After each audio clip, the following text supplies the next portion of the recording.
And a blustery day here at Cougar Field, where College of the Canyons, riding high off a sweep of West Los Angeles last week, hosts first place Glendale in game one of a crucial three-game series. And hi everybody, Matthew Frieda here, and welcome to Cougars Insider on the Cougar Sports Network. Well, the Cougars opened conference play this season at 4-4, but after four consecutive conference victories, including two come-from-behind wins last week versus West Los Angeles, the Cougars have catapulted themselves into second place and remain in the hunt for the conference title. They'll have their work cut out for them, though, as they welcome in Glendale, who not only reside atop the standings in first place, they've also been flawless, undefeated in conference play, winning all 12 of their games, and currently hold a 4-game lead over the second place Cougars. But before we dive too deep into the series, let's recap the Cougars' most recent action from Saturday versus West Los Angeles. The Cougars entering the weekend looking to put the finishing touches on a three-game sweep of the Wildcats. Sent out Kyle Kopp to the mound, but ran into some trouble in the second inning. Bases loaded, and Fernando Gonzalez rips a double down the left field line to give West Los Angeles a 2-0 lead. One inning later, Ryan Camacho steps into the box and goes out of the yard. Camacho, the solo homer to dead central to cut the deficit in half. Score still 2-1, 2 on and 2 out for future USC Trojan Mikey Kane, who says fight on. His 7th homer of the season, his 3rd homer in as many games, absolutely tormenting the West Los Angeles pitching staff throughout the series. Cougars now lead 4-2 in the 7th. The West Los Angeles not going down easy. Scott Bauman comes in, and the Wildcats string together a couple of base hits, and Kai Hirschberger drives them in with a 2-run double to even things up. Next batter, George Eves with the base knock, and West Los Angeles would regain the lead. Cougars still trailing in the 8th with 2 outs, and it's DJ Koner back in the lineup and over the fence. Koner ties the game with his 3rd long ball of the season. The very next pitch, Andy Ambrose says, anything you could do, I could do better. Ambrose and Koner go back-to-back on solo jacks, and the Cougars take the 6-5 lead. Cougars call on Josh Yosfan to shut the door in the 9th, but an errant pickoff throw moves Nathan DeCosta to 3rd, and Jesus Sanchez ties the game up with a single into center. An error and a hit batsman later, and the Cougars ask Xavier Stoker to clean up the mess, but a wild pitch scores Sanchez, and West Los Angeles would add another in the 9th to go on top 8-6. Last licks for the Cougars, Jovan Camacho steps to the plate with 1 out after watching his brother hit a homer earlier in the game and says, hey, it's not that hard. Camacho, his 1st homer of the season, and it cuts the deficit to 8-7. The Cougars with 5 homers on the day, their first 7 runs of the day coming from the long ball.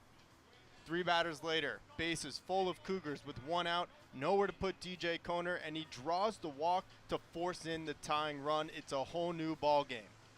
Base is still loaded with 1 out. Andy Ambrose, the next batter. He's already gone deep today, and well, he won't need to do it again. The pitch gets away from Gonzalez behind the plate. Here comes Doyle Kane to score the winning run on the wild pitch, and the Cougars finish the sweep of West Los Angeles in walk-off fashion as they go on to win this one 9-8 and keep their winning streak alive. So the Cougars with some power on display Saturday. They entered action with 25 homers as a team, and they hit 5 on Saturday. The team now with 30 on the season. They move ahead of 6 different teams in the state and are good now for 2nd in California behind only Cypress College with 34. Still to come, we preview the big 3-game set between College of the Canyons and Glendale as the Cougars make a bid for the conference title. We'll give you the keys to the series and what to watch for this week as we lead you up to first pitch at 2:30. You're watching Cougars Insider pregame coverage for College of the Canyons baseball on the Cougar Sports Network. Don't go anywhere. College of the Canyons wants you to get ready, reset, and go when it comes to your athletic future. With 17 intercollegiate sports programs to cheer for, opportunities for student athletes to learn, train, and compete, and a championship mindset that has produced state and national titles, College of the Canyons and the Cougar Athletics programs offer a great college experience. Get ready, reset, and go at College of the Canyons. Visit canyons.edu/schedule and cocathletics.com now. At Jersey Mike's, we think no sub should be measured in inches long or seconds till served. A sub should be measured in moments, time with friends, lunch breaks unbroken, Every sub is a chance to be great. Every sub should ask the question, am I a sub or am I a sub above? Jersey Mike's. Be a sub above. Power, speed, pitching, they will all be on display this week as College of the Canyons begins their biggest test of conference play this season, taking on the undefeated Glendale Vaqueros. Glendale 12-0 in conference play this year, 23-5 overall, and riding a 13-game winning streak and doing it in all kinds of ways. Glendale 9th in the state with a 3.89 ERA, thanks in large part due to their two ace starting pitchers, Aaron Suval and Kenji Polaris. Suval this year in 9 appearances and 7 starts, a skinny 1.42 ERA. The freshman right-hander has thrown 44 1/3 innings this year, striking out 43 batters and walking just 16 during that time. He'll be taking the mound today for the Vaqueros. Meanwhile, Polaris exclusively starting for the Vaqueros this season with a 2.93 ERA over 43 innings this year. Glendale has won all but one of his 9 starts on the year. Polaris, like Suval, striking out nearly a batter per inning this year with 41. The two freshmen, a big reason for the Vaqueros' perfect start to conference play this year.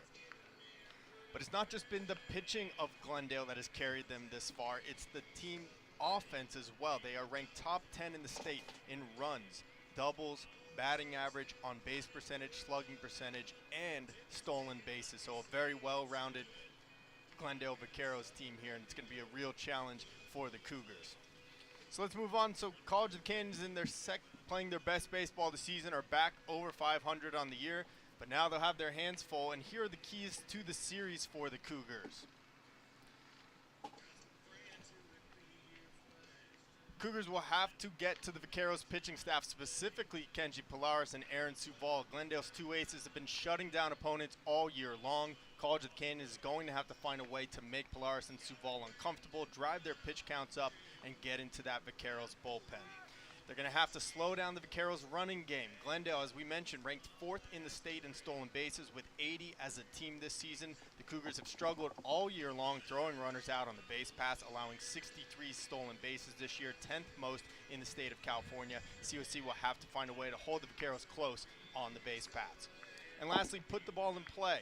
Sounds simple, right? Well, Polaris and Suval are striking out nearly 1 batter per inning, and the Vaqueros have the 10th most strikeouts in the state as a team. However, Glendale does fall in the middle of the pack when it comes to fielding percentage. They've committed 50 errors this season. If the Cougars can put the ball in play and force Glendale to make the plays, they'll have a shot at taking the series. So that's going to do it for this edition of Cougars Insider. College of the Canyons opens a crucial 3-game series with Glendale College. We'll have starting lineups in the call here on the Cougar Sports Network.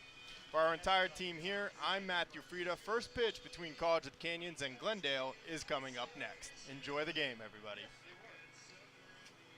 Our sports medicine program here at College of the Canyons is meant to introduce students who are interested in some type of career in sports medicine.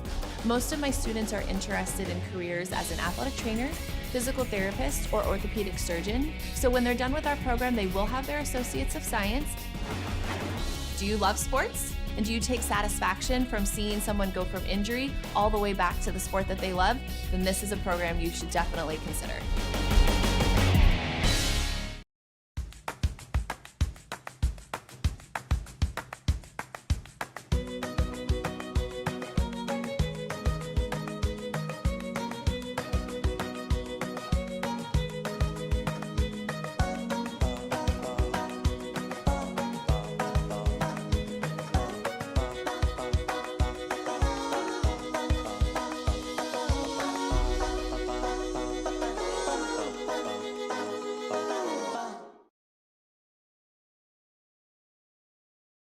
COC's Fire Technology program goes beyond putting out fires. Our goal here is to provide our students with a competitive advantage in the hiring process. It was life-changing for me, and it's exactly what I want to do. It's exactly where I want to be, and it's outside of my comfort zone, and it will be outside of your comfort zone, but you just got to do it. You just got to go all in and just full send and do it.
College of the Canyons wants you to get ready, reset, and go when it comes to your athletic future. With 17 intercollegiate sports programs to cheer for, opportunities for student athletes to learn, train, and compete, and a championship mindset that has produced state and national titles, College of the Canyons and the Cougar athletics programs offer a great college experience. Get ready, reset, and go at College of the Canyons. Visit canyons.edu/schedule and cocathletics.com now. At Jersey Mike's, we think no sub should be measured in inches long or seconds till served. A sub should be measured in moments, time with friends, lunch breaks unbroken. Every sub is a chance to be great. Every sub should ask the question, am I a sub or am I a sub above? Jersey Mike's, be a sub above.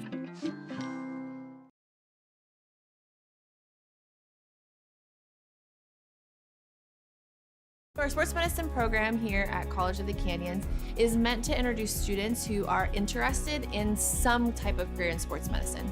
Most of my students are interested in careers as an athletic trainer, physical therapist, or orthopedic surgeon. So when they're done with our program, they will have their Associates of Science. Do you love sports? And do you take satisfaction from seeing someone go from injury all the way back to the sport that they love? Then this is a program you should definitely consider.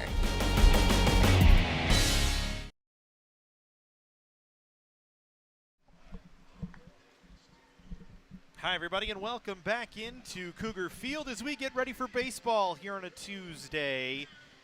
And a big matchup in the Western States Conference Southern Division, the College of the Canyons Cougars and the Glendale College Vaqueros here on a Tuesday in windy Santa Clarita. I'm Matt Robinson alongside Matt Frieda. Happy to have you along as always here.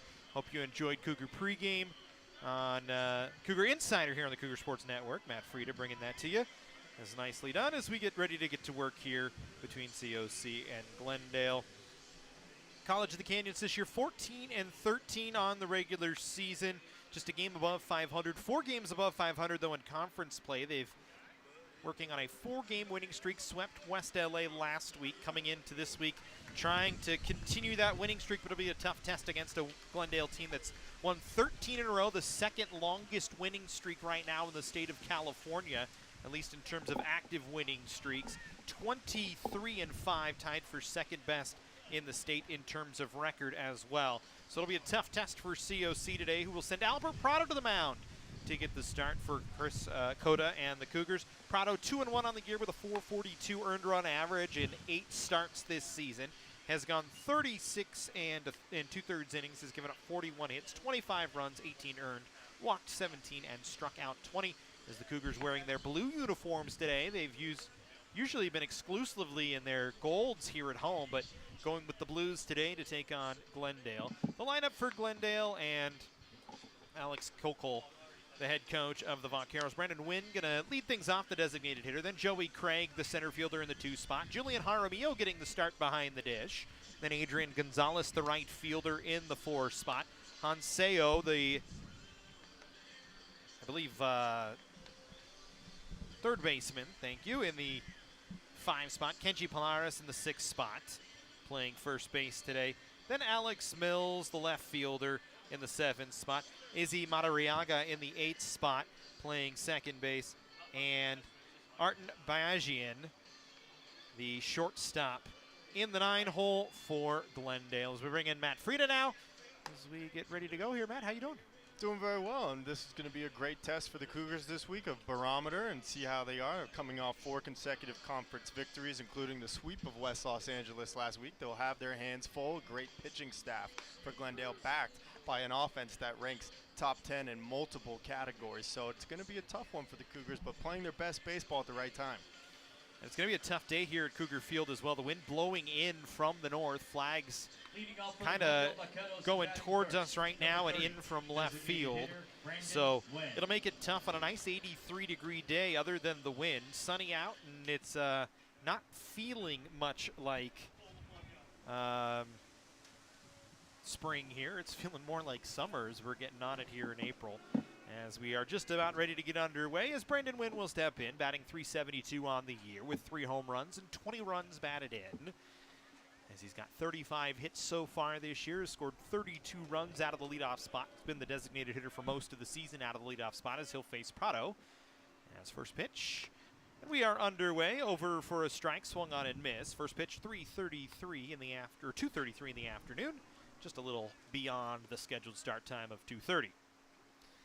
Your defensive alignment for your College of the Canyons Cougars: in left field, Ryan Camacho; center, Jovan Camacho; in right field, Brandon Whiting; third base, Andy Ambriz; Mikey Kane anchoring things at short; Alex Ballesteros at second; and Doyle Kane at first base. And it's DJ Koner doing the catching today. Alex Garcia had been getting the starts, but Koner reinserted behind the plate, and of course Albert Prado on the mound.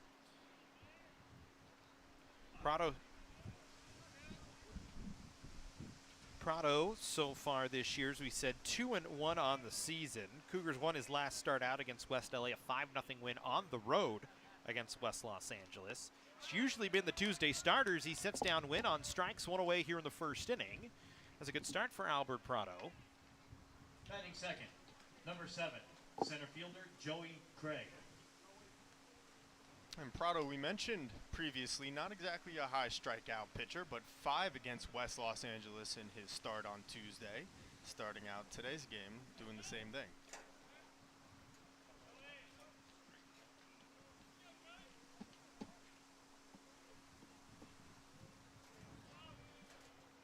As here's Joey Craig in the 2 spot, batting .460 on the year. Craig has been very good for Glendale so far this season. As we said, hitting .460 on the year. 5 home runs, 21 runs batted in. Has a .747 slugging percentage this season.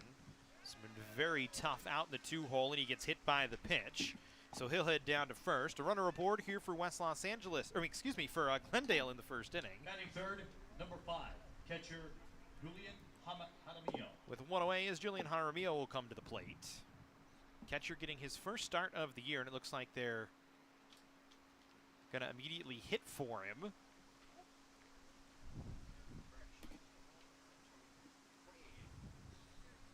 And so Glendale with a little change in the lineup here right away. We're interested to see that Jaramillo, number 28, Brandon Hernandez. Jaramillo was in the lineup as the catcher. Instead, it'll be Brendan Hernandez to start things off here with 1 away and a runner at first base. Hernandez, .435 on the year, 10 for 23 with 9 runs batted in.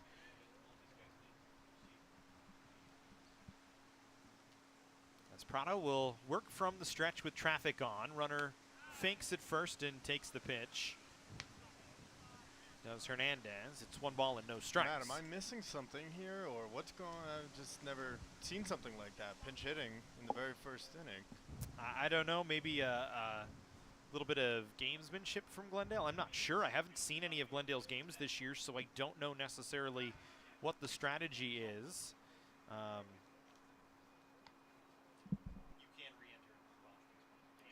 And it came as a surprise to see Julian Amarillo in the lineup, and especially hitting third with no at-bats recorded this year. So that was definitely something that was a little puzzling prior to the game start. Is that pitch over for a strike to Hernandez?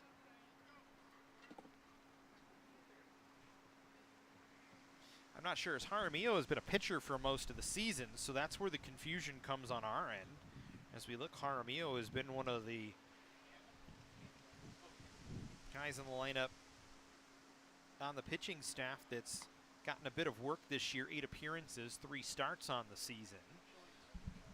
A sophomore out of Burbank High School, or Burbank, California, went to Burroughs High School. So instead it's Hernandez at the plate. And Interesting to know, Hernandez himself with only 23 at-bats on the season so far, so not as if he's one of their regulars either. As he takes that pitch for a strike, and it makes the count 1 ball and 2 strikes. Maybe just a little bit of Glendale might be searching for somebody in that catcher's spot to take charge. They've had a few different catchers this year. As we look down the roster, Velasco has been behind the dish a few times. Davila has been behind the dish. Loreno has been behind the dish, and Choi, all catchers on the roster. As Hernandez fights this one off to the left, and the count stays at 1-2. So we'll see who starts behind the dish for West LA. We'll get a look at it when they come back. Or for Glendale. I'm in last week still. That's what happens when you work at 3 a.m. on a Tuesday morning. As we'll see what Glendale does defensively after this half inning. As a runner on first, Craig was hit by a pitch. That pitch just misses away as Cougar trying to frame it up, couldn't get the call, makes the count 2-2. And it was mentioned in the pregame show, the Vaqueros ranked 4th in the state of California with 80 stolen bases. Joey Craig himself among the leaders on this team with 15 on the year, including a 4 stolen base game against Ventura on February 3rd. Going to be crucial for the Cougars to hold Vaquero base runners close today and throughout the series. Yeah, he's only been caught twice, and the Cougars have been well known to be a team that's really struggled to throw runners out this year. As you can see, Prado working hard to try and make sure he keeps Joey Craig close at first base. When you look at the numbers for College of the Canyons this season, if we can get the stat sheet to load up for us, it's been quite the discrepancy on the bases this year. The Cougars have allowed 61 stolen bases. They've only stolen 19 of their own. And so it's just a high ratio. Have only thrown out 10 runners of 71 stolen bases against. So it's just been tough sledding for COC. You look at Glendale this year, 80 stolen bases as a unit, which is pretty significant all things considered. Talk about 4th best in the state, 3rd best in the conference, though, which is 39 in conference play so far this year. So wait on the 2-2 pitch from Prado as Craig leads away from first. Hernandez at the dish waiting. The 2-2 swung on and hit to deep right field down the line, hooking foul. So Hernandez gets a hold of one. A hooking line drive that hits off the top of the right field wall and foul ground, and he'll come back. It's just a long strike. Just a little bit ahead of that one was Hernandez. That ball just barely off the top of the wall, nearly over, but foul regardless. So Hernandez showcasing that he has a little bit of pop behind the bat. Despite having no home runs so far this year, does have 2 doubles, only 2 extra base hits of the season, but he's only got 10 hits and 23 at-bats, as we mentioned. Craig waits. This one hit in the air. Back of the shortstop. Going to be a tough play for Mikey Kane, but he'll drift back and make the catch for the second out here, the first inning. So good job by Mikey Kane to get back. He was really the only one that was going to be able to get to that as Ryan Camacho trying to charge in from left field. Was probably going to be about 2-3 steps off of it. But Kane makes the play. 2 away here in the first inning, and Adrian Gonzalez will step in for Glendale. Gonzalez batting .386 on the season out of the left-handed batter's box with 3 home runs and 24 runs batted in, slugging .671 on the season. Much like an elder Adrian Gonzalez, who spent some time with the Los Angeles Dodgers.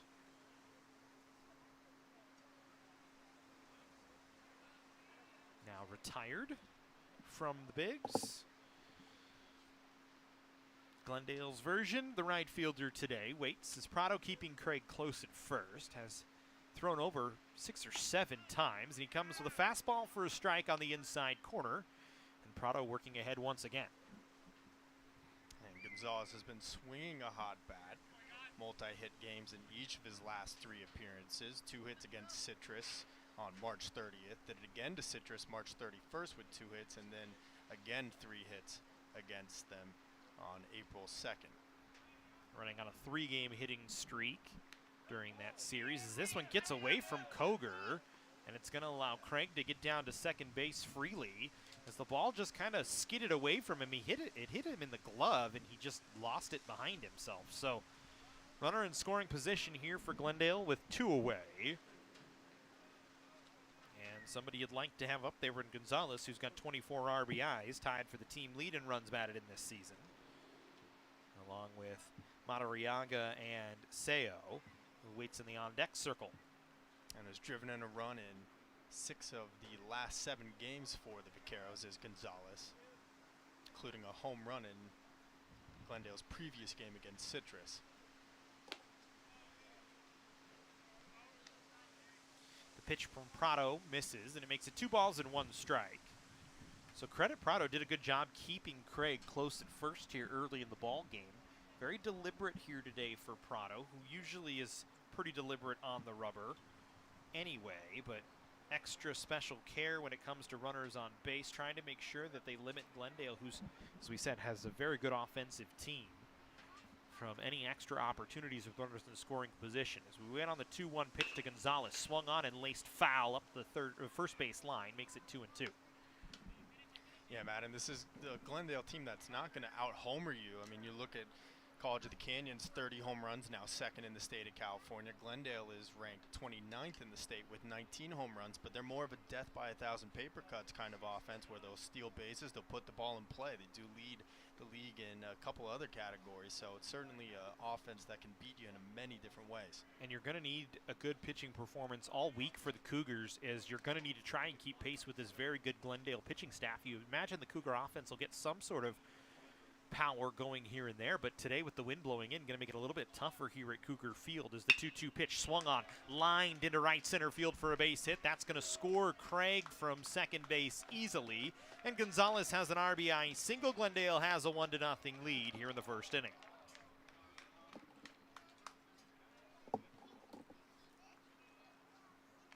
And just a little bit elevated from Prado there. Pitch up in the zone that Gonzalez does a good job with, takes down to right center field. Yeah, tough break for the Cougars, and they had 2 outs, and Prado had done a really good job of keeping Craig close at first, but obviously the pass ball from Koner allows him to advance to second, and what looked like could have been a pretty easy first inning now turns into a little bit more of a difficult one here for Prado. Here's Hanseo, batting .360 on the year with 3 home runs, 24 runs batted in, slugging .605 on the season.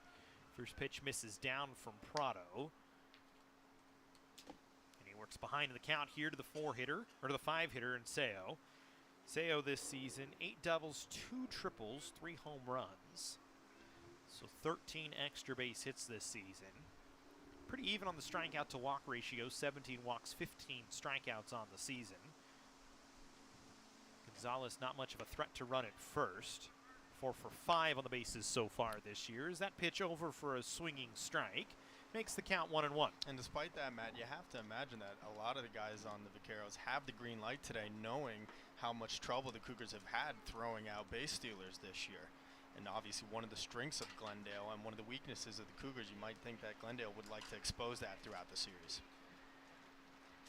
Gonzalez leads away from first. The 1-1 pitch over for a strike on the inner half, and it makes it 1-2. That's a really good pitch from Prado there. A little two-seamer breaking back towards the hitter, and it froze Seo, who was kind of caught off guard by the pitch. So 1 ball, 2 strikes, 2 away here in the first inning. Glendale with a 1-0 lead off the RBI single from Adrian Gonzalez just a few moments ago. So we hit on the 1-2 from Prado to Seo. He swings and fights one off down the right field line. Foul, so we'll do it again. Fights one off is right, Matt. Looked like a defensive swing. Realized it was going to be in the strike zone and just wasted away.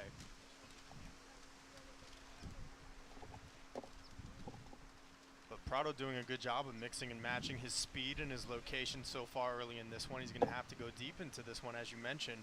Pitching matchups are going to be crucial throughout this entire series. It'd be great to get a long outing from their starter here in Game 1. The wind picking up a little bit more. Runner stays put. The 1-2 pitch down. They're going to check out to the field umpire, but he says no. So we'll even the count at 2-2. Talk about needing a long outing from Prado. His longest so far this year, Matt, just 5 innings, 5 1/3 against Ventura, and a 7-4 win on the road back in February. It's gone 5 innings 2 more times since then, once against LA Mission, once against Antelope Valley, but has not gone over 5 since. 4 1/3 against LA Valley in his first start as that one hits the hits the batter.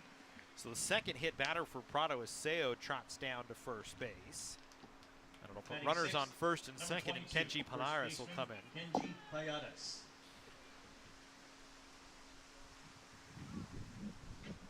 Kenji 304 on the year with a home run, 12 runs batted in as he steps in.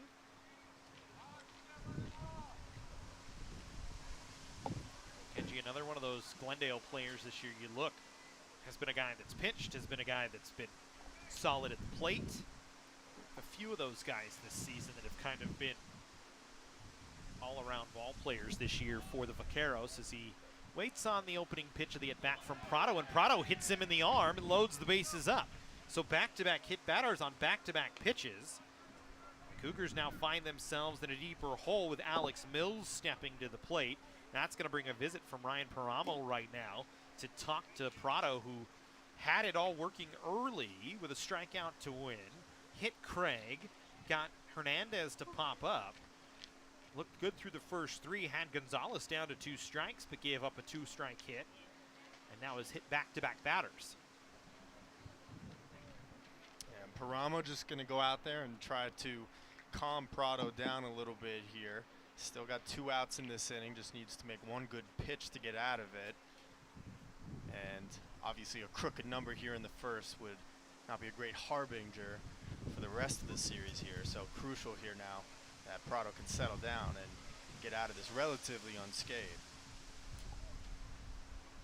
Batting 7th, number 2, left fielder Alex Mills.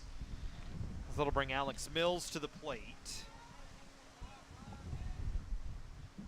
Mills hitting .290 on the year, 1 home run, 21 runs batted in. As the base is loaded full of Vaqueros here in the first inning, threatening with a 1-0 lead already and 2 away.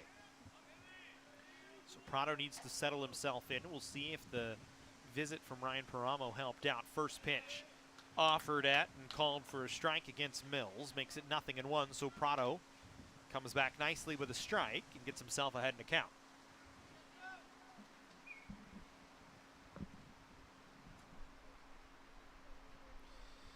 Mills riding a 4-game hitting streak.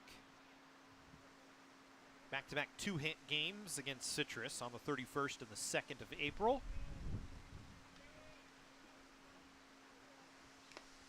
Swings over an off-speed pitch, and he's behind in the count, 0-2, with 2 outs, and the bases loaded full of Vaqueros here in the first inning.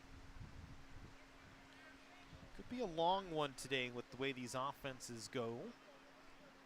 And the way the wind is blowing certainly can make for some interesting plays in the field today. As we said, blowing in 10 to 15 miles an hour sustained. Gusting a little bit more than that at times as the Santa Ana winds picking up. Swung on and missed. Second strikeout of the inning for Prado as he sets down Mills on strikes. Glendale leaves the bases loaded, but they do get 1 on an RBI single from Adrian Gonzalez. A run, a hit, 3 left on at the end of a half an inning. Glendale 1, College of the Canyons coming up. College of the Canyons wants you to get ready, reset, and go when it comes to your athletic future.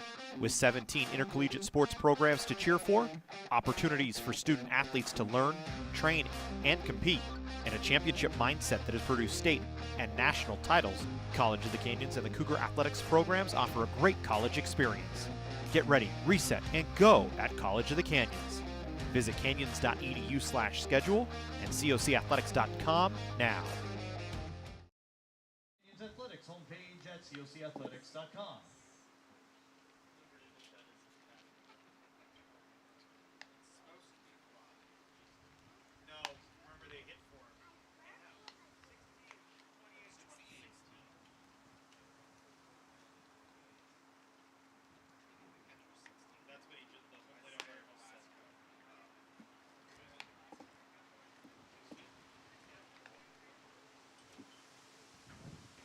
Please now catching for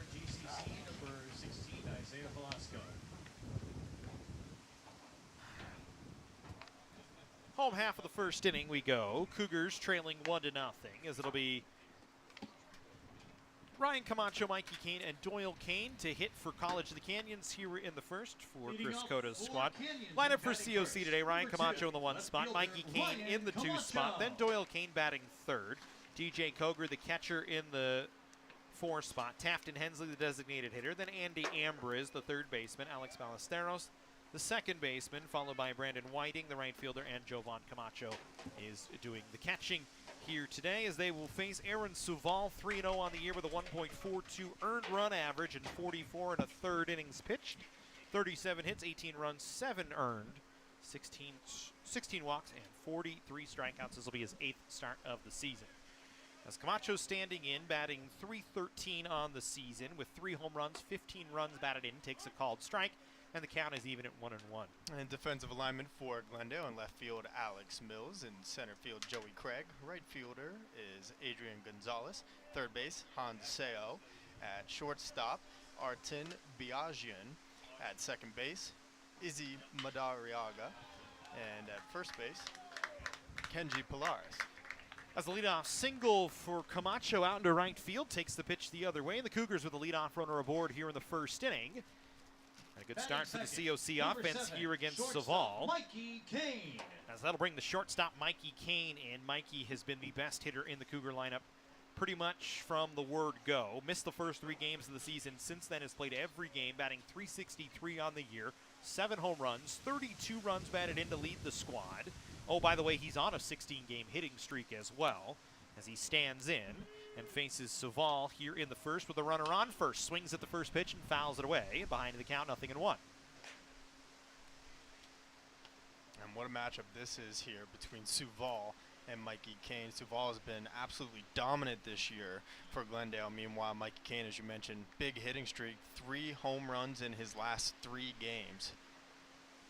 Yeah, had 1 in each of the 3 games against West Los Angeles. Had a 3-run home run on Saturday here, and he hits this one in the air towards center field. Should be playable for Craig as the wind actually pushed it back into center field, and Camacho going to have to scamper back over to first. 1 away here in the first inning. And that one just got in a little bit on the label for Kane there, just off the inside of the hands. The wind may have played a little bit of a factor and knocked it down as well, but there's no doubt that good pitch by Suval, just getting it in enough on Kane's hands to keep him in the yard. Sounded solid off the bat initially, but I believe you're right. It was off the handle and a little bit too much in the air as the wind, you could see it was out towards left center and pushed it right back into center field. Craig had to kind of stop his momentum to make the plays. Here's Doyle Kane batting .314 on the season. 32 hits, has a home run and 19 runs batted in as he stands in. Doyle had a little bit of a hot streak running coming into the West LA series, had 3 straight games of 3 hits. Went 0 for 5 in game 1 against West LA, but 3 for 5 on the road, 1 for 4 on Saturday. So 4 hits in his last 9 at-bats.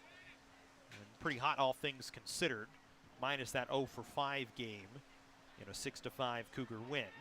He's ahead in the count, 2 balls and no strikes, so a good hitter's count here for Doyle.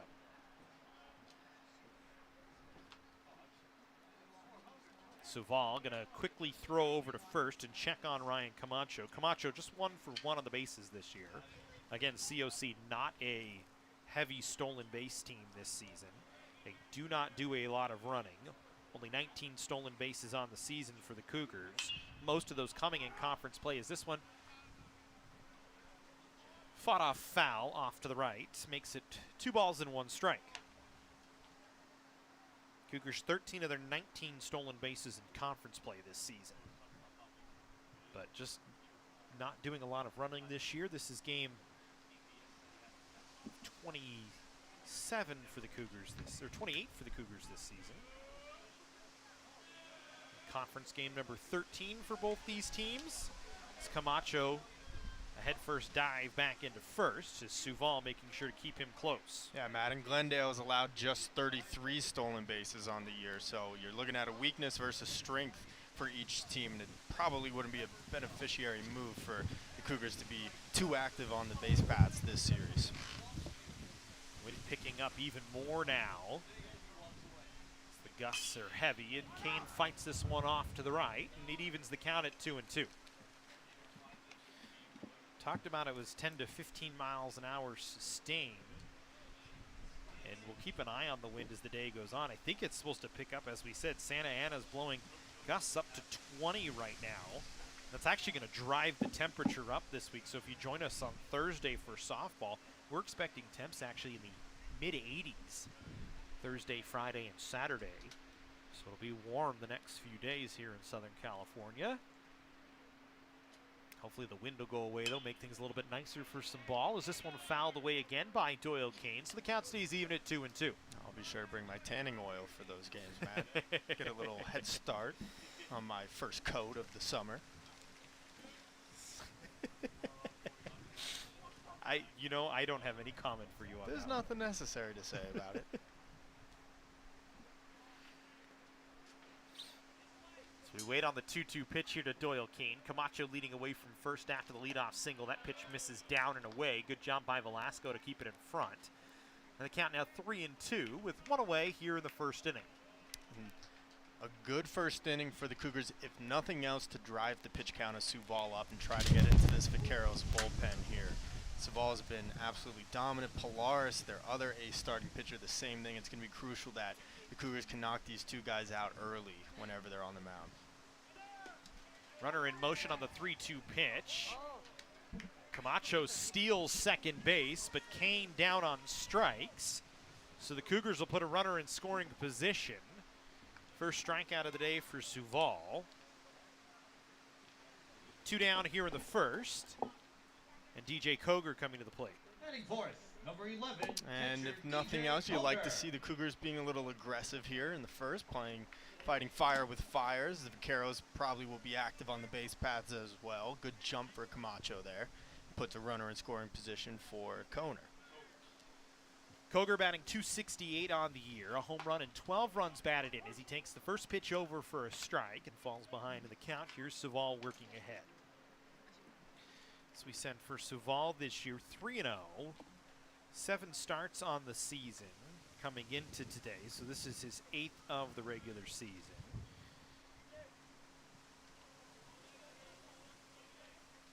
Only has 1 win in his last 3 starts, but Glendale has won each of his last 4.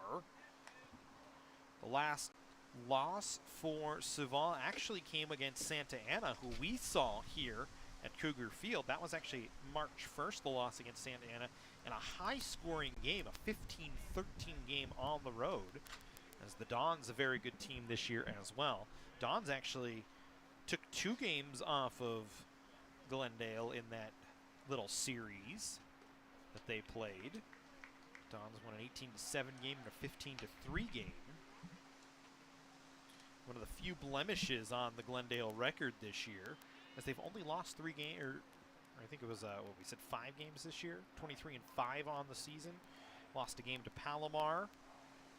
Had a loss against Saddleback and a loss against Grossmont. Saddleback and Palomar both very good teams as well. So not losing a lot of games, and the games they are losing, they're losing to teams that are in the conversation for the top 25. Is this one softly on the ground towards second base? Madariaga will pick it up and set down Cougar. Cougars leave a runner in scoring position after the leadoff single from Camacho. They can't do anything with it at the end of 1 full inning. Glendale 1, College of the Canyons nothing.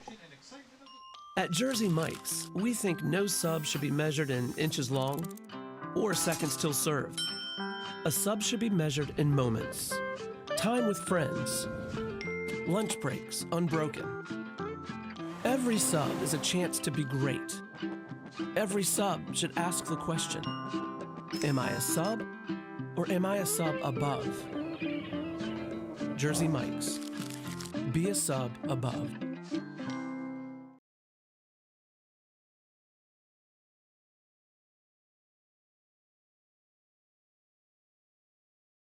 I love emergency medicine. You're there at these people's worst time of their life, and you're there to make it a little bit better. The EMT program at COC is a 1 semester program. Over the course of it, the EMT students will learn the textbook knowledge they need, practical hands-on skills that they're going to need working out on an ambulance or in a hospital or whatever setting they decide to work. People are constantly hiring. There's always a need for first responders. When I graduated from this program, I got a job within a month. Top half of the second we go. Madariaga, Biagian, and Wynn, the scheduled hitters for Glendale here in the second inning. They lead 1-0. Cougars had a leadoff runner on and just could not drive anybody in.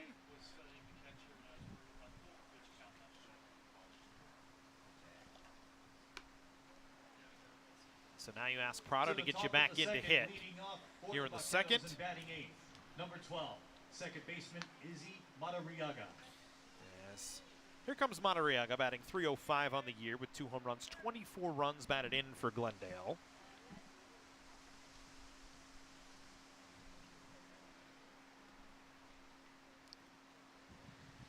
And riding a 7-game hitting streak is Madariaga. There's no breaks in this Glendale lineup.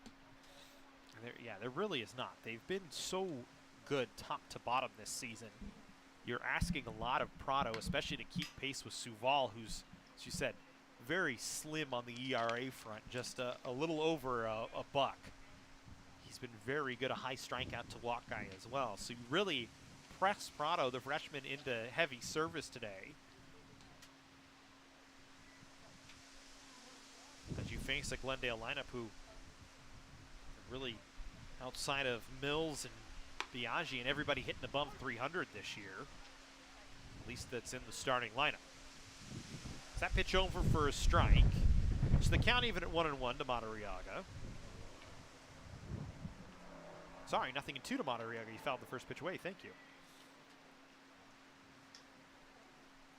During this 7-game hitting streak, Madariaga with 5 multi-hit games as he hits this one in the air towards deep right field, drifting back, Whiting back at the wall, and he cannot get there. It's a solo home run to lead off the second inning for Madariaga, his 3rd of the year, and Glendale with a 2-0 lead.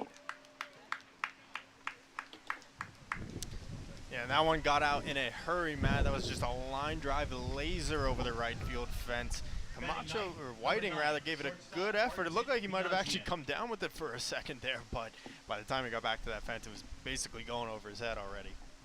Yeah, he bounced off the wall like he might have made the play, but when you see the ball bounce off the concrete behind him, you know he did not get there. So a solo home run to lead off the second inning for Madariaga. Now Martin Biagian coming in, batting .287 on the year with 13 runs batted in, takes a pitch down and in, makes it 1 ball, no strikes. Not a bad pitch there from Prado. He just maybe didn't get it in on the hands enough on Madariaga, and he ends up turning on that one and pulling it over that right field fence. Biagian, another guy riding a little bit of a hit streak, a 4-game hitting streak for the freshman infielder out of Agora High School. Heading the count, 2 balls, no strikes. Brandon Wynn waiting on deck.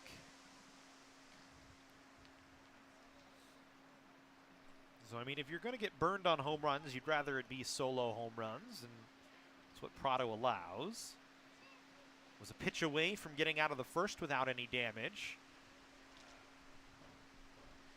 And in the second, starts things off on a sour note. He's behind in the count, 3 balls, no strikes.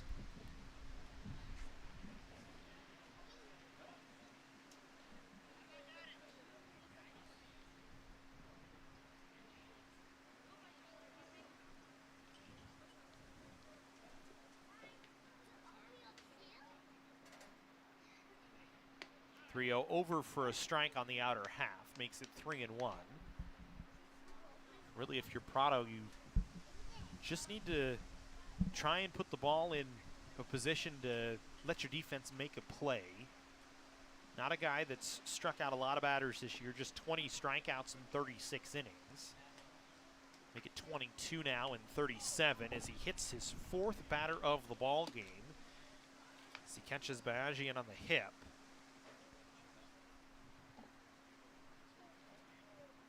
That's the 4th hit batter of the ball game for Prado. Designated hitter Brandon Wen. Brennan Wynn will come in. Batting .372, struck out in his first at-bat. And it's curious, Matt, is it a mechanical thing right now for Prado? Is it he's overthrowing or just maybe thinking too much about this vaunted lineup? But, you know, 4 hit batters here, and you have to wonder what's up with him. Well, and it's all been the righties, too. Everything has kind of been off the fastball, and it seems as though the ball moving out of his hand towards the right-handed batter's box a little bit heavier than usual. And let's not forget, the wind is definitely a factor. Even if it doesn't necessarily move the ball, it affects you when you're standing on that mound and your jersey is billowing. Runner in motion here. Cougar has to pick the ball, makes a strong throw down to second, but not in time. Stolen base for Biagian. And a runner in scoring position for Glendale with nobody out here in the second inning. A nice dig from Cougar there on the hop and able to make a strong throw right on the bag with Biagian with a great jump there, and really Cougar just didn't have any chance. Biagian's 13th stolen base of the season. 1 ball, no strikes, the count here to Nguyen. Glendale with a 2-0 lead. Got a run in the first on an RBI single from Adrian Gonzalez. A solo home run from Madariaga here to lead off the second. And now threatening here with nobody out and a runner in scoring position. And the top of the order coming to the plate. Pitch to Win over for a strike, makes the count 1-1. Cougars with some action in the bullpen right now. So it looks as though Dylan Jacobs up in the bullpen getting loose. The freshman left-hander out of Encino. Maybe going to be pressed into service for the first time in a while. We haven't seen Jacobs pitch in, I want to say, 5 to 7 games. Try and total it up for you. Actually, we haven't seen him pitch here in a few games. He actually did pitch against Antelope Valley on the 26th. Went to 3rd of an inning. So loosening up, his arm should be plenty rested. Should he be needed, is the count 1-2 here to Win. Prado struck him out to open up the ball game. Has him in a 2-strike count here in the second inning. This one hit up the first base line, foul. We'll do it again. Wind has kind of changed directions too here a little bit, Matt. It was kind of blowing out of the north, and it's kind of turned itself and is now coming out of the southwest. So that really factors in with left-handed hitters, as it puts the wind pretty much blowing across the field towards right field right now. Yeah, it's been swirling all day, all afternoon, going from left to right and back out to center. So definitely something to keep an eye on as the game progresses.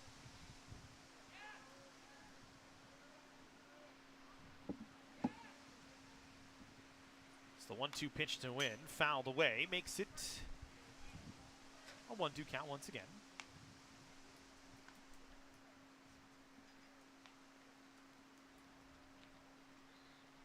So Prado finding himself in a bit of trouble here in the second inning.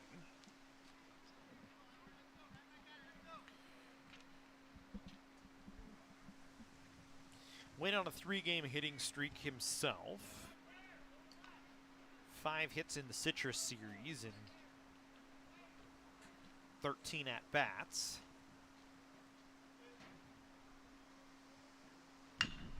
Pokes this one out in the air towards left field. Camacho initially going back, has to sprint in, makes a basket catch for the first out of the inning. Made that one a little bit tougher than maybe it needed to be. Wynn kind of knocked it down a little bit on him. Center fielder Joey Craig. But Wynn set down on a fly ball to left field. One away here in the second inning as Joey Craig, who was hit in his first plate appearance, comes to the plate.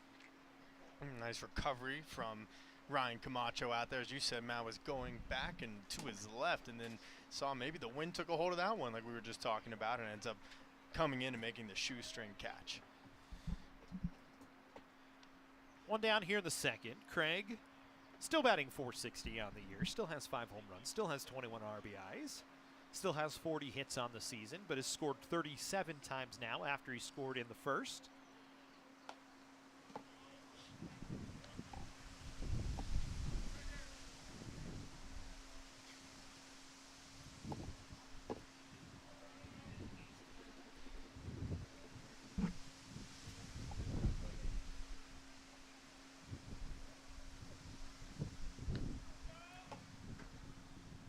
1-0 count here. Prado, it seems as though when he works ahead, especially, I mean, that's not the case for, it's not exclusive to him, it's most pitchers, but he seems as though today when he gets ahead in the count, he has a little bit better grip on the baseball, a little bit feel for the at-bat here early on. As he gets that one on a swinging strike to even the count at 1-1.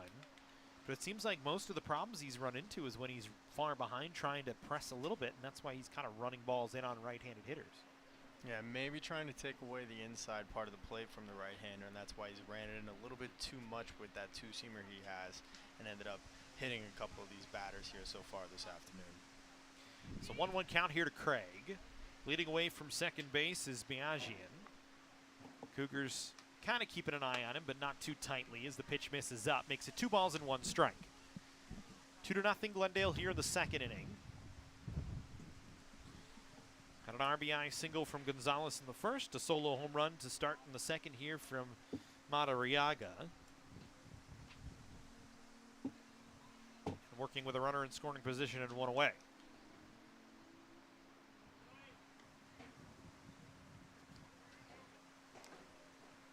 Craig a good chance to take a rip on one here in a 2-1 count.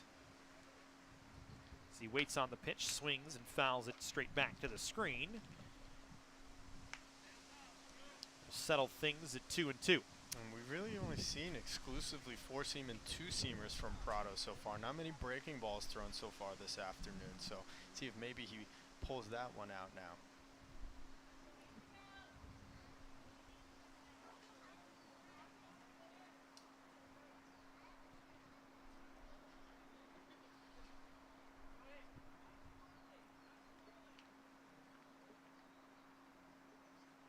It's the 2-2 pitch. Hit out into left field in the air. Drifting over is Camacho. Had a much better beat on that one. Made it look a lot easier than the previous. So back-to-back flyouts to left field. 2 down here in the second inning. And it'll be Velasco now to hit here in the second after taking over. After Hernandez took over for Jaramillo in the first before Jaramillo even got an at-bat. So it's been some fast and furious changes for Glendale here in the first 2 innings. As Isaiah Velasco batting .356 on the year. Getting his first at-bat.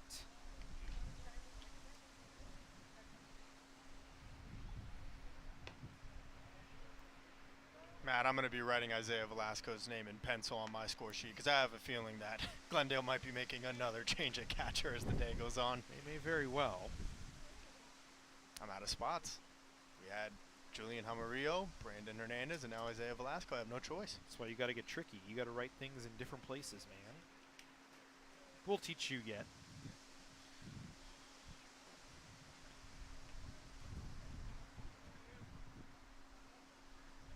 It's Velasco. Just one hit and 6 at bats against Citrus. Did not play in their 13-6 win on April 2nd.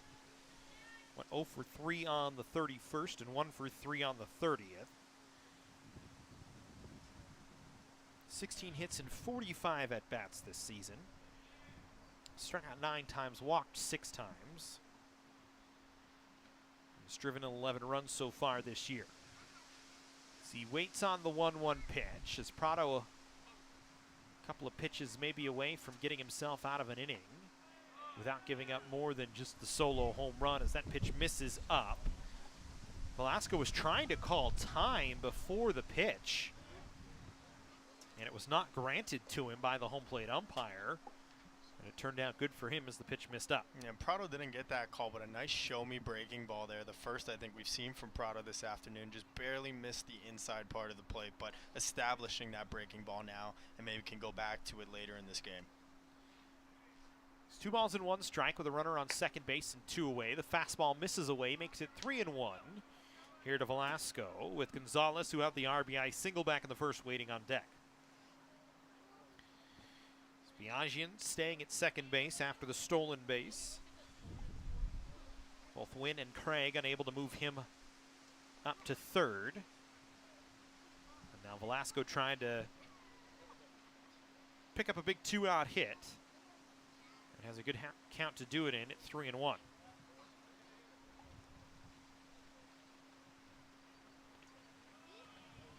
Instead, he'll draw a walk. So it'll put runners on first and second. First traditional walk of the day issued by Prado. As he's hit 4, walked 1. Bases. Adrian Gonzalez. Base runners at first and second here for Adrian Gonzalez, who singled home his 25th run batted in of the season back in the first. And for a brief moment held the team lead in RBIs before Madariaga's solo home run to start the second inning.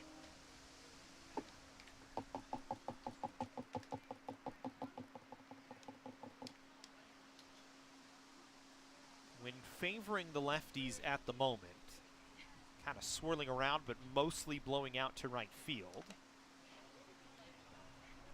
We saw it with Madariaga, a pitch that he got a hold of out to right field and got out in a hurry.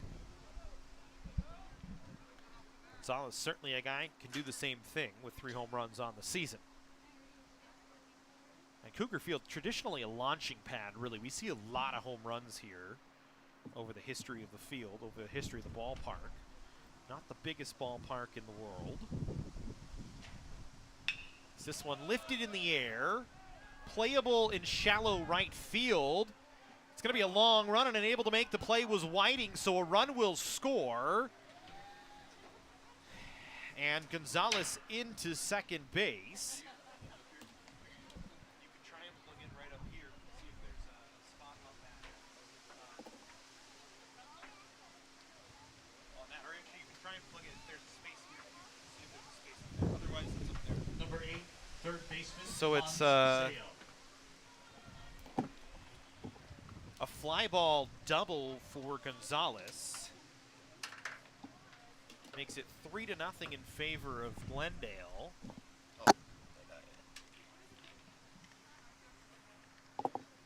As it scores Biagian from second base, and puts runners on second and third.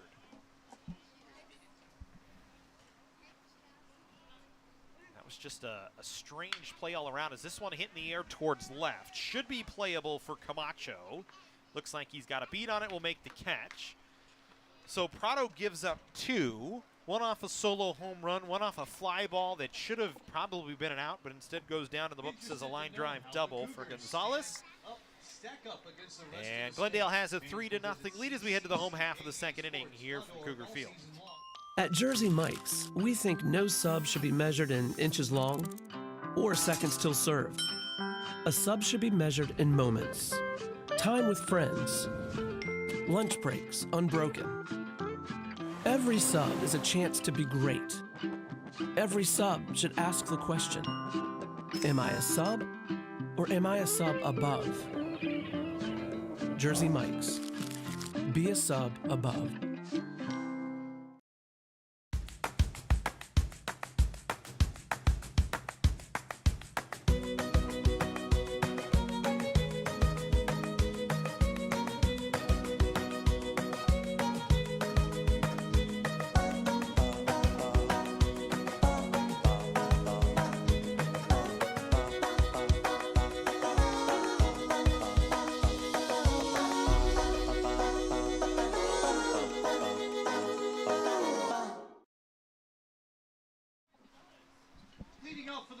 Home half of the second we go.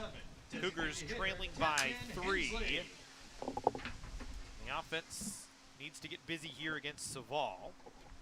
After a long second inning for Glendale that results in a pair of runs, Cougars will send Tafton Hensley, Andy Ambrose, and Alex Ballesteros to the plate here in the second inning.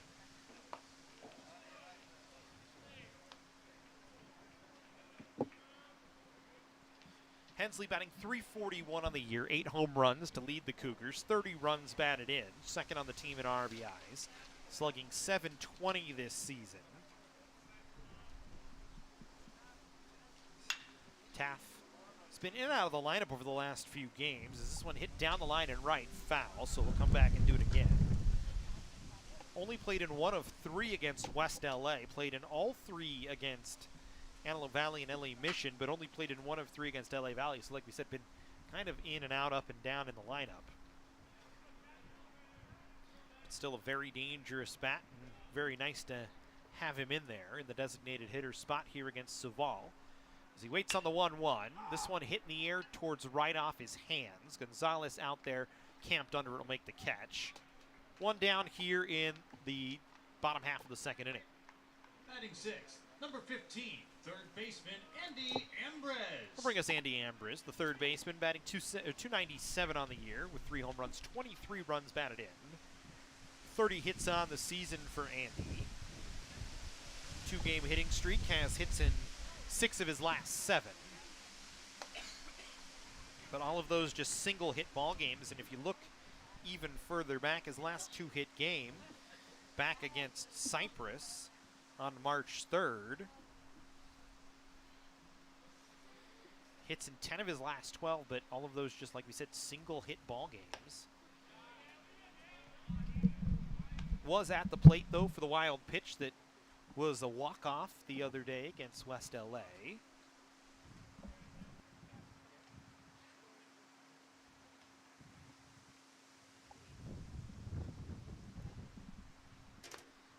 This ball misses away.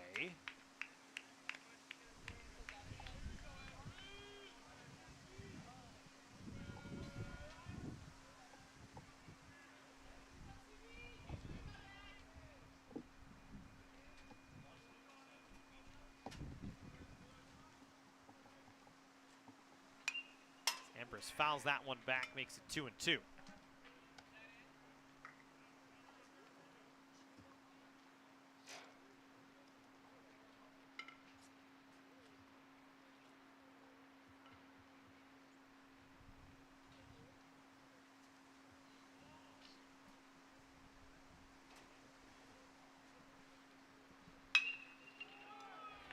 Two whacked out into right field for a base hit, so a runner aboard here for College of the Canyons in the second inning with 1 away, as Andy Ambrose has a 1-out single to right field. Batting seventh, number 12, second baseman Alex Ballesteros. That'll bring Alex Ballesteros to the plate. Cougars with a runner on here in the second inning, trailing by 3. Ballesteros hitting 297 on the year. Also with 30 hits on the season, 2 home runs, 17 runs batted in. He and Andy have been step in step all year long in terms of hits, batting average, and they've played in every game so far this year, the two of them.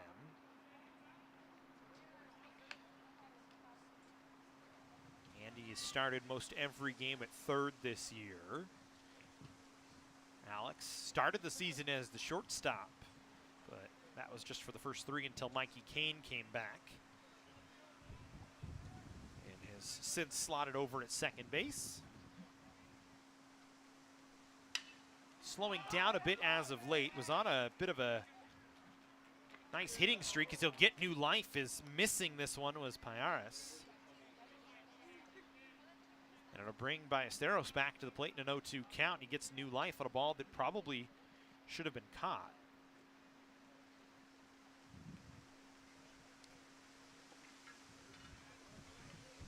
Take it any way you can get it. So we're saying for Alex this year, over his last 3 games, just 1 hit and 9 at bats. Before that, had a 10-game hitting streak, including 4 straight multi-hit games. So trying to recapture that a bit here.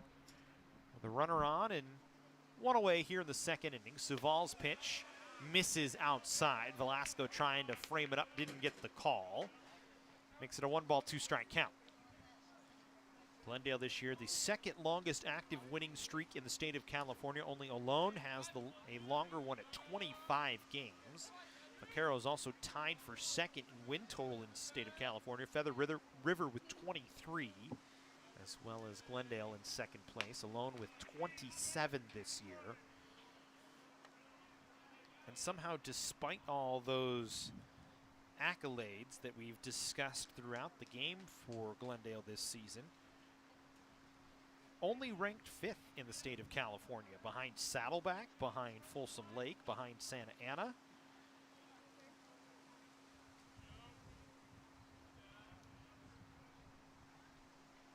Although the last poll, March 29th, so that could change coming into their next poll. We'll wait and see. As Ballesteros works the count back to 3-2.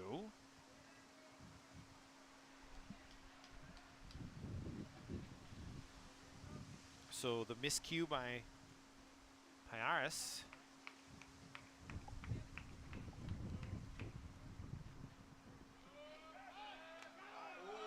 Maybe giving Ballesteros new life. Souval with a quick move over to first, nearly had Ambrose, but he's back just maybe a half a step ahead on the dive back. Ambrose has not tried to steal a base yet this season. Unsure if he'll go here. Cougars trailing by 3 in a 3-2 count with 1 away. He'll stay put. The 3-2 pitch swung on and missed. Second strikeout of the day for Souval. 2 down here in the second inning. Batting eighth, number 18, right fielder, Brendan Whiting. As Brendan Whiting will get the at-bat now with 2 down. Whiting getting a rare start out in right field. Has been mostly used as a pitcher this season, but getting some at-bats today. His last at-bat, way back on March 8th, he actually went 0 for 5 in a 10-3 win against LA Valley College. He's only had 9 at-bats this year, 2 hits in those 9 at-bats. He takes a called strike from Souval, falls behind in the count, 0-1. Matt Souval, true to his name, striking out nearly a batter per inning this season. Coming in today, 44 1/3 innings pitched and 43 Ks. He has 2 so far through 1 2/3. Another good quick move over to first that forces Ambrose to dive back head first just in time. Souval has flashed that move a couple of times. That might not even be the A move, to be quite honest. Stands near the first base side of the rubber, delivers and misses down and away, evens the count at 1-1. He has a quick delivery to the plate, a high leg kick, but he gets there quickly, really throws the ball pretty fast delivery to the catcher, and you have to imagine that's a big reason why this Glendale team has been doing a good job all season long of holding runners on the base paths. So we hit on the 1-1.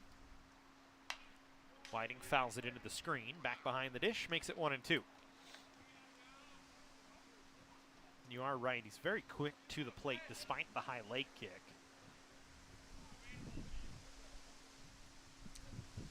It's very purposeful. He doesn't bring that leg up all the way up to his waist and waste any time. He really just delivers right to the batter. I imagine mid to high 80s with the fastball as he comes with maybe what was a little cutter, and he gets Whiting to wave. Back-to-back strikeouts for Souval. Gives up a 1-out hit to Andy Ambrose, but the Cougars leave a runner aboard. At the end of 2 full, 3-0 in favor of Glendale here from Cougar Field.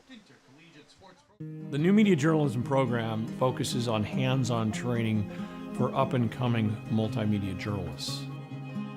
We do shows every 2 weeks, and students put together their own stories. They go out and shoot them, they do the voiceover, they edit them together. It's a really, really cool hands-on experience. If you want to dive right into the world of journalism, this is the only place to do it. The right way to top a sub is with real red wine vinegar made from red grapes and no food coloring. And the right way to film it is in slow motion. Obviously. Because authentic ingredients make a sub above.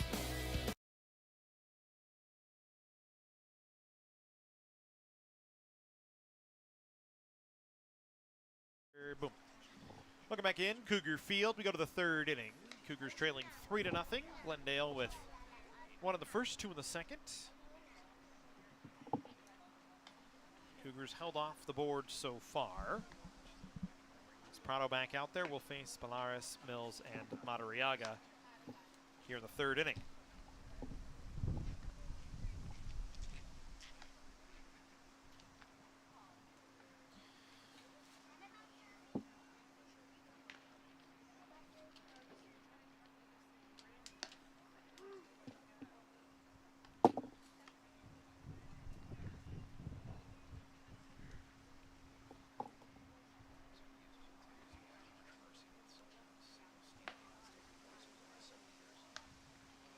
the top of the third, leading off for Glendale, number 22, first baseman Kenji Hayates.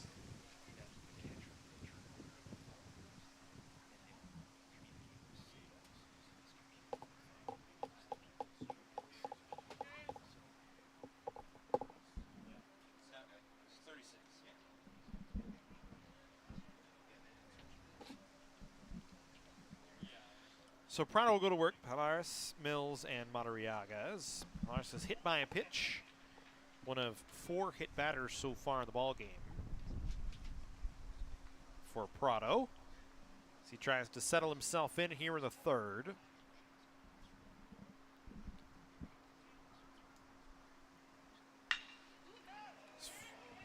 The 1-0 pitch hit out into left field on the ground past the shortstop and the third baseman for a base hit. So Polaris on leadoff runner aboard here for Glendale in third inning. Number 2, left fielder Alex Mills. That'll bring Alex Mills, who struck out in his first at-bat, to the plate. And Madden Polaris probably best known for being one of the aces on this pitching staff, but no slouch with the bat either, hitting .304 on the year, including a home run, and he opens up the third here with the base knock.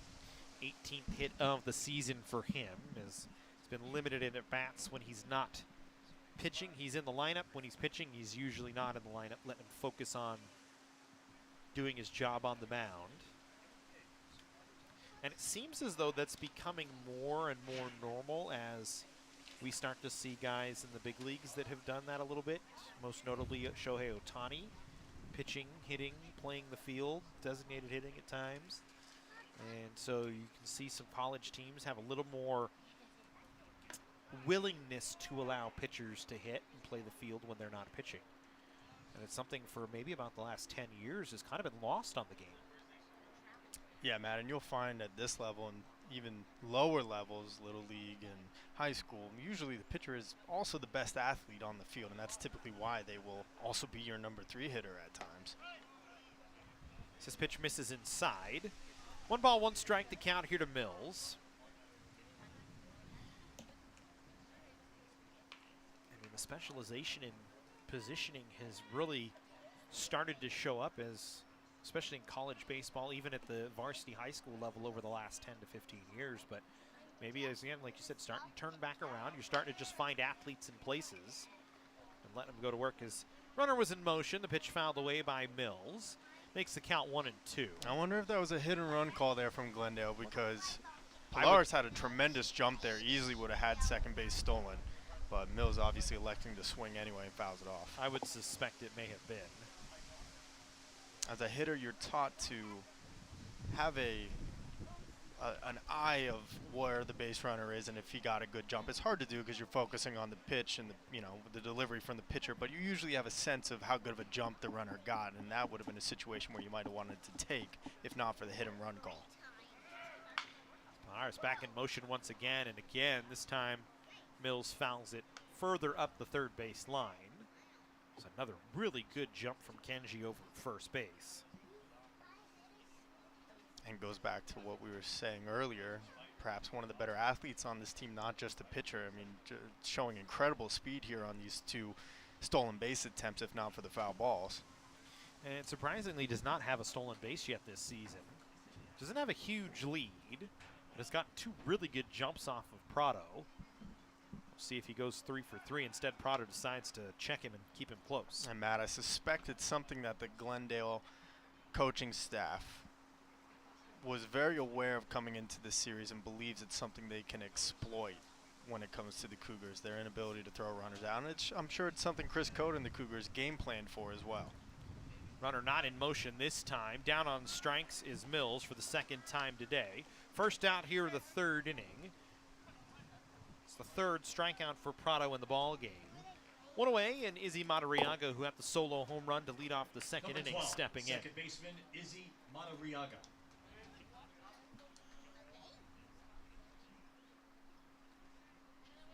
And Madariaga went yard on an 0-2 pitch, Matt. So Prado had started the at-bat well, but Madariaga just turned on an inside fastball. Polaris started in motion, stays put. And then the Cougars nearly gave him second base. Cougar's throw to Prado was good. Prado whiffed it, and thankfully the ball was not thrown that hard, and Alex Ballesteros was able to come over and grab it, but he was not ready. He was not paying attention. No, Ballesteros was scraping the dirt around the second base position, and I think if not for Mike Cade maybe hollering at him, hey, Alex, pick that up. You see Polaris starting to move like he wanted to go and instead stayed put. This one lifted in the air towards shallow right center field. Going to be a tough play. That'll get down for a base hit. Not hard contact for Madariaga, but he's on with a single. And it'll put runners on first and second with one away here for Glendale. And Bayagian coming up. Yeah, Matt, I think the wind was a factor on that one. I think it knocked it down and made it basically an unplayable ball, just kind of in no man's land again in right center field there, maybe only 30 feet behind where Ballesteros was positioned at second base. Yeah, certainly a tough play for Jovan Camacho, who's got plenty of speed. Both he and Ryan out in left and center can move.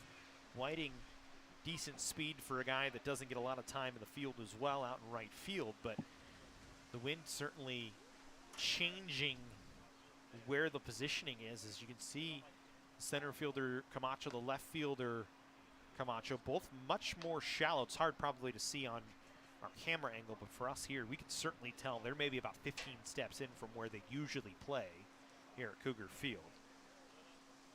Spiagian takes the first pitch away for a ball. 1 ball, no strikes. 1 out, 2 on.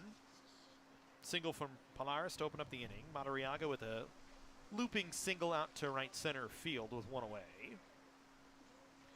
Middle infield will stay in double play depth here for the Cougars. That pitch misses down. Cougar keeps it in front as it was down in the dirt. Good job from DJ behind the dish to keep the runners at their stations.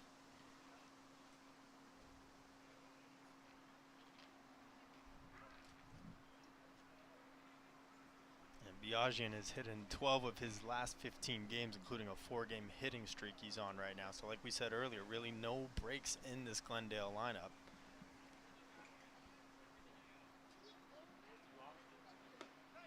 Good 2-0 pitch that time from Prado. Over the outer half for a strike, makes it 2-1. Yeah, it's very difficult. They don't hit into a lot of double plays as a unit as well this year. Look, Biagian's hitting to 4. I think that might be the highest total on the Glendale roster, or one of them anyway.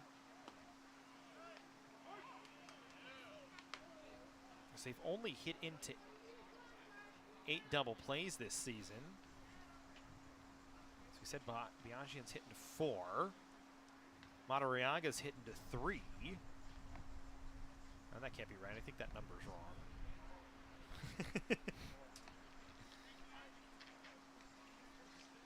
So something's not totaling up correctly on the sheet. Now, don't take it too hard. We're at the mercy of college statisticians. Yeah. College student interns putting these together for us. At times, yes. No, I mean, it says 8. So maybe my list is wrong. It's interesting. Or maybe I'm reading the wrong stat line, which is very possible. Oh, yeah, that's what it is. I'm reading the wrong stat line. So that's all me. It's 3-2 pitch as the runner's in motion, misses inside. So a 1-out walk and the bases are loaded. The second walk issued by Prado. And we go back to the top of the order. Brandon Wynn stepping in with the bases juiced full of vaqueros here in the third. And already a 3-0 game. Glendale with a run in the first, 2 in the second. Looks like Bauman up in the bullpen for COC getting loose. And Glendale already has flipped this lineup over twice this now. Brandon Wynn's third at bat. He's the leadoff hitter here for the Vaqueros today.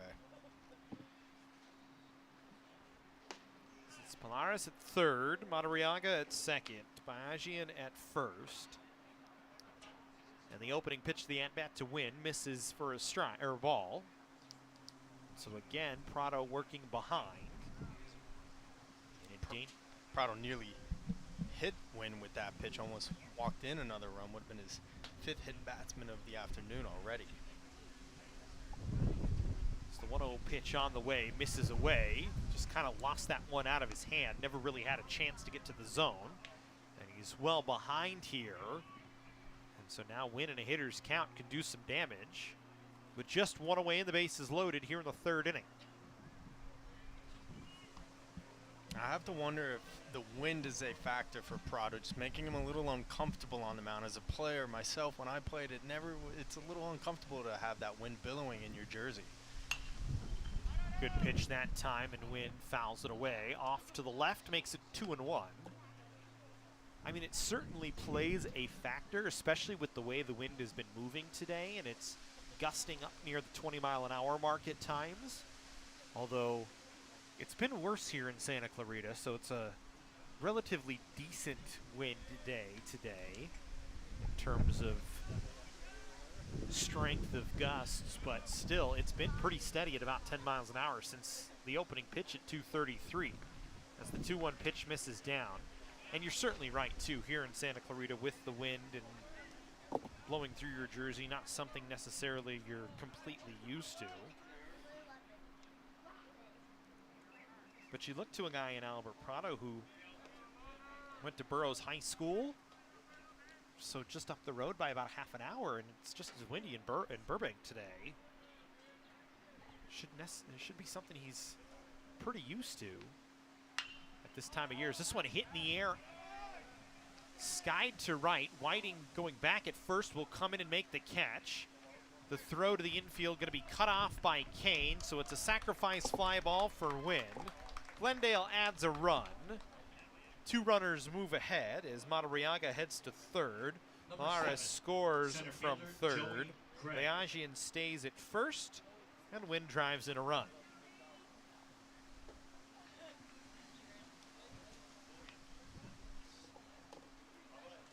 Two down here in the 3rd inning. Joey Craig, who's 0 for 1, flew out to left field and was hit by a pitch stepping in, and I think that might signal the end for Prado as Chris Cota pops his head out of the dugout, walks up to the pitcher's mound. He's going to take the baseball, and we're going to go to Scott Bauman, I believe, here with 2 away in the 3rd inning and a 4-0 ball game. So Prado goes 2 2/3. He leaves 2 runners on. We'll come back with the pitching change official when we come back here on the Cougar Sports Network. COC's fire technology program goes beyond putting out fires. Our goal here is to provide our students with a competitive advantage in the hiring process. It was life-changing for me, and it's exactly what I want to do. It's exactly where I want to be, and it's outside of my comfort zone, and it will be outside of your comfort zone, but you just got to do it. You just got to go all in and just full send and do it.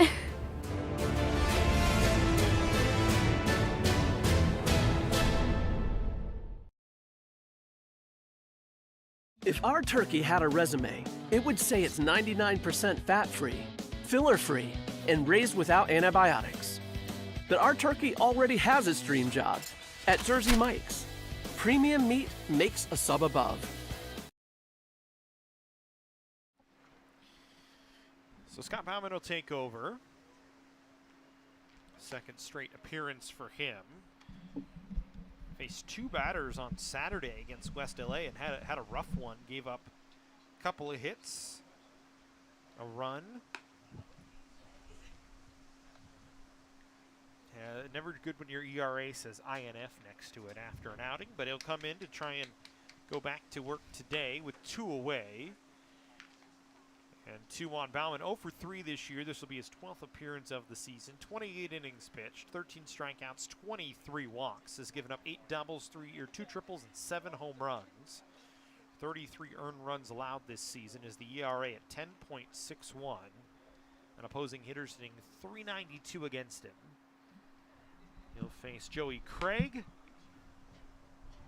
then Isaiah Velasco in the on-deck circle potentially after that. Yeah, Matt, a rough outing last time out versus West Los Angeles, but prior to that versus West Los Angeles Tuesday, March 29th, was really effective in bridging the gap from Albert Prado to Xavier Stoker and Josh Yosfan.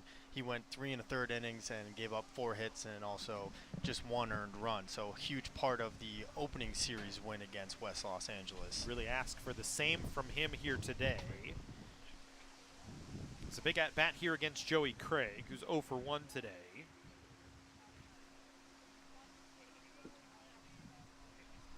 Craig certainly not an easy hitter to find yourself against, batting over 400 this year.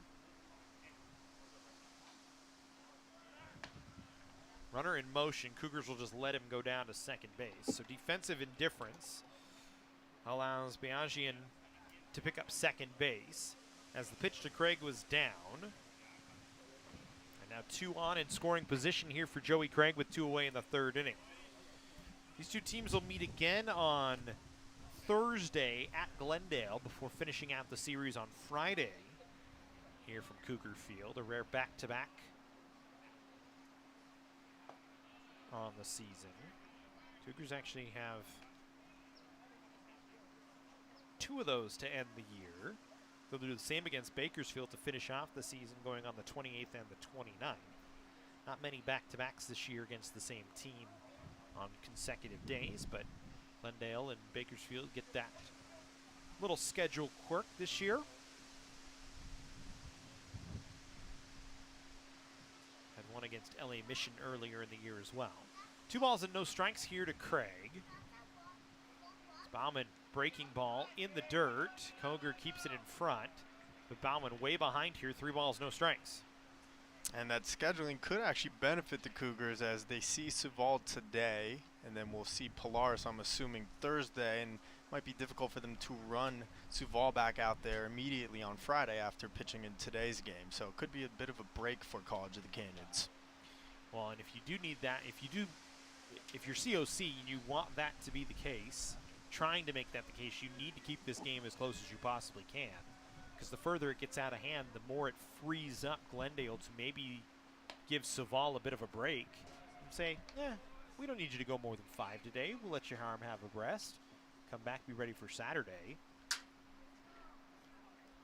So it really forces the defense, the pitching staff to keep this at a 4-run game and really put some extra pressure on your offense going into the bottom half of the 3rd inning. 3-1 count here to Craig. Madariaga faking over at 3rd. Craig works a walk. Bauman walks him on 5 pitches. So the base is loaded once again here for Glendale.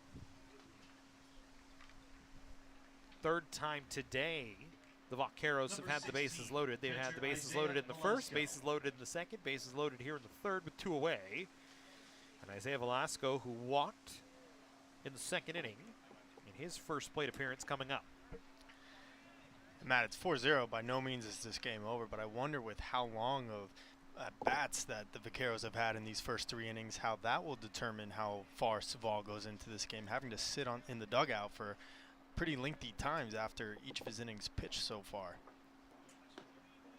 Bauman misses down. Bauman has not found the zone on 5 of 6 pitches so far here to open his appearance. Can't quite close the book yet on Prado. The 2 runners in scoring position are his, Madariaga and Biagian.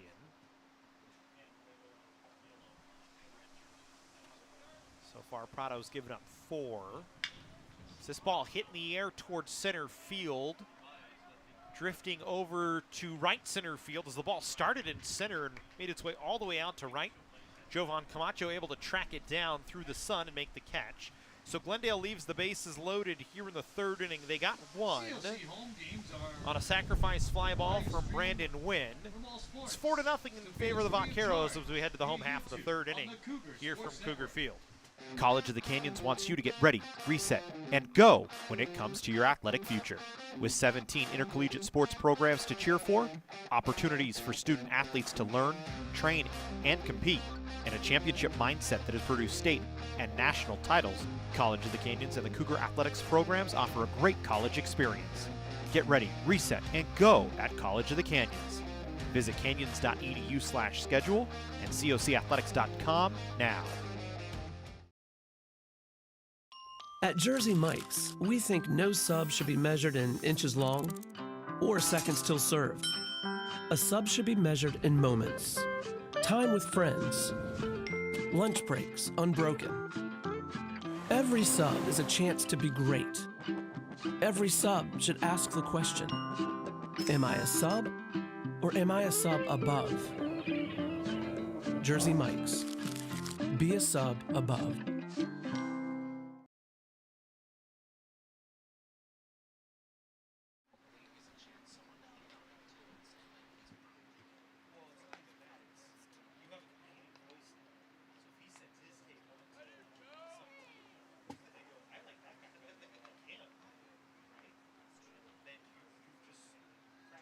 Leading up for the Cougars, batting ninth, number 4, center fielder. So it'll be the 9-hitter Jovan Camacho. Camacho to lead things off here against Suval in the 3rd inning for the Cougars, followed by his brother Ryan and then Mikey and possibly Doyle Kane. Cougars had the leadoff runner aboard in the 1st as Ryan had a single, had a runner aboard in the 2nd, and Andy Ambrose with a 1-out single, and would certainly like to get something going here in the 3rd, trailing 4-0.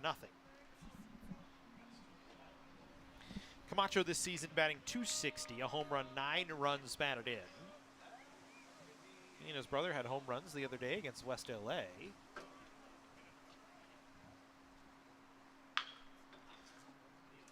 This one chopped foul up the first base line.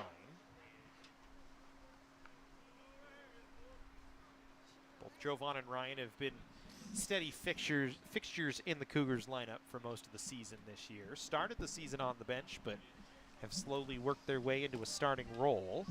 Both play very good in the outfield. The bats have been in and out as this one off the glove of Madariaga, and Camacho at first, the leadoff runner aboard.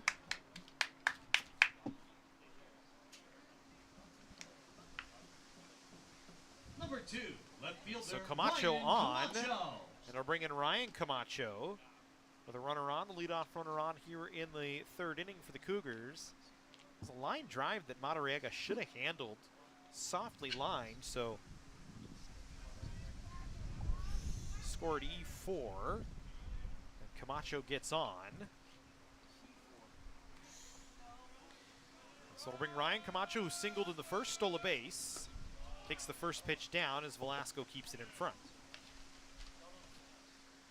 So just what the doctor ordered for the Cougars here in the 3rd, trailing by 4.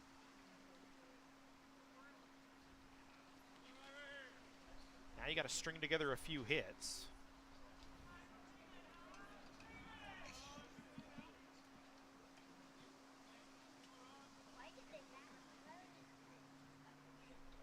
Ryan 3 for 3 on the bases this year.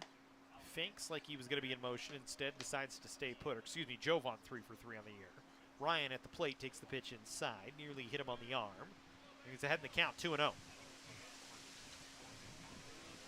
It's interesting, early in the year they would have asked Ryan to bunt in this situation, but I think Chris Cota knows he needs something, needs some sort of a crooked number on the board here in the 4th inning, with you already into your own bullpen, and really nothing doing against Saval other than a couple of throwaway singles in the 1st and the 2nd. This one fouled straight back, makes it 2-1. And maybe Cota thinking if he can get Ryan Camacho on base here, put 2 men aboard for Mikey Kane, who could change the entire outlook of this game with just 1 swing of the bat. Certainly has that in him.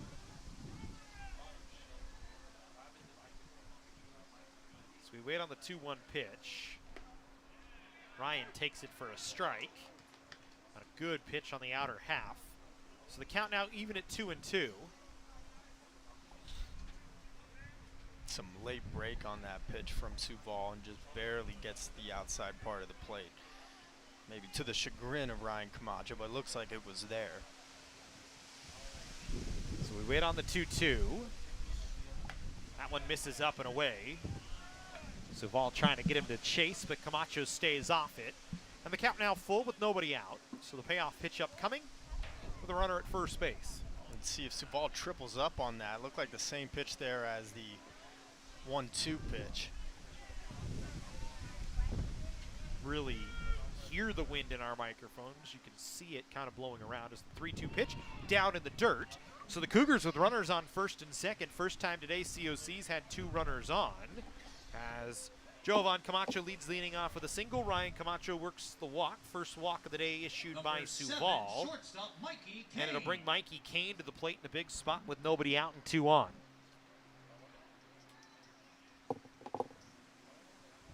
And a rare walk for Suval, who has not walked too many. Just 16 on the season entering today. And now finds himself in his first little bit of trouble here. Let's see if the Cougars will be able to capitalize. Dangerous hitter in Mikey Kane at the plate.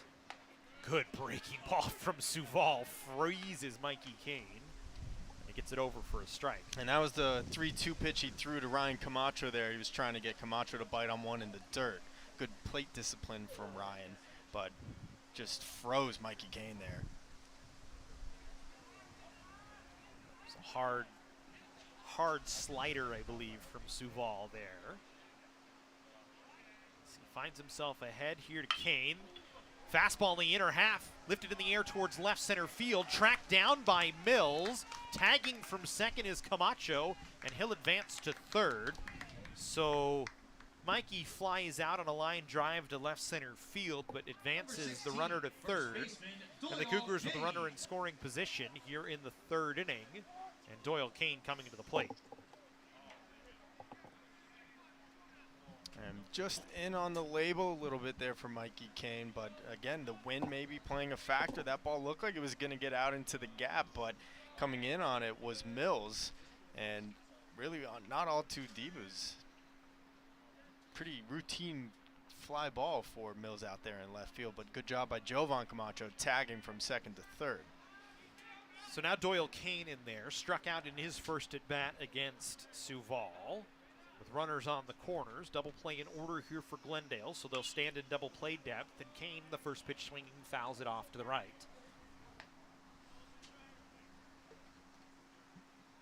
It's a big spot here for Doyle. Deep fly ball can score you a run. This Jovan at third, plenty of speed. Really, if you're the Cougars, you got to be thinking we need to string together some hits here.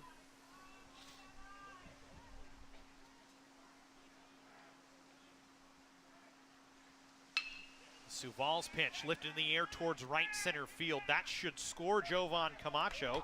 He was not tagging, though. Craig threw it actually behind him, and he's going to score anyway. Kind of a miscue on both ends, but the Cougars get one on the board on a sacrifice fly from Doyle Kane. So the Kane boys move Camacho from second to the plate.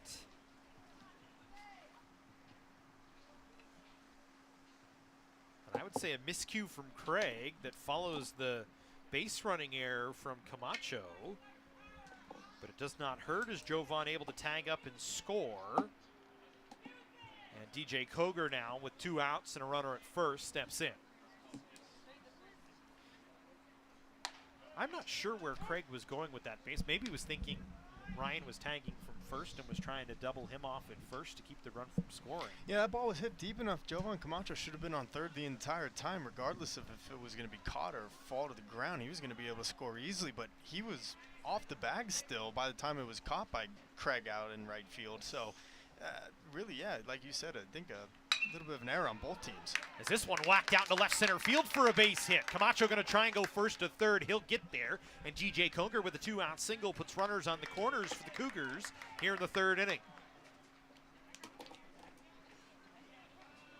So good piece of hitting by DJ there as he Number 27, strikes one out into left center designated field. hitter, Tafton Hensley. And now you put yourself in a position with Tafton Hensley at the plate where a swing of the bat can tie the ball game, and certainly a guy at the dish in Tafton with 8 home runs this season that could do that. And the Cougars looking a lot more comfortable against Suval here, their second time through the order. And Hensley, one of the guys that, of course, we know one of the most dangerous hitters in this lineup, and certainly capable of tying this game with one swing. Flew out to right field in his first at bat, takes that pitch down in the dirt, and is ahead in the count 1-0. Suval really mixing in the off-speed pitch, the breaking pitch here in this third inning. Trying to keep the Cougars hitters off balance. Has done a good job so far. Has only given up 3 hits in the ball game. But the error by the second baseman, Madariaga, bites him here in the third. Is Camacho able to score after a pair of fly balls from Kane and Kane? A base hit from Cougar. And now Hensley going to work. Cougars now trailing by 3. It's a good spot for Taft right here. You see the defensive alignment for the Vaqueros outfield shaded to the right. The left fielder is way over to the right, and you can see the center fielder is far, far to the right of that batter's eye out there. As this one gets away, Suval throws it back to the screen. The Cougars will get another run as Ryan Camacho scoring from third on the wild pitch. Down to second is DJ Cougar, and COC now back within 2.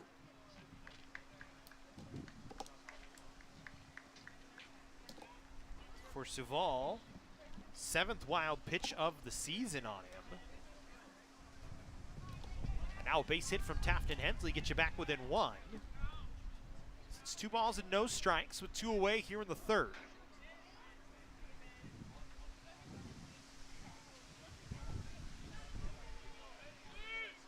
Lots of room down the left field line, as you said, Matt, and I think they're just expecting the wind to kind of blow anything that's in the air back towards left field, as we've seen it do a few times today on fly balls. Big rip from Hensley there on the 2-0 fastball, and he misses. And it looks like the left fielder is actually taking a few steps to his right, back closer toward the left field line. And the center fielder, Craig, remains basically where he was, about 10 or 15 steps to the right of the second base bag. As Hensley hits this one in the air, that one's going to drift back towards Craig. And he's going to be able to make the catch over his right shoulder. Hensley hits it hard, but comes up empty. Cougars, though, get 2.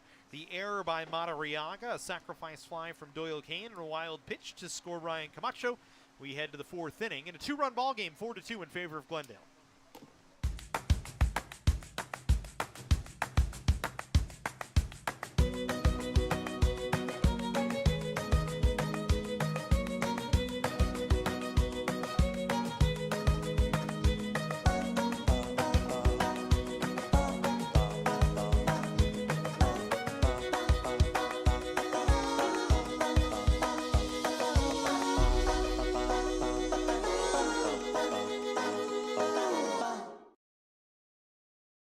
I love emergency medicine.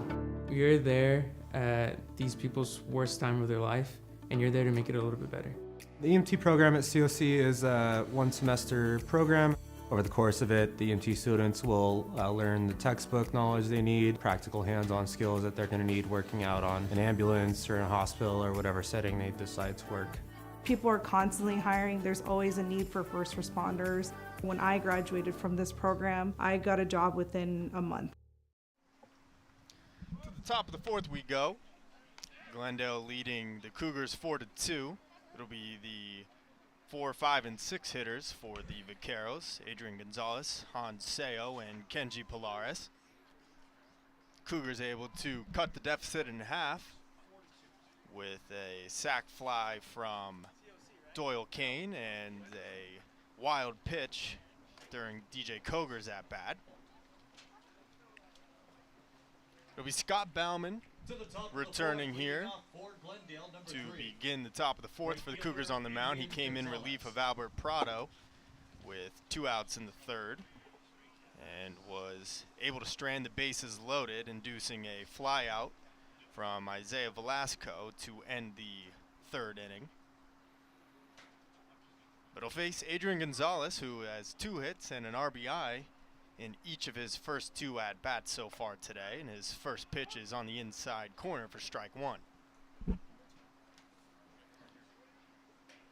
So Bauman, like we had mentioned, came in to relieve Prado on Tuesday against West Los Angeles and did a good job of bridging the gap to the 2 unofficial closers of the team in Xavier Stoker and Josh Yosfan, who were able to shut down the Wildcats in the 9th inning in a 6-5 Cougars come-from-behind victory. And Chris Cota looking to employ the same formula here today as Gonzalez hits this one on the ground to the right side. Ballesteros up with it and makes the throw to first for the first out. So Bauman has faced 3 batters and retired 2 of them. Third baseman Hans Sayo. His only blemish, a walk to Joey Craig in the 3rd inning. And that'll bring in Hans Sayo, who is 0 for 1. He was hit by a pitch and flew out to left field his previous at-bat.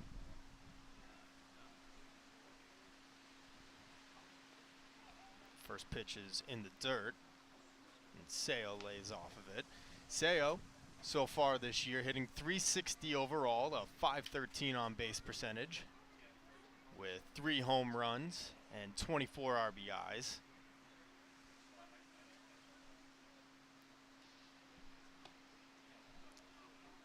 Playing third base this afternoon for the Vaqueros as Bauman falls behind 2-0.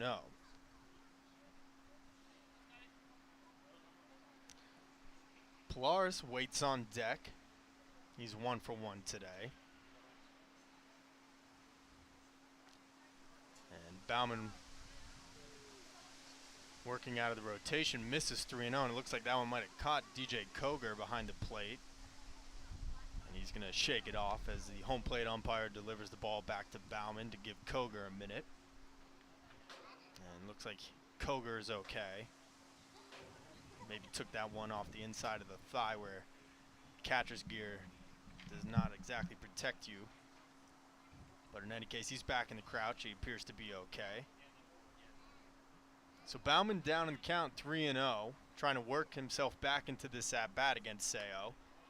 But it is a 4-pitch walk, and the Vaqueros have a 1-out base runner. So that'll bring in Kenji Pilares. Number 22.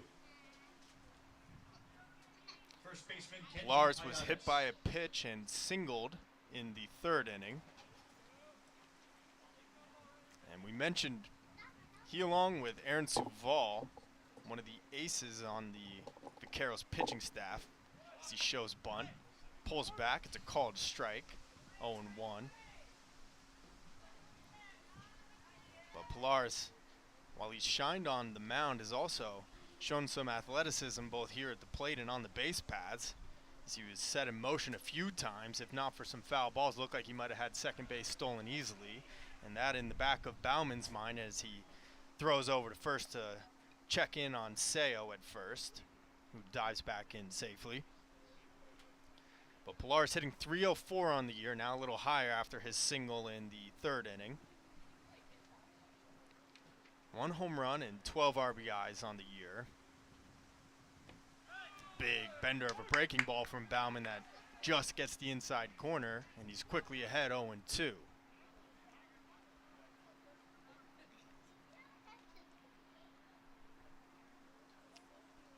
Outfield straight away, infield in double play position.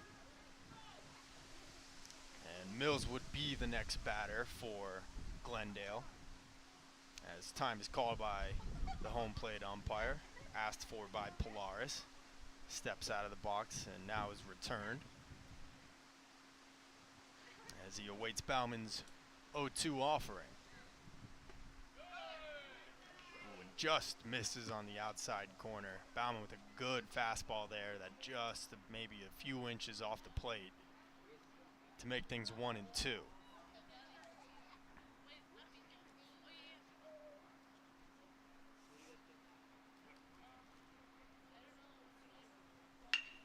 Bauman goes back to the breaking ball, and it gets past the diving Ambrose and into left field for a single.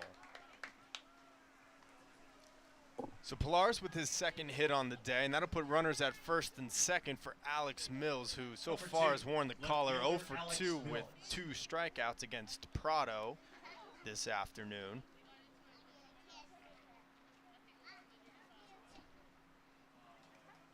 And Bauman running into a little bit of trouble here to start the fourth inning rather.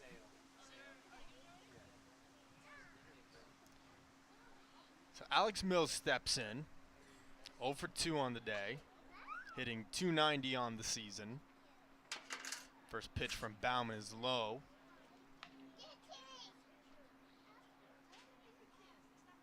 And seemingly every member of this Glendale lineup has at least 1 home run on the season.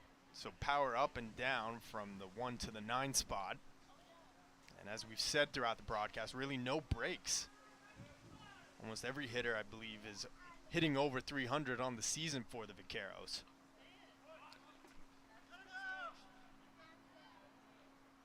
Mills shows bunt, pulls back, it's in the dirt.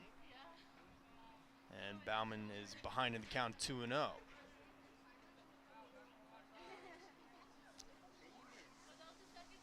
And it's now Alex Ballesteros out at second base, giving some signs to Bauman and the rest of the Cougars infield, as they'll have a game plan on here in case Mills shows bunt again. But he's not, and he swings through the high fastball. And it's now 2-1.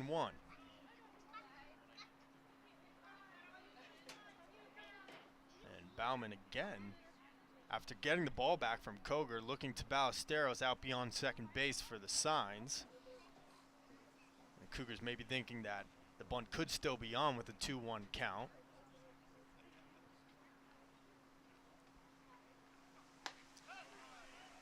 Bauman just blows another fastball past Mills, and he evens things up at 2-2.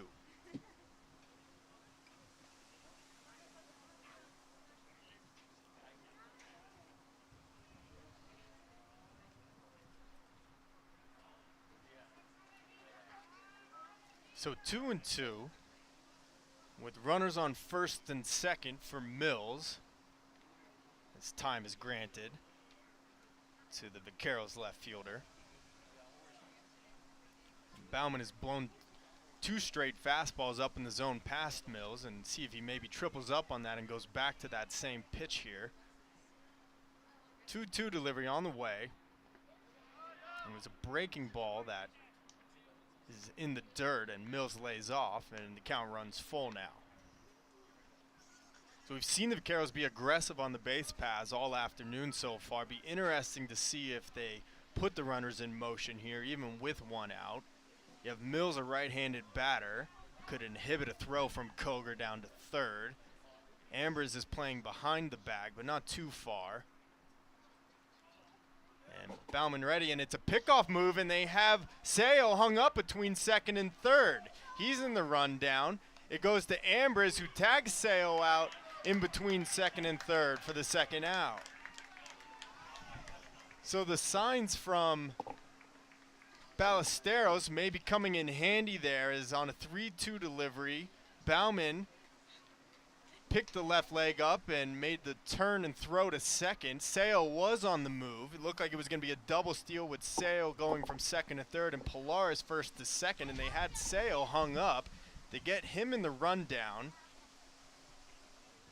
Pilares moves down to second, and it's now 3-2 on Mills with 2 outs and a runner on second.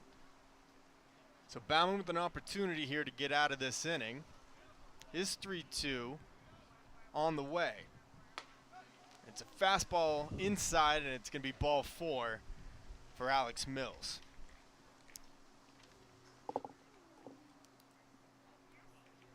Number 12, second baseman Izzy Madariaga. So the 2-out walk will bring up Izzy Madariaga, who left the yard in the second inning with a solo shot to right. and singled in the third. It's first time now facing Bauman today. First pitch breaking ball misses low.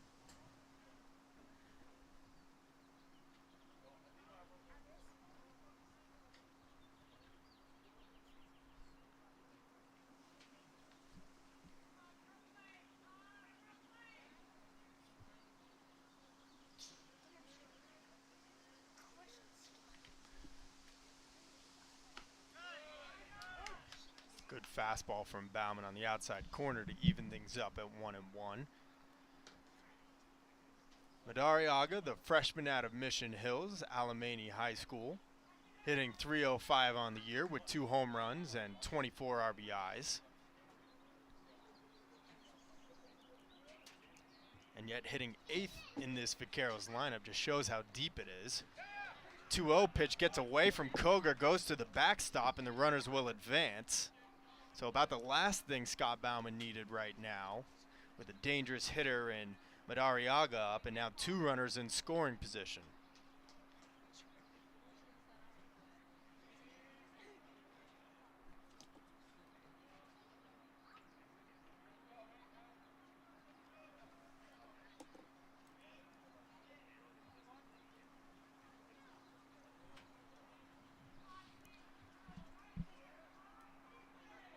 So the Cougars got 2 back in the bottom of the third, but in danger of giving them right back to the Vaqueros. Runners on second and third and 2 outs. 2-1 count. And Bauman's offering misses high, and it's now 3-1. Nobody warming in the Cougars bullpen. This is Bauman's game right now. He came on in relief of Prado in the third inning and was able to strand 3 base runners. But now finds himself in a bit of trouble here in the 4th inning with Madariaga, who's already homered in this game, at the plate. 3-1 is a good fastball on the outside corner, and the count's run full. Arten Biagian would be next. Couple of free passes in the game for him.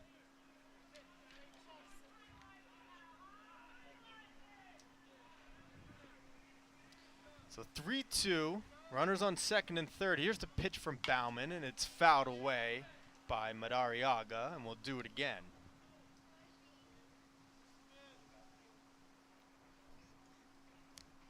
With 2 outs here now in the 4th inning, after Biagian's at bat, Glendale will have hit through their order 3 times, and all things considered, just 4 runs on the scoreboard.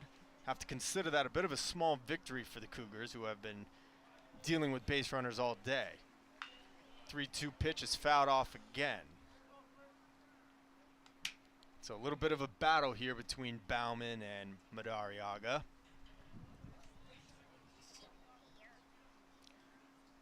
Albert Prado had Madariaga down 0-2, leading off the 2nd inning, and he just turned on a fastball and roped it over the right field fence for a solo home run. He then singled in the 3rd and scored a run later that inning. 3-2 pitch once again from Bauman. And this one's hit in the air to left field, should be playable. It's Mikey Kane on the call who makes the catch for the final out of the inning. So, a couple hits and a walk, but no runs. Bauman strands 2 runners at second and third after a 3.5. Glendale 4, Cougars 2. Here at IQ, which stands for Institute for Culinary Education at College of the Canyons, we offer 3 certificates: a baking and pastry certificate, a culinary arts certificate, and a wine studies certificate, as well as an associate's degree in the culinary arts. We are an accelerated program, so you can finish between a year and a year and a half. We create a culinary community here at College of the Canyons.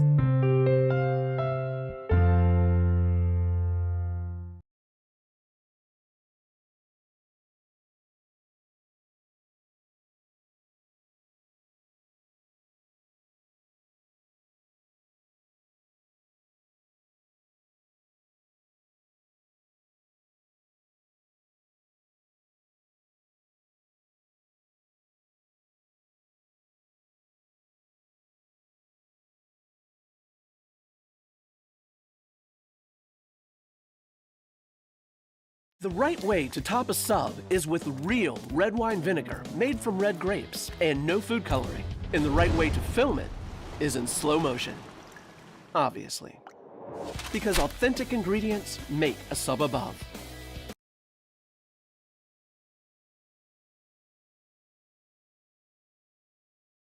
COC number 15, third baseman Andy Ambrose. Bottom of the fourth, Andy Ambrose, Alex Ballesteros, and Brandon Whiting, the scheduled hitters for the Cougars, still trailing 4-2. We're able to get to Aaron Suval a little bit in the third inning as Ambrose takes a first pitch fastball for a strike. Ambrose with one of the 3 Cougars hits today, a single in the second inning off of Suval, who works from the windup and is quickly ahead 0-2 on him.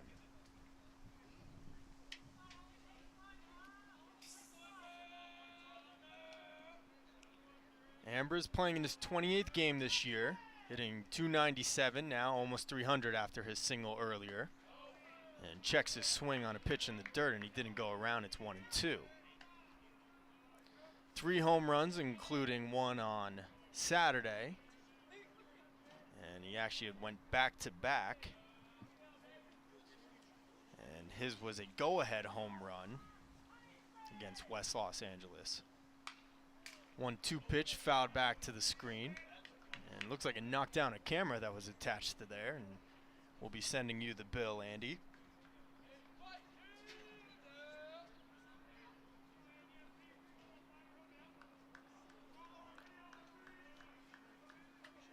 But Amber's hanging in this at-bat against Suval, who's a tough pitcher on hitters, of course, with the ability to strike out just about anybody in conference. As we mentioned, nearly a strikeout per inning. And his 1-2 misses just high. And that'll even things up at 2-2. Suval out of Agora Hills, Agora High School. Listed as a right-handed pitcher, but also an outfielder. His 2-2 pitch to Ambrose is smoked into right field, but right there is the center fielder, Craig, who makes the catch. Number 12, second baseman Alex Ballesteros. So the Cougars looking a lot more comfortable against Suval, their second time through the order. Both Taft and Hensley and Ambrose hit those balls on the screws, but the Glendale defensive positioning exactly where they are supposed to be and have made both of those catches look routine. And with one out, that'll bring up Alex Ballesteros, who is 0 for 1 with a strikeout in this one. He hits this one right up the middle, but again, Glendale perfectly positioned. It's Biagian there to field it on one hop and make the throw to first for the second out. Number 18, right fielder. So 2 quick Brandon outs Whiting. for Suval, and it'll be Brandon Whiting, who was a strikeout victim in the second inning as well. 0 for 1 on the day.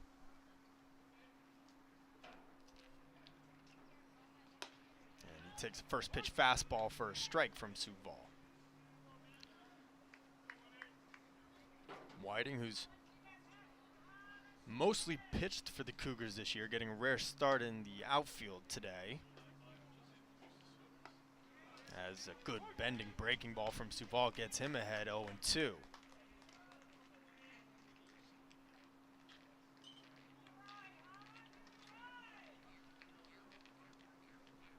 And for Whiting,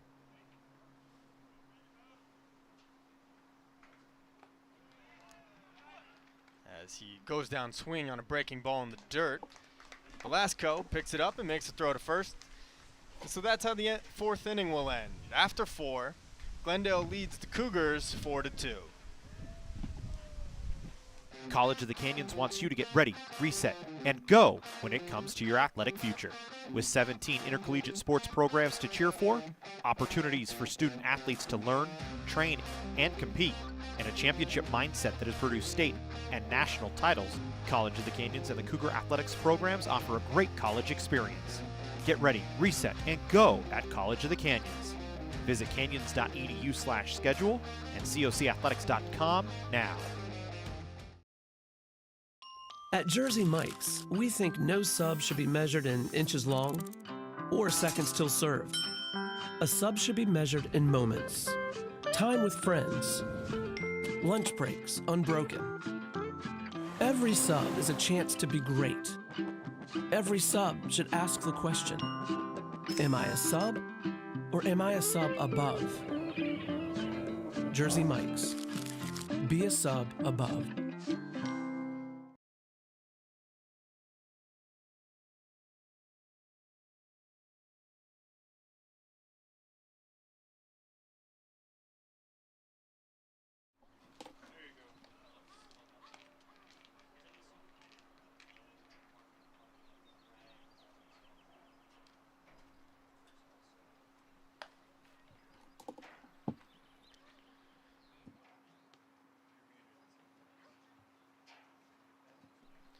On to the fifth we go.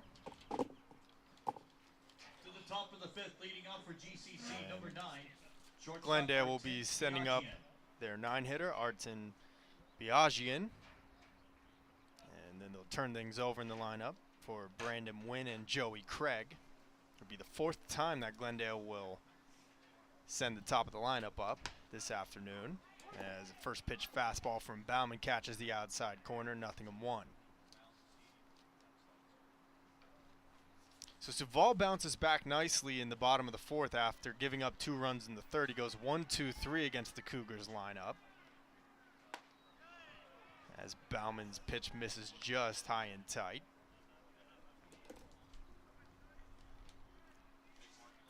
Biagian was hit by a pitch and drew a walk in the 3rd inning, so no official at-bats yet here today.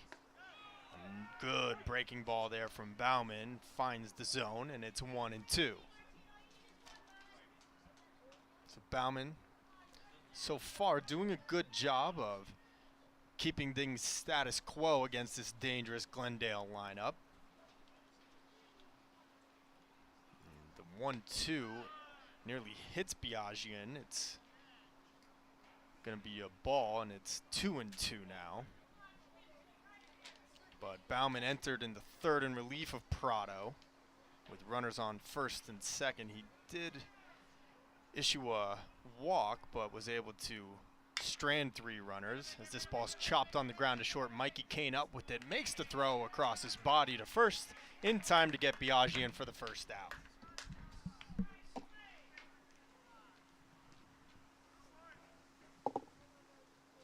Number 30, designated hitter Brandon Wen.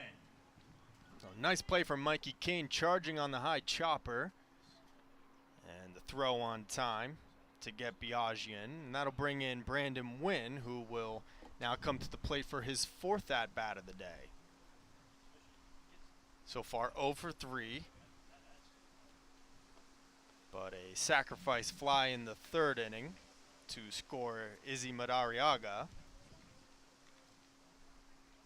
for the Vaqueros' 4th run of the afternoon.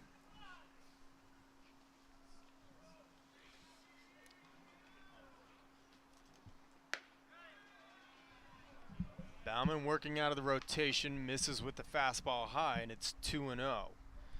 Bauman came in to relieve Albert Prado, who went 2 2/3, gave up 5 hits, 4 runs, all earned. He only walked 2 batters, but he hit 4, and that was the center of a lot of his troubles today. Bauman gets a good breaking ball over for a strike, and it's 2-1.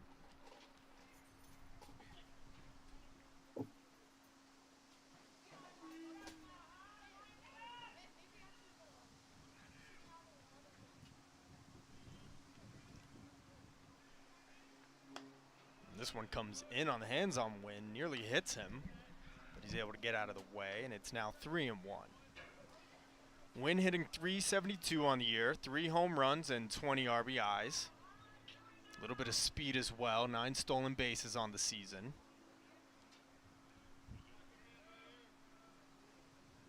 5 hits in his last 3 games.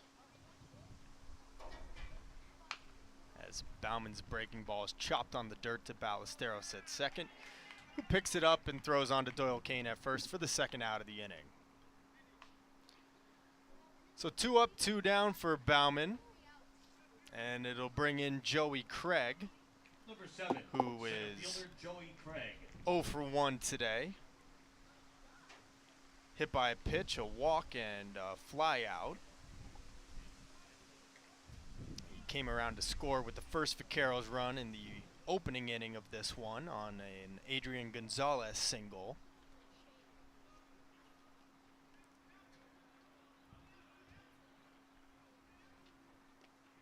Bauman going back to that breaking ball. This one misses in the dirt.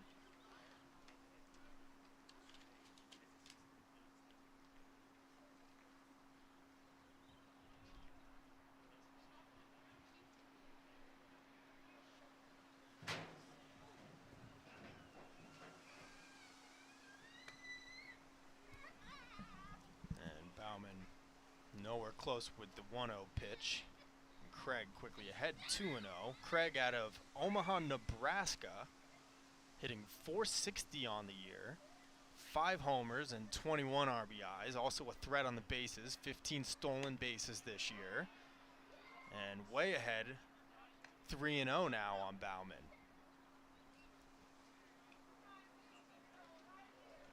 Quite the move from Omaha, Nebraska to Glendale, California.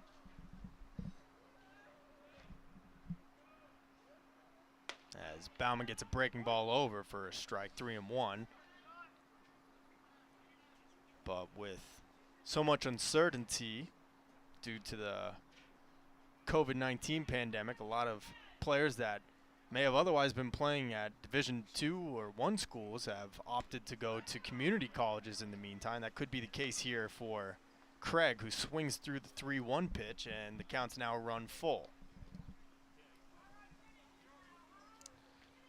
So Bauman a strike away from the Cougars' first 1-2-3 inning of the day. Looks in for the sign, goes into the rotation, and a breaking ball called strike 3. Scott Bauman going to the bender once again, and he has the first 1-2-3 inning of the day after 4.5. Glendale 4, Cougars 2. Our sports medicine program here at College of the Canyons is meant to introduce students who are interested in some type of career in sports medicine. Most of my students are interested in careers as an athletic trainer, physical therapist, or orthopedic surgeon. So when they're done with our program, they will have their Associates of Science. Do you love sports? And do you take satisfaction from seeing someone go from injury all the way back to the sport that they love? Then this is a program you should definitely consider.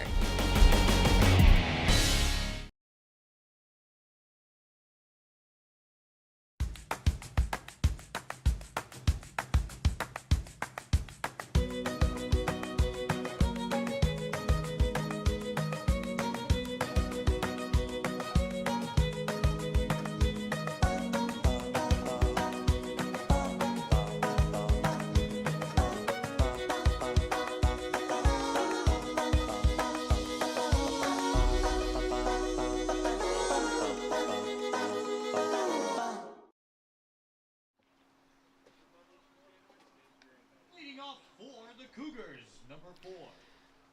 Center To the fielder bottom of the Jovan 5th, Camacho. the Cougars will have Jovan Camacho, Ryan Camacho, and Mikey Kane. Jovan reached on an error by Madariaga on a line drive that hit off his glove. He ended up coming around to score on a sac fly from Doyle Kane to open the scoring for the Cougars. First pitch nearly hits him, turns out of the way. So Savalback out for his 5th inning of work. Faced 4 batters in the first inning, 4 in the second inning, and retired the side in the 4th. His really only trouble came in the 3rd when he gave up 2 runs, as Camacho swings through a fastball and it's 1-1. And of course that inning, as we just mentioned, opened on the fielding error by Madariaga off the bat of Camacho at second base. And picks the inside corner with a fastball and gets ahead 1-2.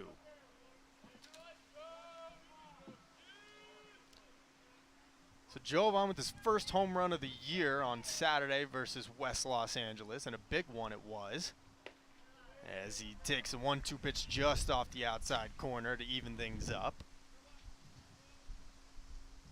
Camacho not really known as a power hitter, but had enough to get out of the yard and cut the Cougars' deficit from 8-6 to 8-7 in what would be a come-from-behind win in the 9th inning on Saturday. But he swings through Suval's 1-2 pitch, and he is down on strikes to open the 5th.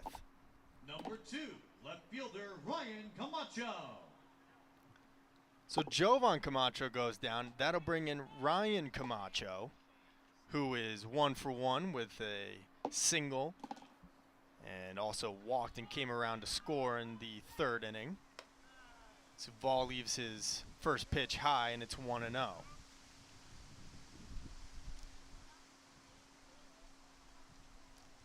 Ryan Camacho hitting almost exclusively out of the leadoff spot here in the second half of the season,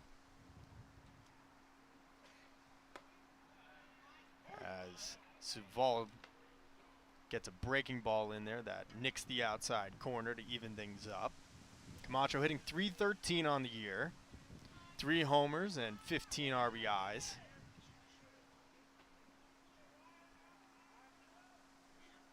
And has been hot at the plate lately. 6-game hitting streak, including 3 on Saturday versus West Los Angeles. In fact, had multi-hit games in all 3 games of the West Los Angeles series. As Suval pumps a fastball in there to get ahead 1-2.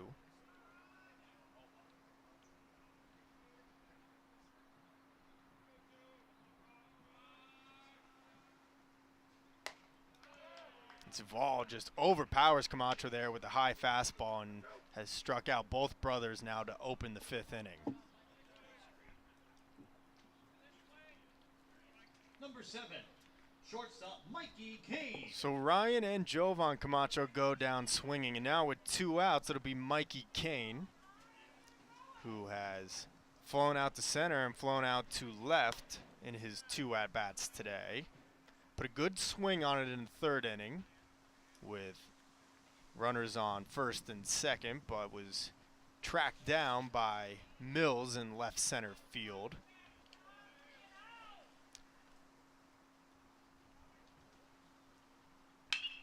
He rips this one to the left side and past the diving Seo for a 2-out base hit. So Mikey Kane with a 2-out knock to keep the inning going, and it'll bring up his brother Doyle Kane now. Number 16, first baseman Doyle Kane. And so Kane now with a 17-game hitting streak.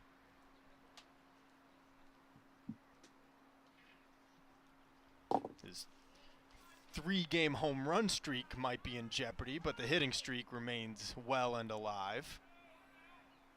And he'll ask his brother Doyle now to do some of the heavy lifting and maybe get him around and get another run in. First pitch from Suval misses low and inside, 1-0. Doyle is 0 for 2 on the day, a strikeout looking in the 1st, but brought home the first Cougars run with a sacrifice fly in the 3rd. That scored Jovan Camacho. Be asked to do a little bit more here with 2 outs. 1-0 pitch, a breaking ball outside, and it's 2-0.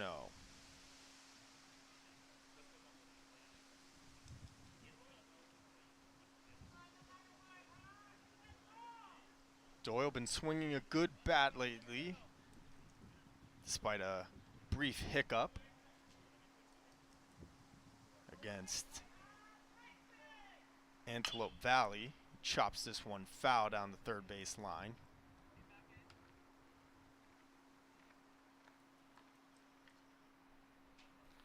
It was actually West Los Angeles where he took an 0 for 5 day, but got right back on the horse and went 3 for 5 versus West Los Angeles on Thursday. And then a hit in 4 at-bats on Saturday Mikey Kane leading from first. Doyle at the plate. 1-1 pitch. Swung on and fouled and hit out of play to the right side.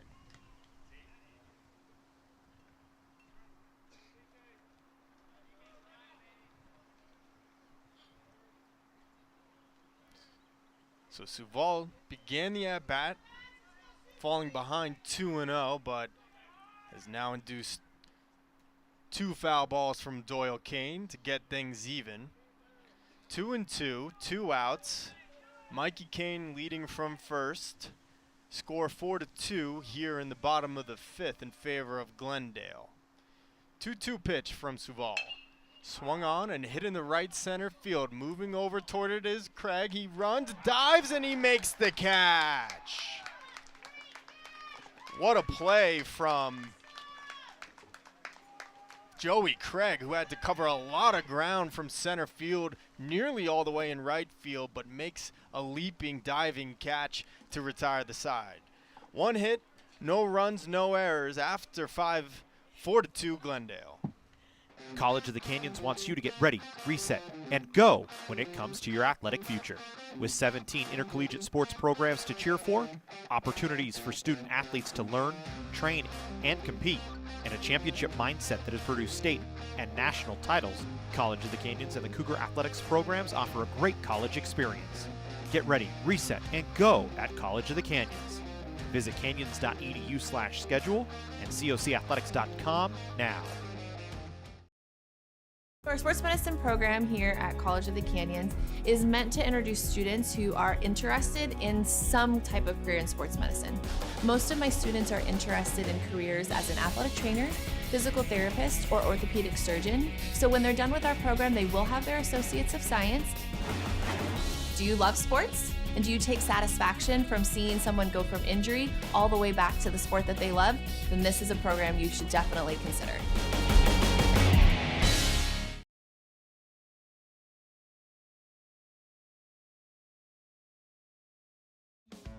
Getting that perfect slice is satisfying, fulfilling, and rewarding too.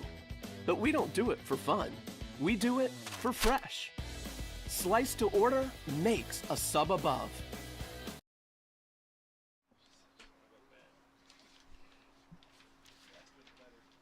To the 6th we go. Scott Bauman still on the mound for the Cougars.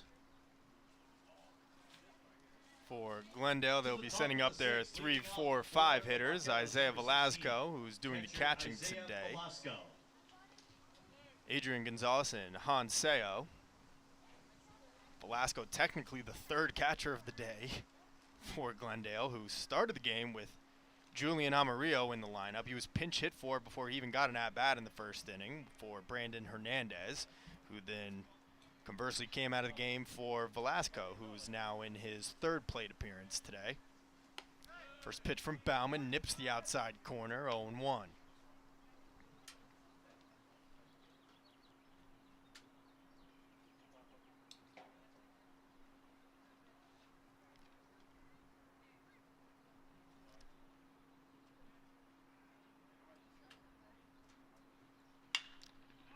Velasco skies this one into foul territory along the 3rd base line. Mikey Kane giving it a run but can't come up with it.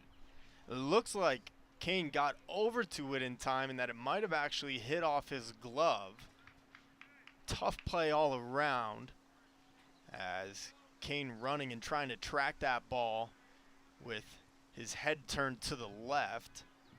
Impressive to even get over there. We've talked so much about how much foul territory there is here at Cougar Field, but with the wind also being a factor, it was going to be a tough play no matter how you slice it.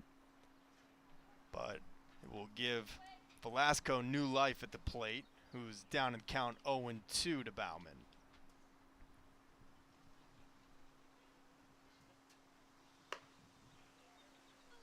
And Bauman just leaves that one up, and it's 1-2. Velasco, the freshman out of Granada Hills. His alma mater, Granada Hill Charter, hitting .356 on the year. No home runs, but 11 RBIs. And Bauman again Looking like he was trying to snap off a breaking ball in each of those last 2 pitches, but unable to do so. The breaking ball has been very effective for Bauman today. He got Joey Craig looking to end the 5th inning, and he has used it very effectively here throughout his appearance. Goes to the breaking ball, and this one's turned on by Velasco. Back at the fence at the wall, and it is out of here. Isaiah Velasco with a leadoff home run to open the 6th inning, and Glendale pads their lead to 5-2.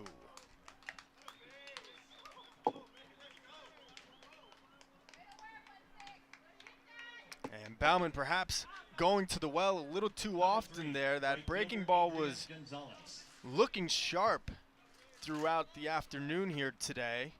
He was ahead on Velasco, 0-2 to open the at-bat. Tried to break 2 breaking balls off, but just couldn't do it. He came back with it on 2-2, and it was just a hanger dead center, and Velasco turns on it to give Glendale a 5-2 lead. And despite that, Bauman goes to the breaking ball again here to open the at-bat versus Adrian Gonzalez. He gets it in for a strike, 0-1. And for Velasco, his first home run of the season, call it the broadcaster jinx.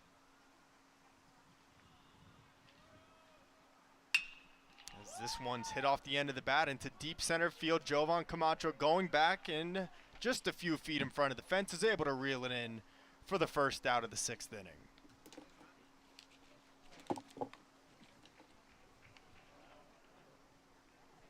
Number 8, third baseman Hans. So Bauman set Glendale down 1-2-3 in the 5th inning, but so far has been greeted with a home run from Velasco and a 370-foot out off the bat of Gonzalez to center field.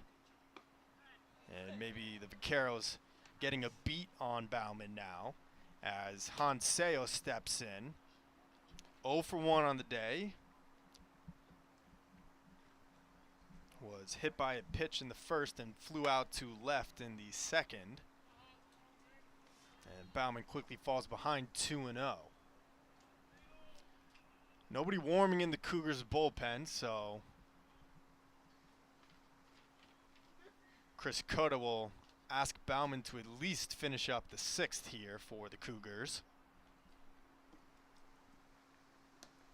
Bauman going back to the breaking ball, but misses. And it's 2-1 on Seo.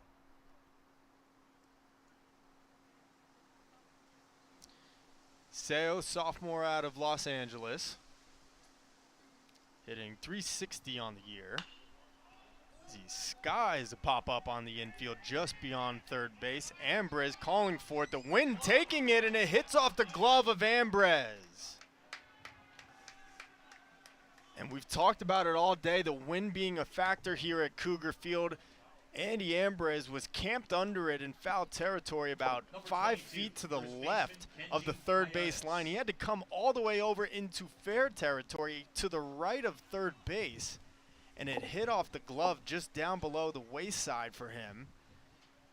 And it looks like the wind took that one and just circling all around the field there. So it'll go down as an E5. And it'll bring Kenji Polaris into the batter's box, who fouls Bauman's first pitch down the third base line. So a tough play for Andy Ambrose. Mikey Kane was actually over there as well, and it appeared for a second he might have a beat on that ball. But it ends up hitting off the glove of Ambrose, and it'll put Seo at first. A 1 pitch from Bauman to Polaris misses high, and it's 1-1.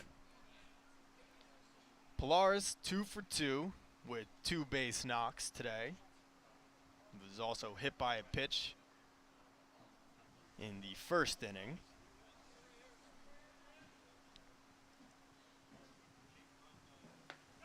Good breaking ball from Bauman, gets the outside corner to get him ahead 1-2.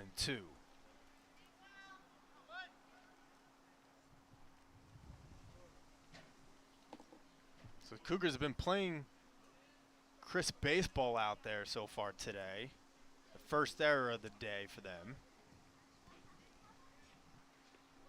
And a a costly one as this one gets away from Cougar, and it's going to go all the way into the Cougars' dugout.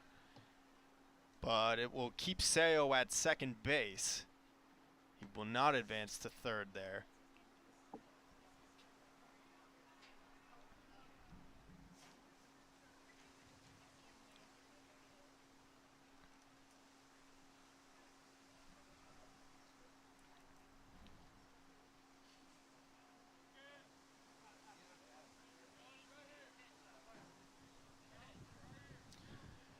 So Polaris with a 2-2 count. Seo now at second. Glendale already having scored a run here on the leadoff solo home run from Velasco. Leads 5-2. And Bauman thought he had that one, but it just misses outside. And it runs the count full, 3-2. Bauman came off the mound thinking he had a strikeout there of Polaris, but from our vantage point, looked like it was just a bit outside, and the home plate umpire seems to agree with that sentiment. And so Bauman will have to have another one.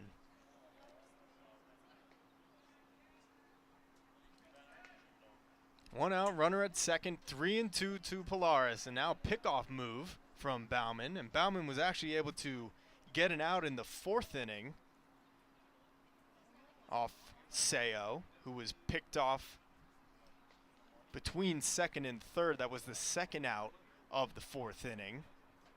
And Bauman trying to go back to it there, but Seo wisely close to the bag at second. Now Bauman steps off as Seo dancing off of second base, drawing his attention.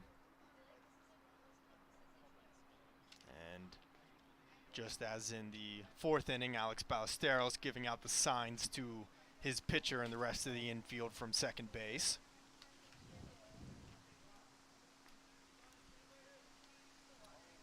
Count still 3-2 to Polaris. Bauman ready now. And Polaris fouls this one off to the right side and out of play, and we'll do it again.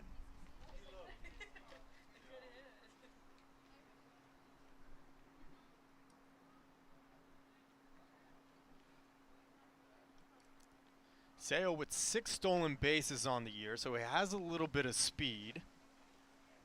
But can't imagine with a 3-2 count and 1 out that he'd be in motion here from second to third.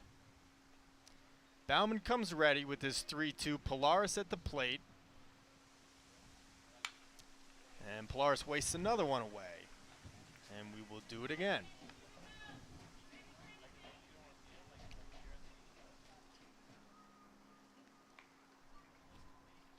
Polaris playing first base today for the Vaqueros. And as we mentioned, will likely start one of the next 2 games in this series for Glendale. He has been ace 1B to Aaron Suval on the mound for Glendale this year. But looking to drive home a run here at the plate as he wastes another one away and fouls this one down the third base line.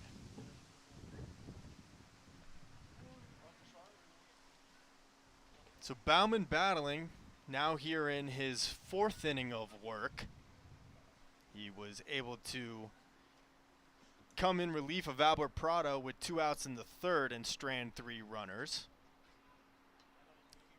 Had a scoreless 4th inning, a 1-2-3 5th inning, but has now given up a run on the solo home run from Isaiah Velasco to open the 6th, and now dealing with some action on the bases as Seo leads from second. The 3-2 on the inside corner, strike 3. So Bauman with a huge second out as he gets Polaris looking on the fastball. Number 2, left fielder Alex Mills. And that'll bring in Alex Mills, who is 0 for 2 today. Struck out his first 2 at-bats against Albert Prado, but drew a walk in the 4th inning against Bauman. The only walk that Bauman has issued here today. as Mills fouls this one back to the screen, 0-1.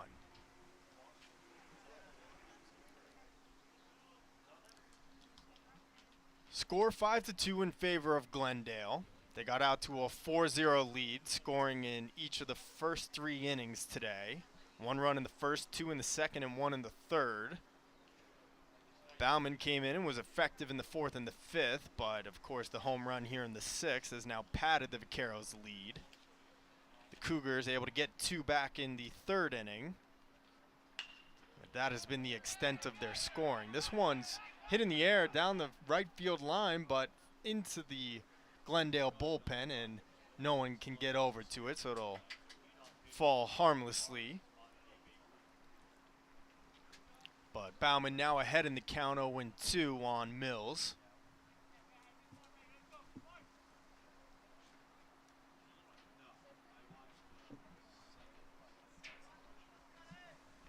Still no one warming in the Cougars bullpen, so a real possibility, depending on how this inning goes, that Chris Cota will ask Bauman to go back out for the 7th. Seo leads from second. Mills behind 0-2. Breaking ball is skied on the infield. Ambrose with another opportunity into the shadows, makes the call and makes the play. So no runs, no hits, 1 error. 1 run, rather, on the home run from Velasco. After 5.5, it is 5-2 Glendale. College of the Canyons wants you to get ready, reset, and go when it comes to your athletic future.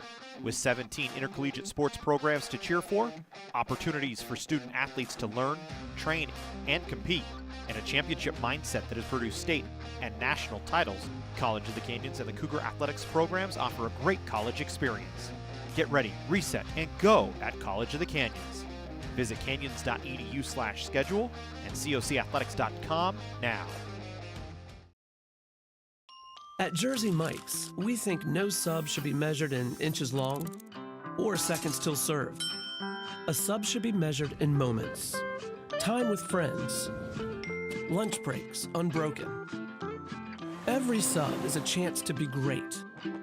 Every sub should ask the question, am I a sub or am I a sub above? Jersey Mike's. Be a sub above.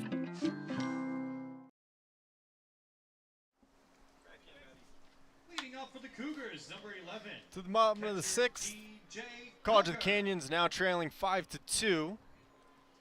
Aaron Suval back out there now for his 6th inning of work. And so far, other than a minor hiccup in the 3rd inning, has been excellent today. As it is DJ Cougar to lead things off for the Cougars.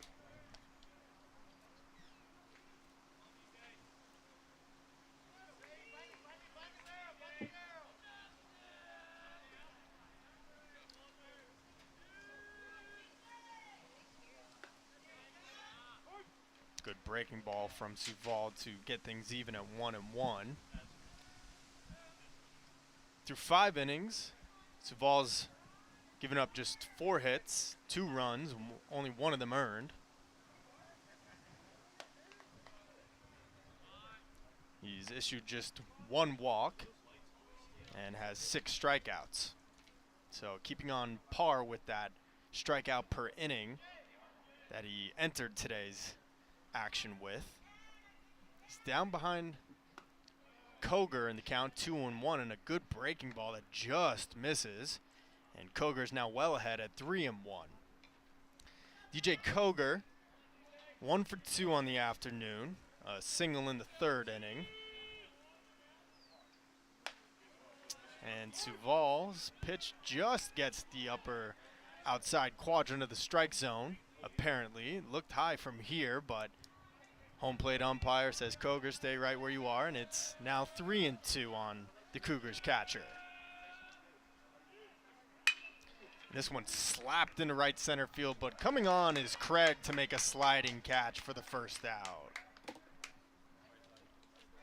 And Joey Craig has been active in center field. He designated hitter, retired Captain Doyle Hensley. Kane to end the 5th inning on a scorched the ball into right center field, had a ton of ground to cover, and made a leaping catch that brought him to his stomach. And then, of course, right there, a sliding catch to set DJ Cougar down to open the 6th. So Taft and Hensley steps in 0 for 2, a couple of flyouts today, and takes first pitch from Suval, high and tight for ball 1.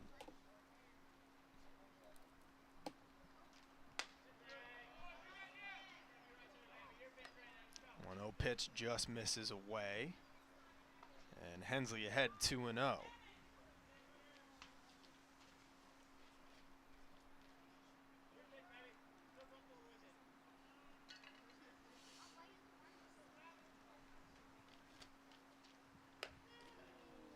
That one's high and tight, gets some oohs and ahs from the crowd, but Hensley able to turn away, and he is way ahead in the count, 3-0.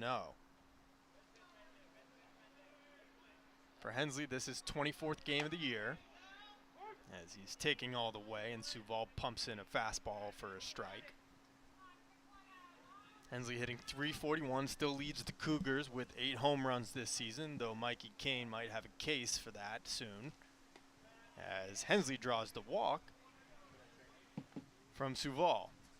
So 1-out walk for Hensley, and it'll bring up Andy Ambriz. Ambriz 1 for 2 on the day, a single in the 2nd inning, and later flew out in the 4th.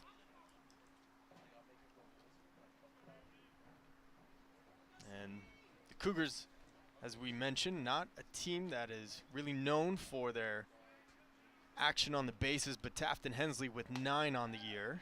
So if anyone, you might expect it to be Tafton, who leads from first, as Ambriz takes a first pitch strike from Suval to open the at-bat.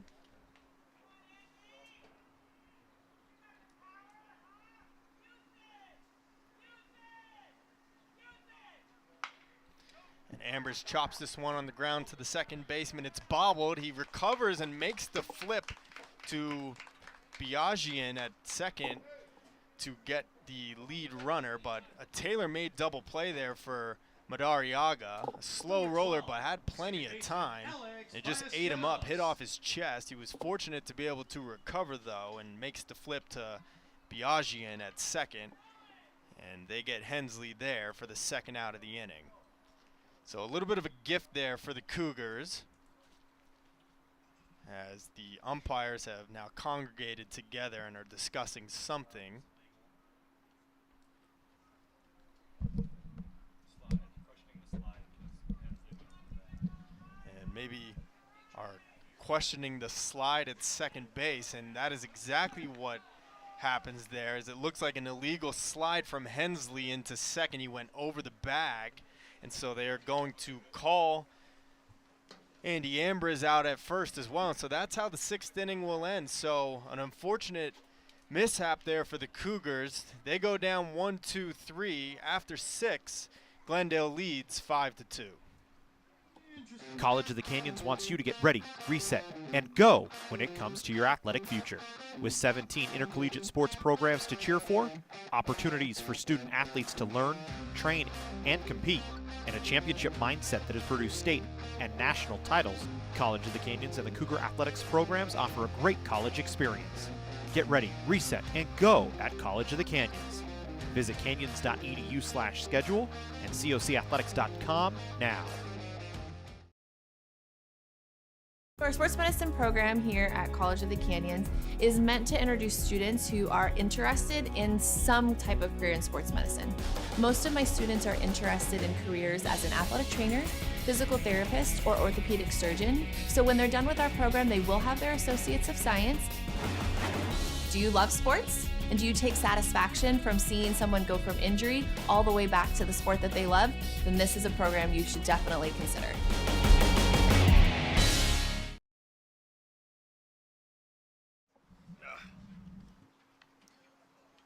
We go to the 7th inning here from Cougar Field.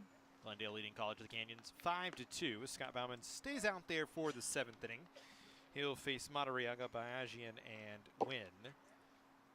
The scheduled hitters here in the 7th for Glendale as they have a 3-run lead. Cougars Had a runner on with one away in the 6th inning, but a runner's interference call on Tafton Hensley on a slide into second base ends the inning.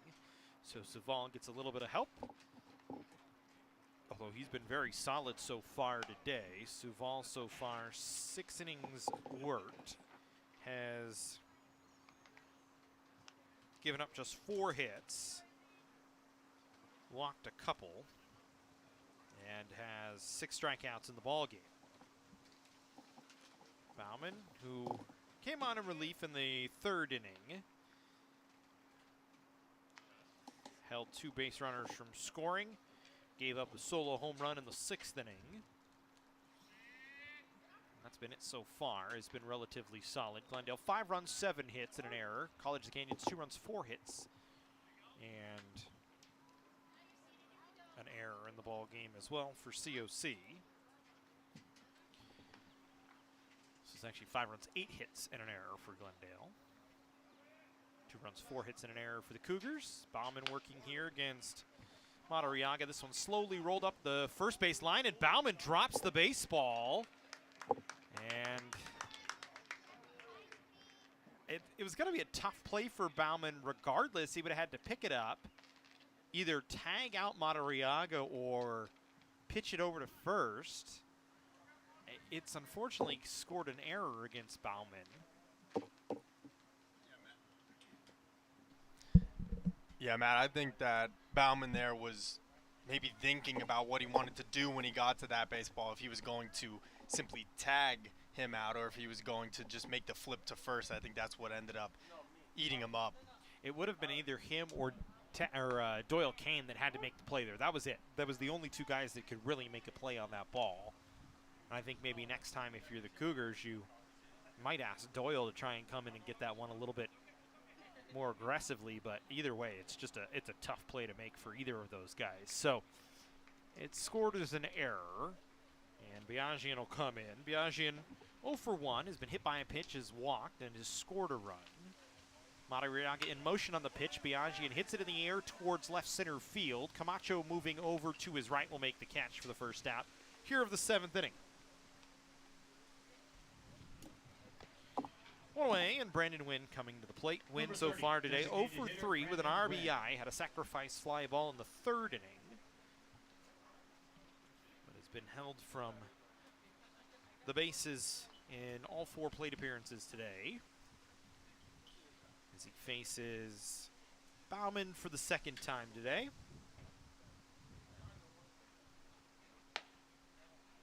Bauman got himself out of some trouble in the 4th inning. Had walked a runner, then gave up a single, but was able to pick off Seo for the 2nd out. Then walked Mills, but got Madariaga to pop up to the shortstop to end the inning. Went 1, 2, 3 in the 5th. Gave up the solo home run in the 6th. Should have been out of the inning pretty quick in the 6th after that, but an error from Ambriz extended the inning, but no damage done.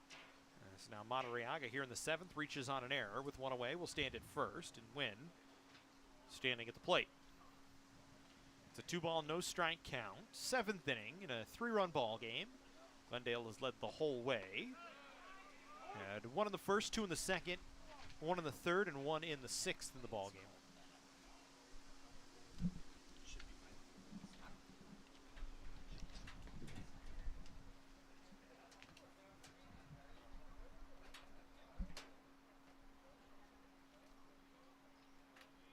It's 2 balls and 1 strike with 1 out.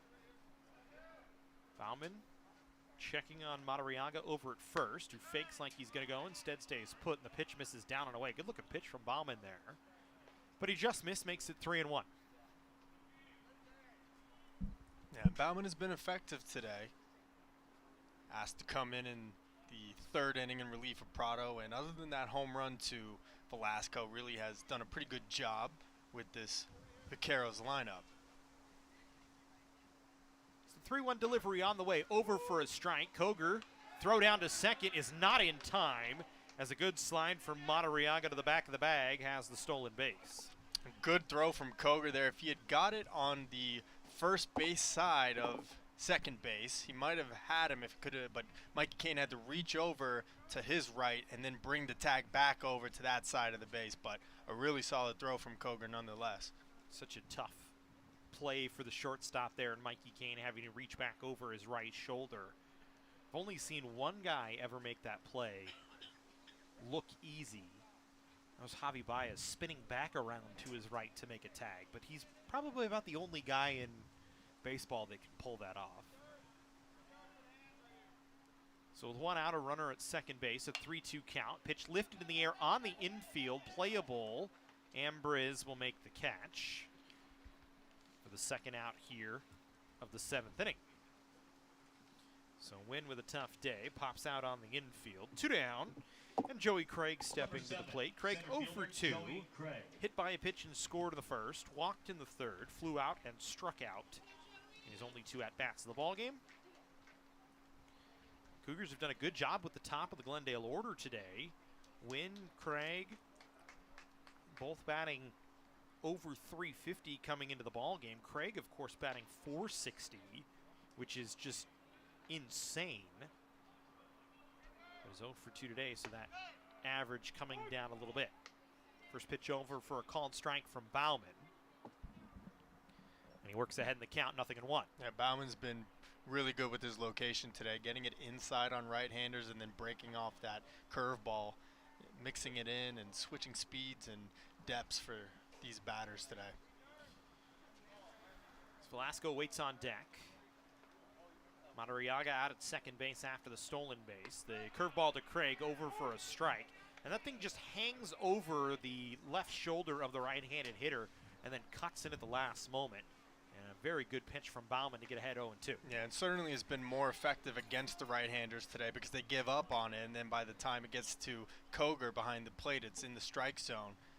Of course, Velasco, the left-handed batter, was able to turn on one of those curveballs, but let's see if he could go back to it now and double up on it.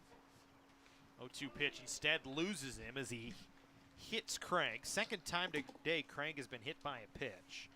And it'll put runners on first and second with 2 away. And Velasco hit a solo home run in the 6th inning coming into the plate. Number 16, catcher that solo homer came off of Bauman for Velasco.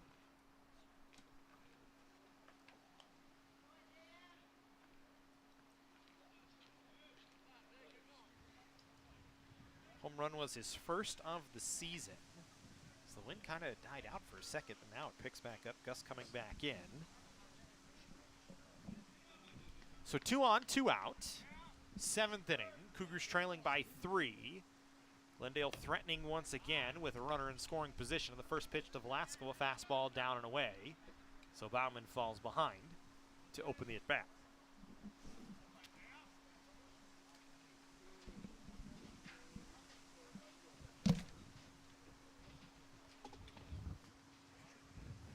It's a big at-bat right here with Velasco at the plate. Cougars trying to keep it a 3-run ball game. Good pitch that time from Bauman. Velasco waves over what looked like a changeup down in the dirt. Evens the count at 1-1. And still nobody up in the Cougars bullpen, so Chris Cota really is leaning on Bauman to get the Cougars as far into this game as possible without having to waste too many of his pitchers, with an eye maybe toward later in this series. Yeah, and it certainly looked like early on it might be a bullpen game. Prado only going 2 2/3, but Bauman has cleaned up the work since then. It's the 1-1 pitch to Velasco, a breaking ball in the outer half that just misses, makes it 2-1.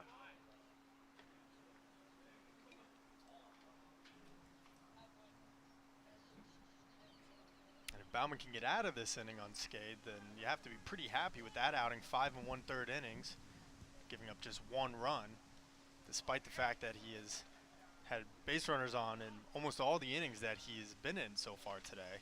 He's done a good job of bearing down and getting those final outs needed.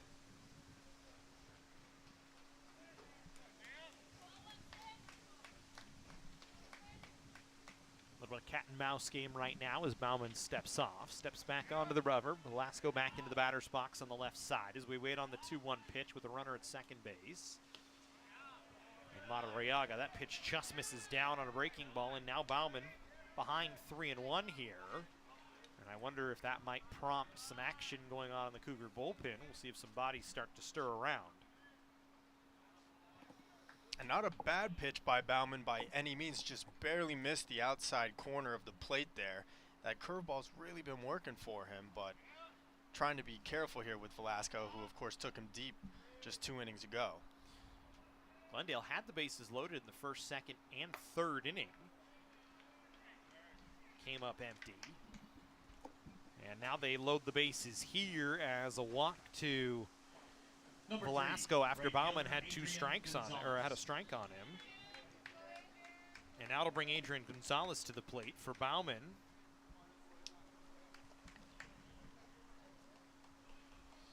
It's his 4th walk of the ball game. And Gonzalez, who singled in the first, doubled home a run in the second, is 2 for 4 with 2 runs batted in. And Glendale once again with the bases loaded and a chance to try and break open a larger lead here late in the ball game.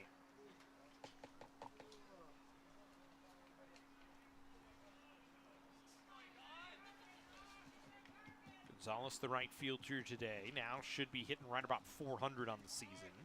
Came in at 386. But 2 for 4 today as he takes the first pitch down in the dirt. Good block from Cougar there. Vaqueros already with a 1-run scoring on a wild pitch today. Keeps that one in front of him, sliding to his right.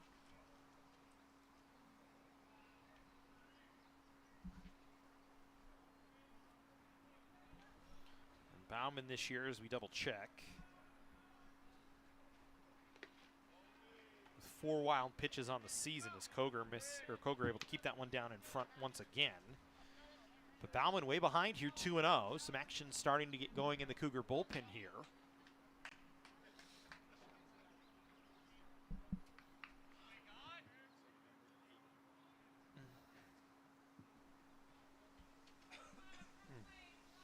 Malachi Carell out in the bullpen getting loose. Maybe a little bit of confusion here between Cougar and Bauman as they try to get on the same page with the signs.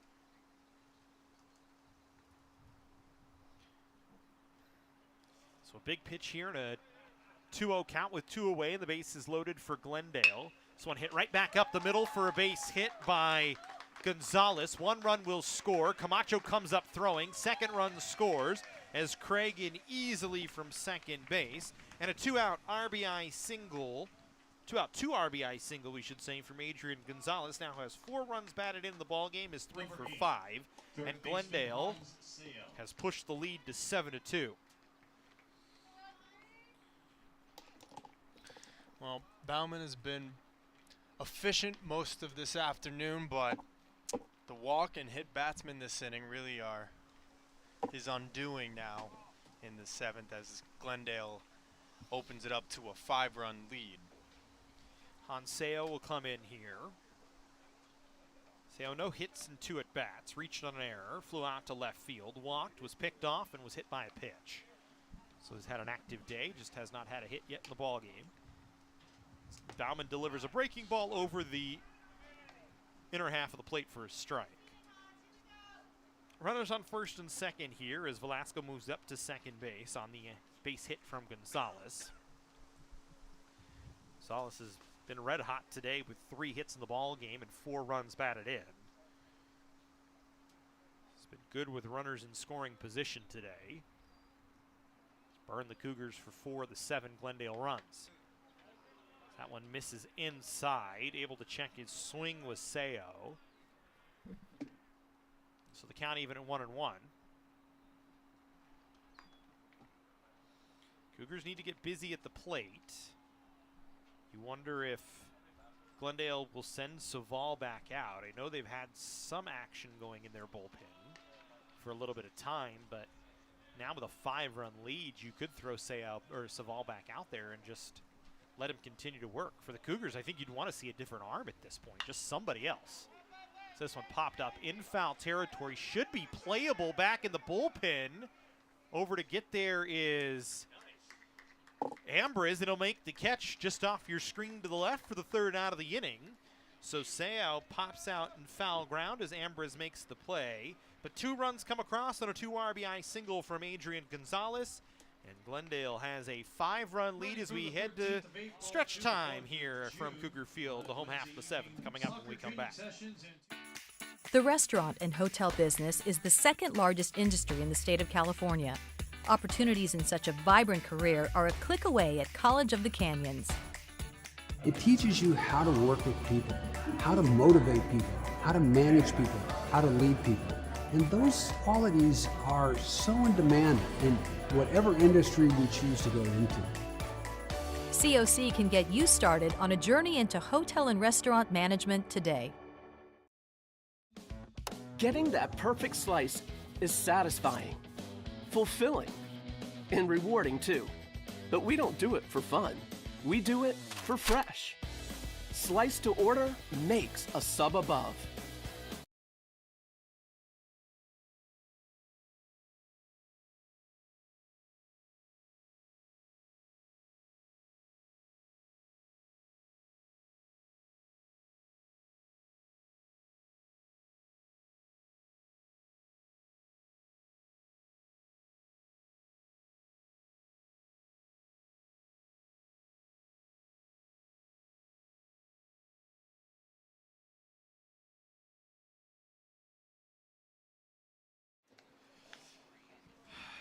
Home half of the 7th. Cougars going to send Ballesteros, Whiting, and Camacho, the scheduled hitters.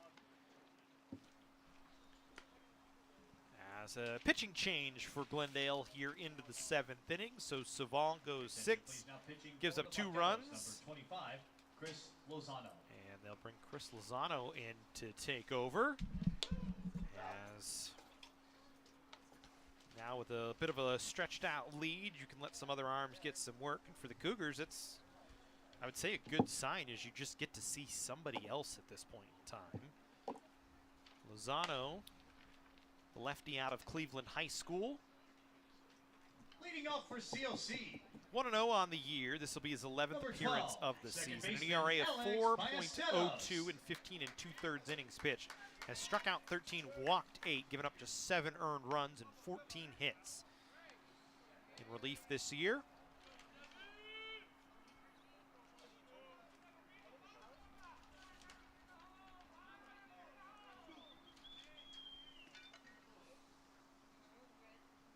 so as we said, for the Cougars, I think just happy to see a different arm. Lozano, the hard-throwing lefty, misses his first pitch away. Yeah, absolutely, Matt. But Glendale, perhaps with an eye toward the remaining games in this series, thinking, hey, maybe we can take Savall out now, finish it out with our bullpen, and still get him in for one of the final games of this series. So that went over for a called strike.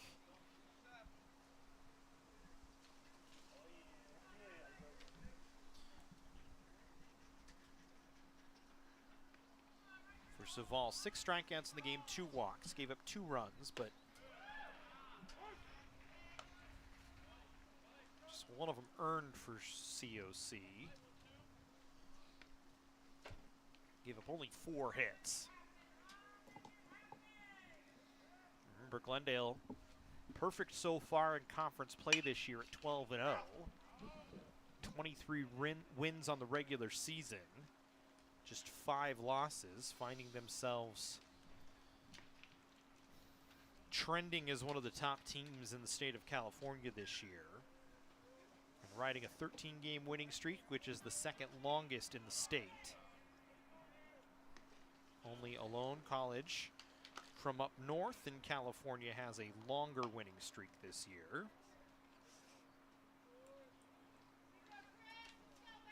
Take a look at some of the out-of-town scoreboard. Golden West, a 5-0 win over Riverside today. Saddleback won again for their 22nd win of the year.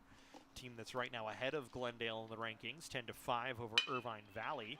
This one hit on the ground towards short. Mayajian picks it up on 2 hops and fires it to first to set down by Ballesteros. 6-3 for the first out of the inning.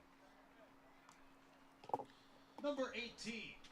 Shelik, a big score. Merced, an 18-3 win over Porterville. score reported for Imperial Valley and Southwestern right now. Cypress a 14-5 lead over Orange Coast in the 9th. Grossmont a 10-8 win over San Diego Mesa. Grossmont, a team that has one of the 5, or has given, we should say, Glendale one of their 5 losses this year.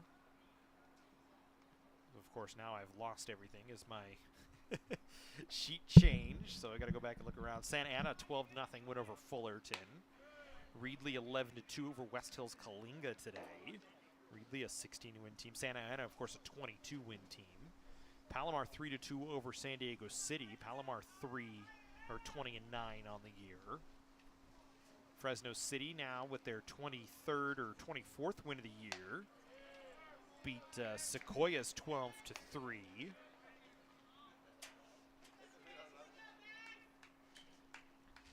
Mount Sac with a 3-2 win over East Los Angeles today. Canada Colts a 7-2 win over San Francisco College. San Mateo a 6-3 win over West Valley. Olone won their 28th game of the year, a 5-2 win over Cabrillo. And then Cerritos a 7-6 win over Oxnard. Napa a 6-5 win over Solano. Actually, I should say Cerritos leading 7-6 over Oxnard. Mount San Jacinto a 7-0 win over Siracoso and Folsom Lake, an 8-1 win over Modesto. Of course, you can check out the 3C2A website. Oh, we should actually mention Bakersfield, a 12-6 win over Citrus. That's an important game in conference play. Bakersfield getting just their 3rd win of the regular season, or the conference season, we should say, as Whiting works a walk. So a runner aboard with one away for College of the Canyons here in the 7th inning, and Jovan Camacho coming to the plate to face Lozano. It's interesting to note after Ambrose, or rather Ballesteros, grounded out to short to begin this inning, he came back to the batter's box as Brandon Whiting was ready to step in and whispered something to him in confidence, and wonder if it might have been about the movement from the new Glendale pitcher, or just maybe a tendency that he had noticed, but clearly worked out well for Whiting, who draws the walk. One out and a runner aboard here for COC in the 7th inning. They trail by 5, so you got to put together a big inning if you're College of the Canyons. Only 2 runs they've scored came in the 3rd. Glendale with 1 in the 1st, 2 in the 2nd, 1 in the 3rd, 1 in the 6th, and 2 in the 7th.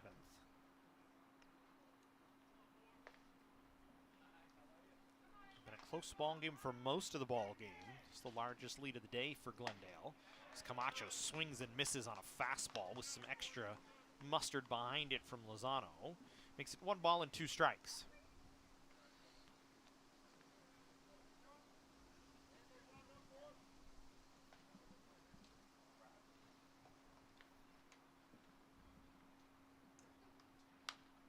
Macho fouls the 1-2 back off the screen. Hit it right off the crossbar. Seen a camera get hit today, or I think it was actually a microphone or recording device get hit. One hit the crossbar. Seen a couple of leave the yard on some home runs from Glendale. Camacho takes. Evens the count at 2-2. Wind has kind of settled out here this afternoon, which is nice. Temperatures dropped a little bit, but not too much. All in all, been a pretty good day for a ball game. It's Whiting away from first. The 2-2 pitch fouled away, and will stay put.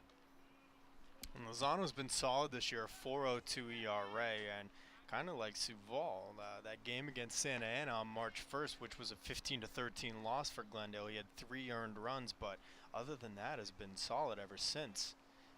5 outings and has given up just 1 run in that time. This pitch misses down. So 3-2 count with 1 away here in the 7th inning. Yeah, Lozano not a high inning guy. His longest outing this year, 2 1/3. The game against LA Mission, where Glendale won 13-5.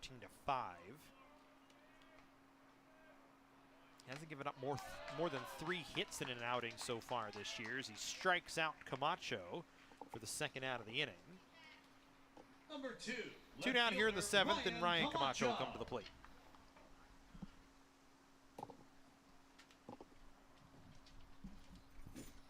Camacho 1 for 2, singled, walked, scored, stole a base, and struck out. One of 4 Cougar hits in the ball game for Ryan today. As he swings at the first pitch, lines it right at Bayajian, who knocked it down, thought he had it in his glove, lost it, but was able to pick it up and had plenty of time to get Whiting. So Camacho hits it on the screws, but right at the shortstop, and that will end the 7th inning. Cougars go quietly. We go to the 8th in a 5-run ball game. Glendale out in front, 7-2. COC's Fire Technology program goes beyond putting out fires. Our goal here is to provide our students with a competitive advantage in the hiring process. It was life-changing for me, and it's exactly what I want to do. It's exactly where I want to be, and it's outside of my comfort zone, and it will be outside of your comfort zone, but you just got to do it. You just got to go all in and just full send and do it.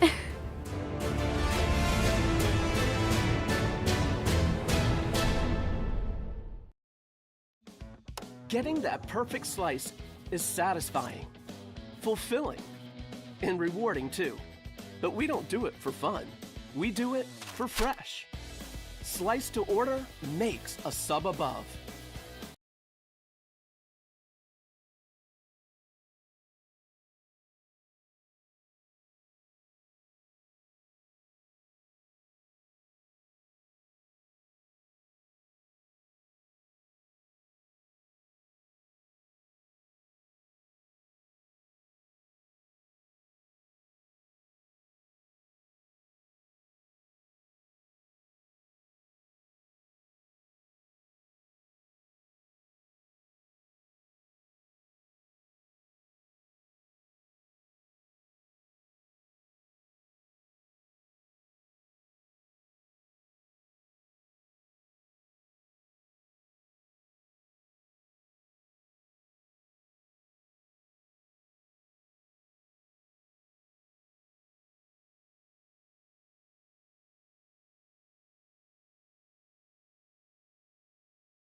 Pitching change for the Cougars as we go to the 8th inning. Malachi Corral will come in to take over. So Bauman goes 4 1/3. Only gave up 3 hits. Allowed 3 runs. To the top of the 8th, leading off for the Buccaneers, Walked number 4 22, and struck first out baseman, a couple. As it'll be Corral this year for his 6th appearance of the season.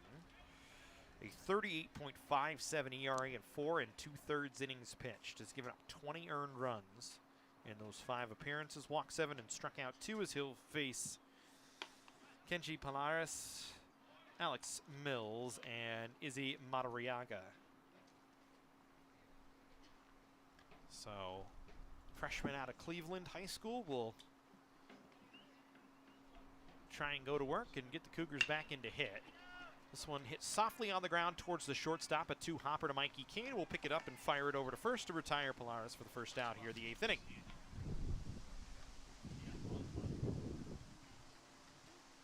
Number 2, left fielder Alex Mills. Here's Alex Mills, 0 for 3 today. Walked in the 4th. Struck out twice, popped out on the infield.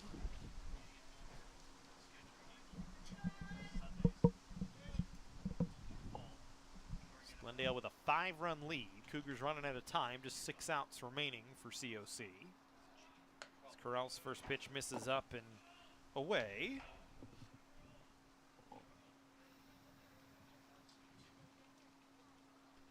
And this Malachi Corral's first appearance since March 22nd versus Antelope Valley. So see if there's any rust on him, but so far so good, retiring Polaris to lead off the inning.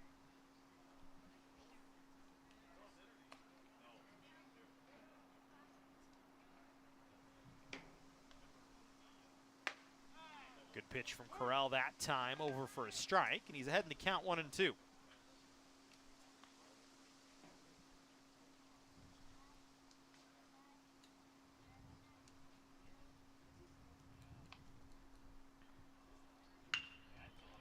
This ball hit up the middle for a base hit, so a two-strike single for Mills, his first hit of the ball game.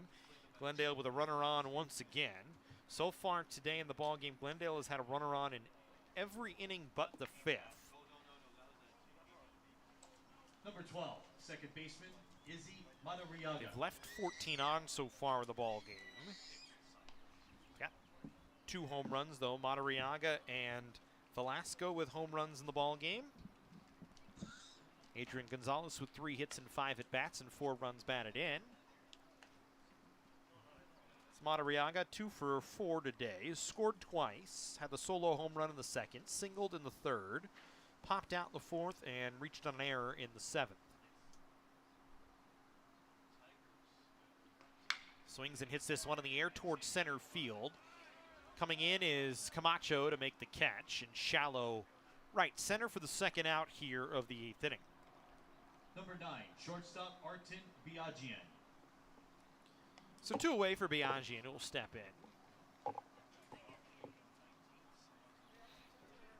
And what a confidence booster this would be for Corral to get through this inning, who's had his struggles this year, but going against the vaunted Glendale lineup, if he could get out of here cleanly, would certainly be a big boost to him as the rest of the season rounds out.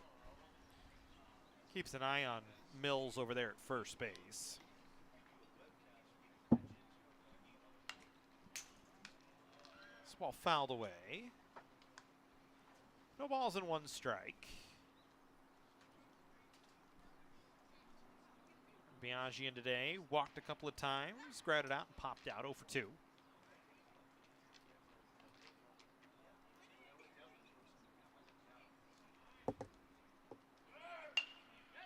Runner in motion. This ball just poked out into the right field. That'll get down for a base hit. Going to third is Mills.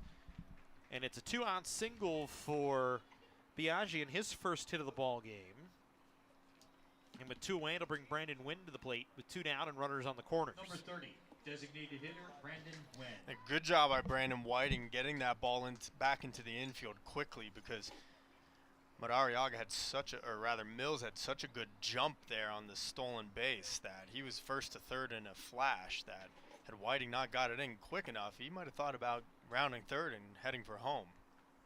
6th. Vaquero with a hit so far today. Only Wynn, Craig, and Sayo without hits in the ball game. You can actually have Brandon Hernandez in there as well. Hernandez had the at-bat in the first. It's a called strike to Wynn, who's 0 for 4 today. Does have a sacrifice fly ball that drove in a run.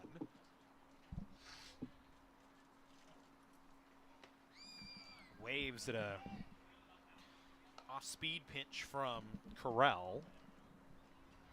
It makes the count 0-2.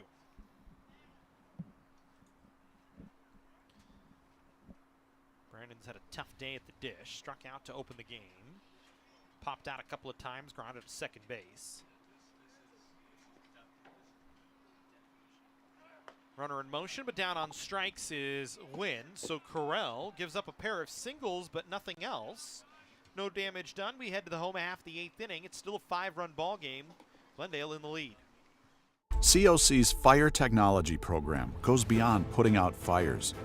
Our goal here is to provide our students with a competitive advantage in the hiring process. It was life-changing for me, and it's exactly what I want to do. It's exactly where I want to be, and it's outside of my comfort zone, and it will be outside of your comfort zone, but you just got to do it. You just got to go all in and just full send and do it.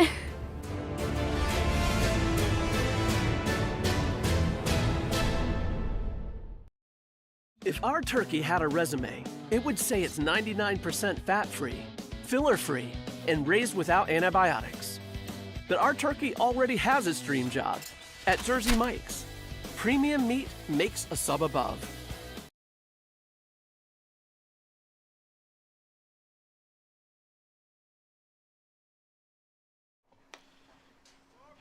Mikey Kane, Doyle Kane, DJ Cougars scheduled to hit here in the 8th inning for College of the Canyons as they'll face Lozano, working his 2nd inning in the ball game today.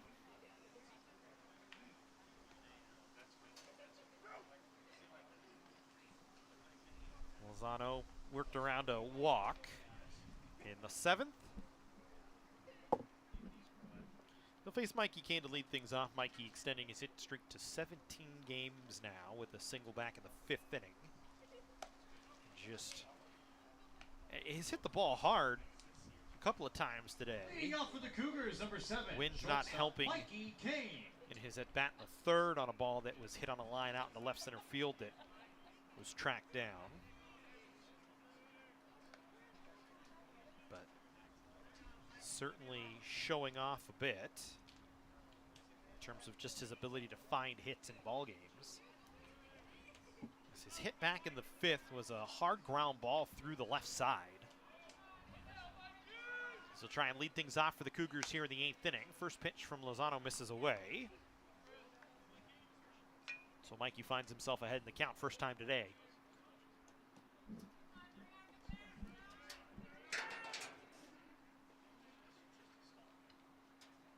Kane headed to USC next year.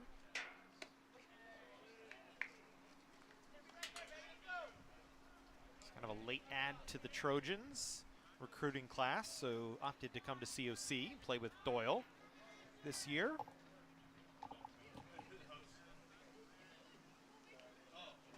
Of course, Doyle and Mikey, the sons of Lindy Kane, the track and field cross-country coach for the Cougars. Mikey takes a called strike, makes it 2-1.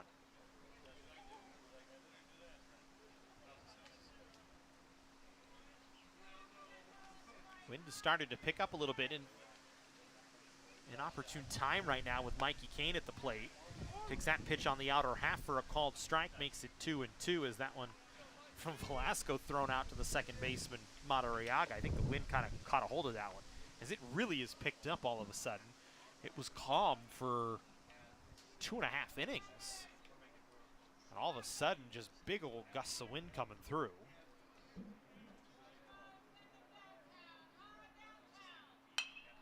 Kane has to foul this one away, just fighting off a pitch on the outer half.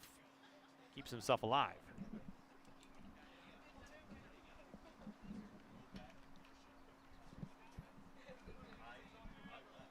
And uncharacteristic of Mikey there. Looks like he expanded the strike zone a little bit and reached for that one. Looked like it was going to be off the plate, but fortunate enough to foul it away.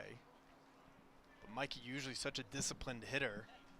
And a big reason why he is able to put up such big numbers, because he waits to get his pitch. He doesn't usually expand out of his comfort zone. About 1-to-1 strikeouts to walks this year. 14 walks, 16 strikeouts. He works the count to 3-2. Lozano being very careful here with Kane, who will give in first here in the 8th inning. Cougars trailing by 5. They need to get busy. Just 6 outs left as that pitch misses down. Kane works the walk. The leadoff runner aboard for the Cougars here in the 8th, as Mikey is on and Doyle coming to the plate. Number 16, first baseman Doyle Kane. Doyle 0 for 2 today. Sacrifice fly ball that drove in a run back in the 3rd inning.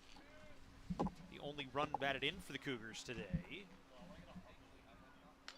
Swings at the first pitch on a big cut and fouls it straight back.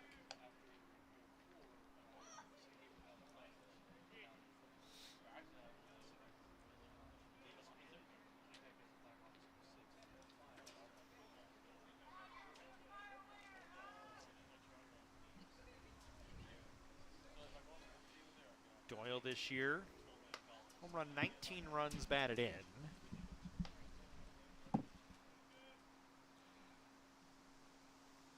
Nobody warming up in the Cougars bullpen, so it looks like the 9th could be going to Malachi Carell, who had a scoreless 8th inning, getting back on the horse. Doyle takes that pitch down, makes it 2-1, so hitters count here for Doyle. Chance to try and take a rip. Mikey 3 for 5 on the bases this year. But trailing 5, I'd imagine the Cougars don't want to press it too much.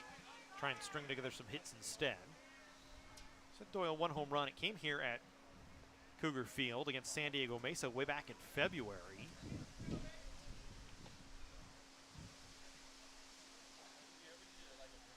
his 10 extra base hits on the year. Sorry, one of his 11 extra base hits on the year. So he's got a good count now at 3-1. So Lozano laboring a little bit here early in this 8th inning. Worked around a 1-out walk in the 7th. Walks the leadoff man here in the 8th, and Mikey Kane, and is in danger of walking Doyle and putting 2 on and nobody out for the Cougars here in the 8th inning. 3-1 pitch. Kane swings, laces it into left center field. That'll get down for a base hit. Mikey around. He'll head to third. They're going to try and send him as this ball gets back to the wall. Mikey Kane will score easily from first base. An RBI double for Doyle Kane in the 8th, and the Cougars get one back. They trail 7-3.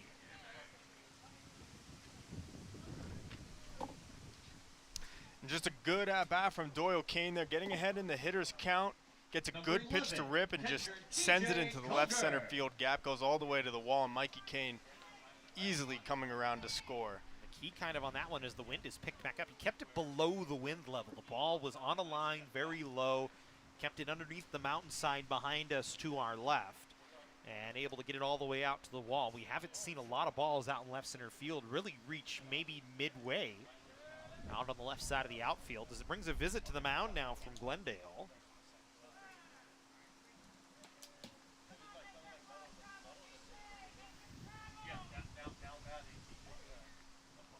As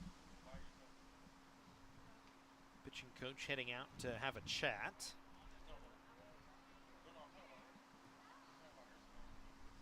And for the Vaqueros this year, it's been Aiden Cunningham, who has been their unofficial closer. 3 saves on the year and 21 innings pitched, a 3.00 ERA, 29 strikeouts in 21 innings, so perhaps Glendale will decide to go to him if things get any closer. And all of a sudden the wind is picked back up once again. Started at the top of the 8th and has really just gotten stronger as we've gone on. So now with DJ Cougar at the plate and a runner in scoring position at second base and Doyle Kane. Nobody out. The Cougars trying to work on a big inning here. They trail 7-3 after the RBI double from Doyle Kane. You'd like for DJ to trade places with him. DJ 1 for 3 in the ball game today.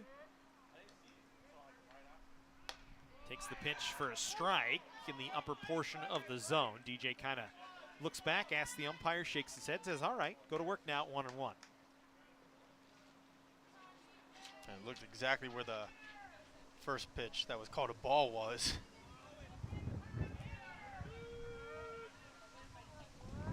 The mound and the plate pretty much completely in shadows right now.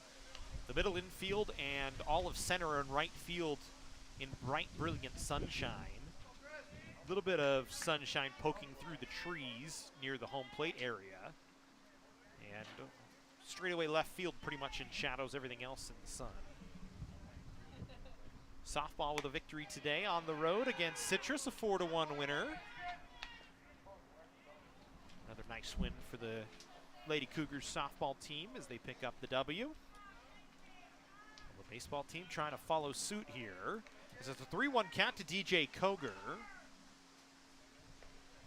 With Doyle Kane leading away from second. Lozano struggling here in the 8th, and he walks Cougar. So the Cougars with runners on first and second, nobody out, and Tafton Hensley coming to the plate.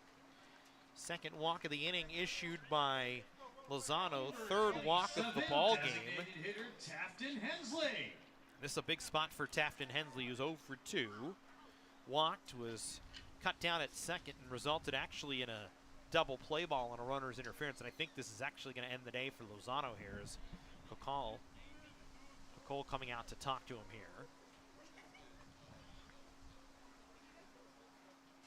It's the second visit here of the inning, so that's going to force Lozano out of the ball game. And a pitching change when we come back here from Cougar Field. COC trailing 7-3, 2 on, nobody out here in the 8th inning. College of the Canyons wants you to get ready, reset, and go when it comes to your athletic future. With 17 intercollegiate sports programs to cheer for, opportunities for student athletes to learn, train, and compete, and a championship mindset that has produced state and national titles, College of the Canyons and the Cougar athletics programs offer a great college experience. Get ready, reset, and go at College of the Canyons. Visit canyons.edu/schedule and cocathletics.com now. At Jersey Mike's, we think no sub should be measured in inches long or seconds till served. A sub should be measured in moments, time with friends, lunch breaks unbroken. Every sub is a chance to be great. Every sub should ask the question, am I a sub or am I a sub above? Jersey Mike's, be a sub above. Aiden Cunningham coming in to take over for Lozano, who goes a full inning, gives up a hit, walked 3, struck out 1, and is so far given up a run with 2 runners out there, his responsibility. So Cunningham will try and get him out of the jam, get him off the hook. Cunningham in 10 appearances this year has an ERA of 3 even. He's gone 3-0 in those 10 appearances coming out of the bullpen. 21 innings, given up 17 hits, just 7 earned runs. 29 strikeouts, just 1 walk this year, and as you said, 3 saves. Matt has been the unofficial closer for Glendale. Has good stuff. Kind of a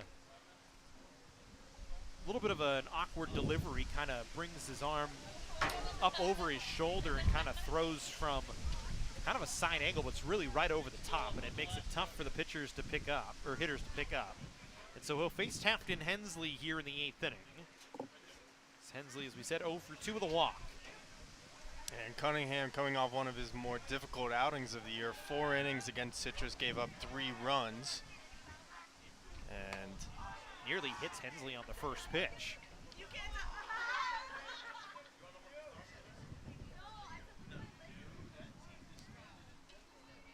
In that outing against Citrus, gave up 5 hits, including 2 home runs. So Tafton Hensley, the exact guy you want up if you're the Cougars right now. Well, you need the wind to kind of die out here a little bit. It's Hensley, a big rip on a 1-0 pitch. He swings and misses. Hensley, 8 home runs on the season, 30 runs batted in. His last home run, I believe, was against Antelope Valley a few games ago. Yep, in a 13-6 win here at home at Cougar Field. This is behind the count 1-2. But really just a base hit, keep things stringing together. It's 2 on, nobody out. Already 1 run across on the RBI double from Doyle Kane, who leads away from second. And Hensley down on strikes, the 30th strikeout of the year for Cunningham, the first out here in the 8th inning. Baseman Andy Ambrose.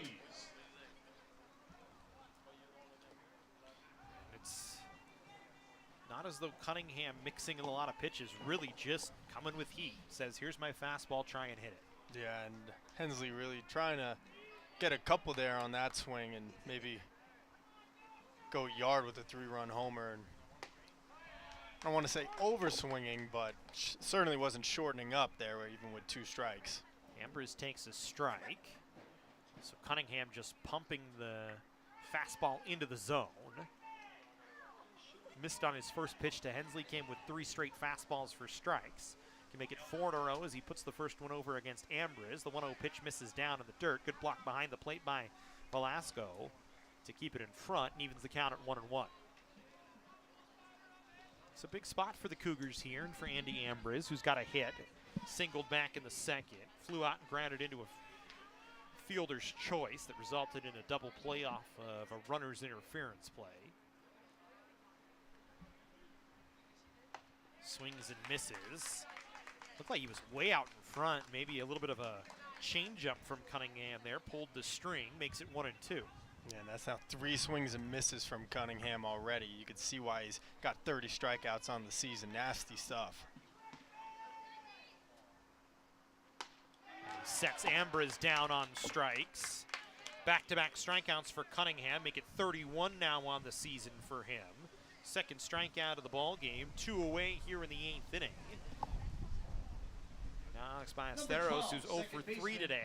A couple of ground outs to the shortstop on hard hit balls. Struck out back in the 2nd inning. We'll go to work with 2 down and a runner in scoring position. 2 on for the Cougars as Kane leads away from 2nd. Cougar away from 1st. They'll pick behind Kane, but they won't throw the baseball, so Kane back in safely.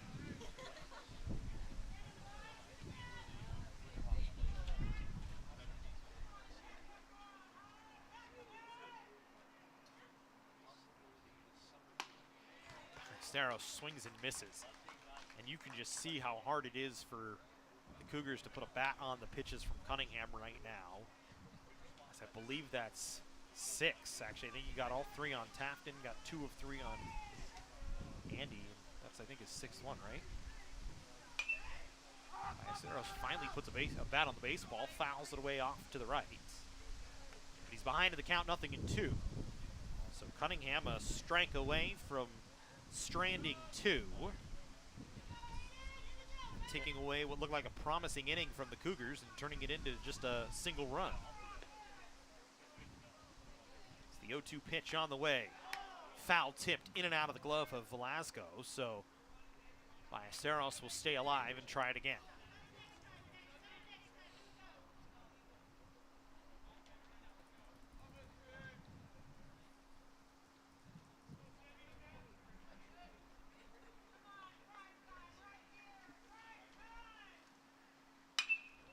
This ball lifted in the air on the right side. The right fielder, Gonzalez, working over, will make the catch. And Cunningham does his job, strands 2. Sets down Hensley and Ambrose on strikes. Get Ballesteros to fly out to right field. Cougars get 1, but that's it. We head to the 9th, 7-3 in favor of Glendale. College of the Canyons wants you to get ready, reset, and go when it comes to your athletic future. With 17 intercollegiate sports programs to cheer for, opportunities for student athletes to learn, train, and compete, and a championship mindset that has produced state and national titles, College of the Canyons and the Cougar athletics programs offer a great college experience. Get ready, reset, and go at College of the Canyons. Visit canyons.edu/schedule and cocathletics.com now. At Jersey Mike's, we think no sub should be measured in inches long or seconds till served. A sub should be measured in moments. Time with friends. Lunch breaks unbroken. Every sub is a chance to be great. Every sub should ask the question, am I a sub or am I a sub above? Jersey Mike's. Be a sub above. Go to the 9th. Corral back out there for COC. 4-run Glendale leads, 7-3, as they'll send Craig, Velasco, and Gonzalez to the plate here in the 9th inning.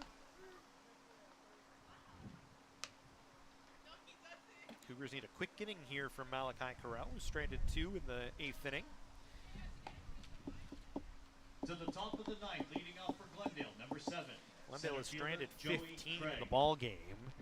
Just shows you how much traffic they have had on. They've had runners on in every inning except for the 5th. So it's just been a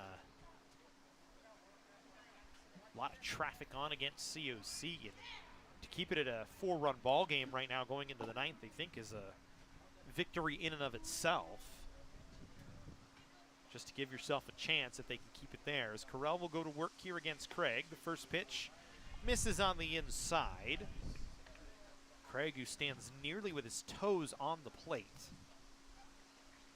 has been hit a couple of times today, walked, struck out, and flew out, 0 for 2. Swings and misses. A good pitch from Corral. It'll dip in on a fastball down and in. 1 ball, 1 strike. More importantly, some tremendous defensive plays from Joey Craig out in center field today for Glendale. Craig will show bunt, bunts it foul. So 2 strikes on him, 1 and 2. You're exactly right, Matt. It's taken away a few extra base hits from some of the Cougars today.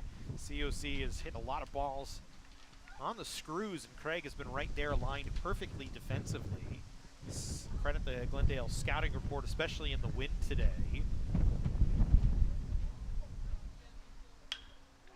This one lifted in the air and foul ground on the right side. Kane with a long run, not going to be able to get there. So Craig will come back, and we'll do it again. And one of those plays was absolute robbery on Doyle Kane in the 5th inning on a ball in right center field that Craig dove for and definitely stole extra bases from Kane and likely an RBI that would have scored Mikey Kane, who was on first with 2 outs.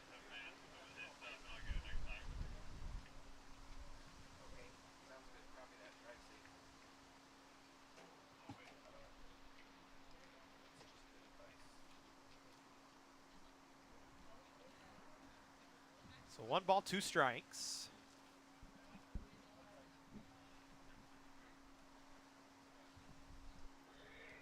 As Correll facing Craig here in the 9th inning, gets him on strikes. Second strikeout from Malachi Correll, back-to-back strikeouts after he set down Wynn to end the 8th inning. 1 away here in the 9th. Number 16, catcher Isaiah Velasco. Isaiah Velasco coming to the plate now. Has walked twice, popped out twice, and hit a home run. Or actually, excuse me, he's 1 for 2 today. He's hit a home run, popped out, and walked twice. That's right. Hernandez hit in the 1st inning.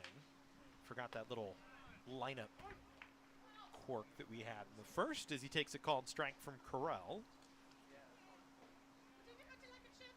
So far, very promising outing from Malachi so far today. So this ball popped up. Back of the shortstop, Mikey King, going to be a tough play. Coming in, though, is Ryan Camacho to make the catch. Second out here, the 9th inning.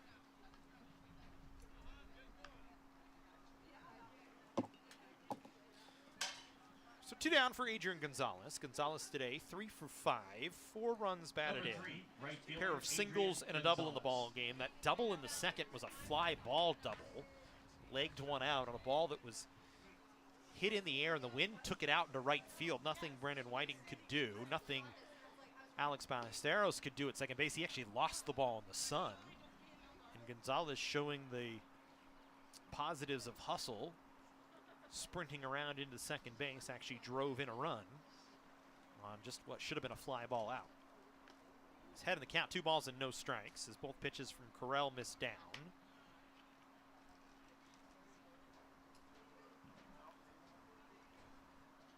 Looking ahead to the bottom half for COC. It'll be Whiting, Camacho, and Camacho, the scheduled hitters. After they failed to push more than 1 across in the 8th with 2 on and nobody out. Credit Cunningham, who came in and set down Hensley and Ambriz, both dangerous hitters on strikes. As a 4-pitch walk, so Correll, who looked comfortable for the first 2 batters, walks Gonzalez on 4 pitches.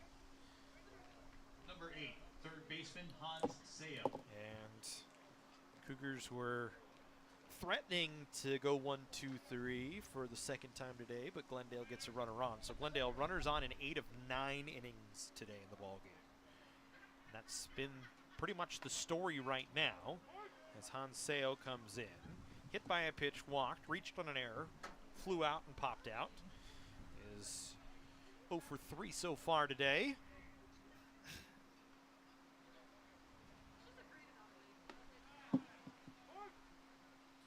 Behind the count, 0-2. Yeah, Matt, as we mentioned, Glendale 6th in the state in on-base percentage at .427, and on full display here today, as you mentioned, base runners on in 8 of the 9 innings.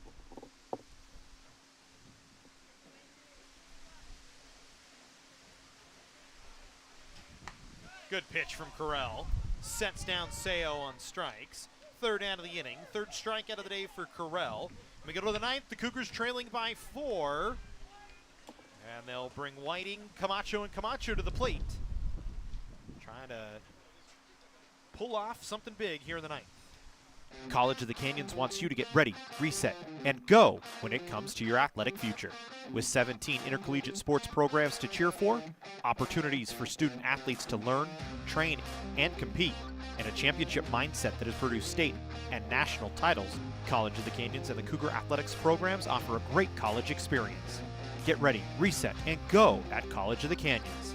Visit canyons.edu/schedule and cocathletics.com now. Getting that perfect slice is satisfying, fulfilling, and rewarding too. But we don't do it for fun. We do it for fresh. Slice to order makes a sub above.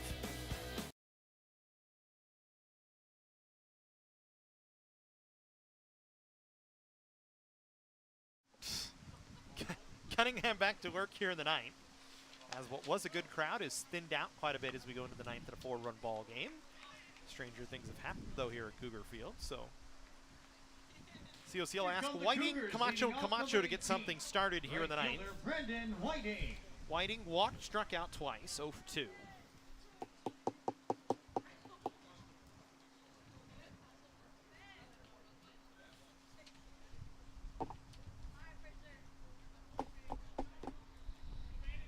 Whiting looking for what would be his 3rd hit of the season.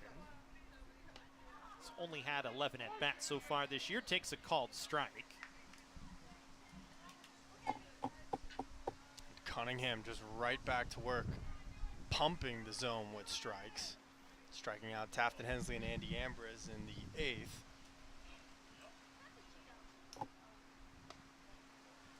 This is that pitch up. Might have crossed up Velasco there. He looked a little caught off guard, thought the pitch was going to be down. It's the count even at 1-1.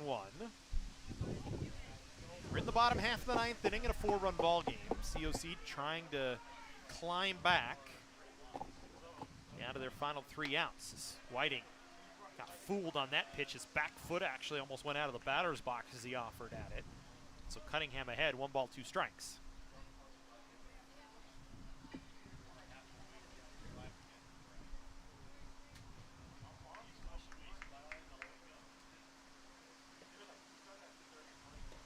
Good pitch from Cunningham on the outer half. Sets down Whiting. Give Cunningham 3 strikeouts in the ball game. 1 away here in the 9th inning. Jovan Camacho coming to the plate.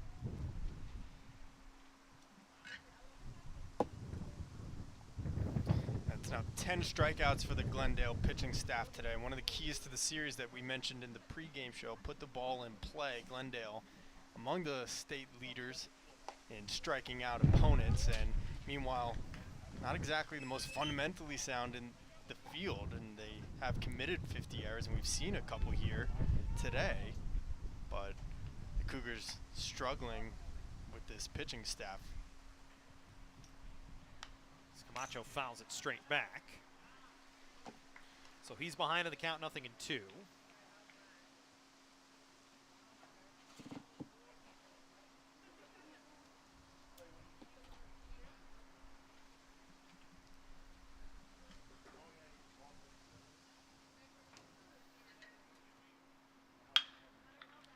Camacho hits the 0-2 pitch on the ground to the shortstop.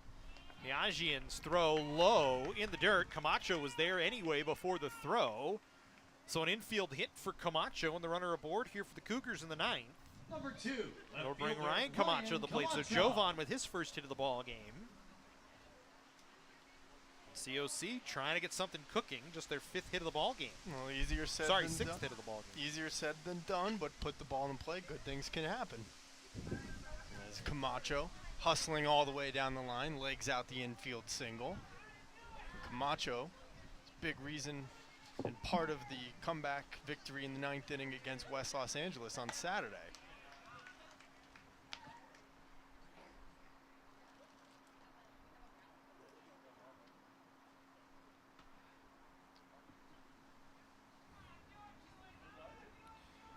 Ryan Camacho, who singled back in the 1st, is 1 for 3 today. Walked and scored in the 3rd, trying to get on once again. Jovan reached on an error in the 3rd and scored. He and Ryan were 2 Cougar runs for a long period of time before Mikey Kane came across in the 8th inning.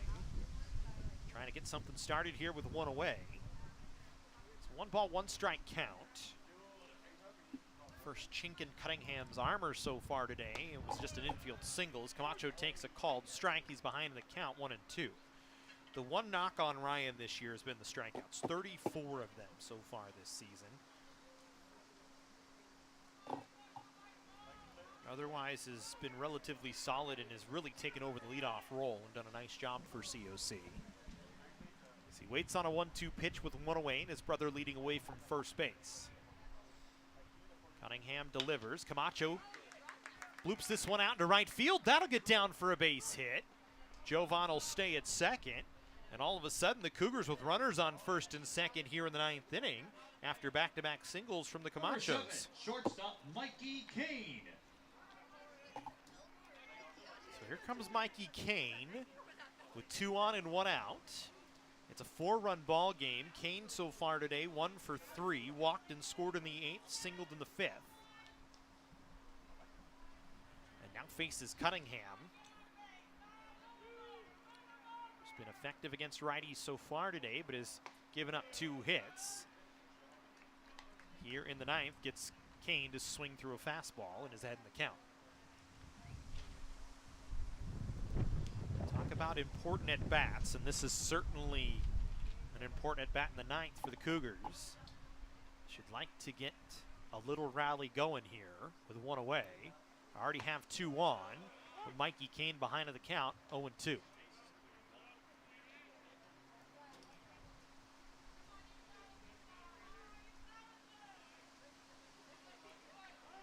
still swirling around here at Cougar Field in this 9th inning. It picked back up in the 8th. Well, the Cougars were at the plate and has not ceased since after spending really the first 5 innings in pretty much the same conditions. As Kane down on strikes, a good breaking ball down in the dirt. 4th strikeout of the day for Number 16, Cunningham. And the Cougars down to their final out with Doyle Kane, who doubled home Mikey back in the 8th, coming to the plate.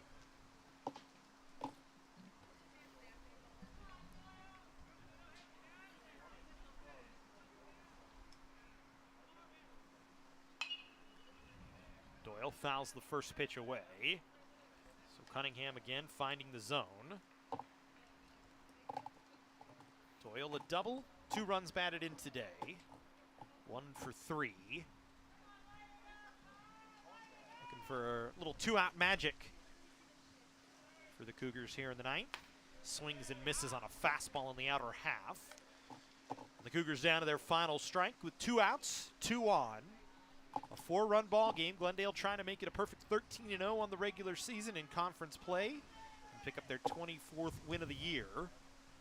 Cunningham trying to lock it down here in the 9th.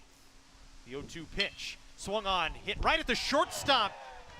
Ayagian, and he makes a grab moving to his left. It was hit on the screws, but that'll end the ball game. Cunningham finishes out the final 2 innings.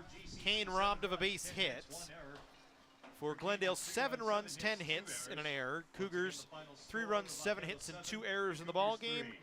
Glendale takes it 7-3 and goes 13-0, picks up their 24th win of the year. The Cougars fall to 14-14 and 8-5 in the regular season. Matt, final thoughts from you? Hard-fought game from the Cougars. They kept in it 7-3.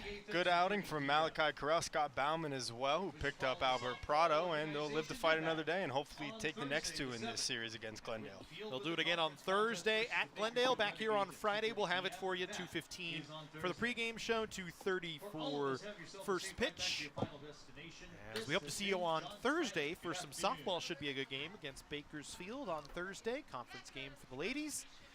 Here from Witten Field. For Matt Frieda, I'm Matt Robinson. Have a good night, everybody. We'll see you on Thursday.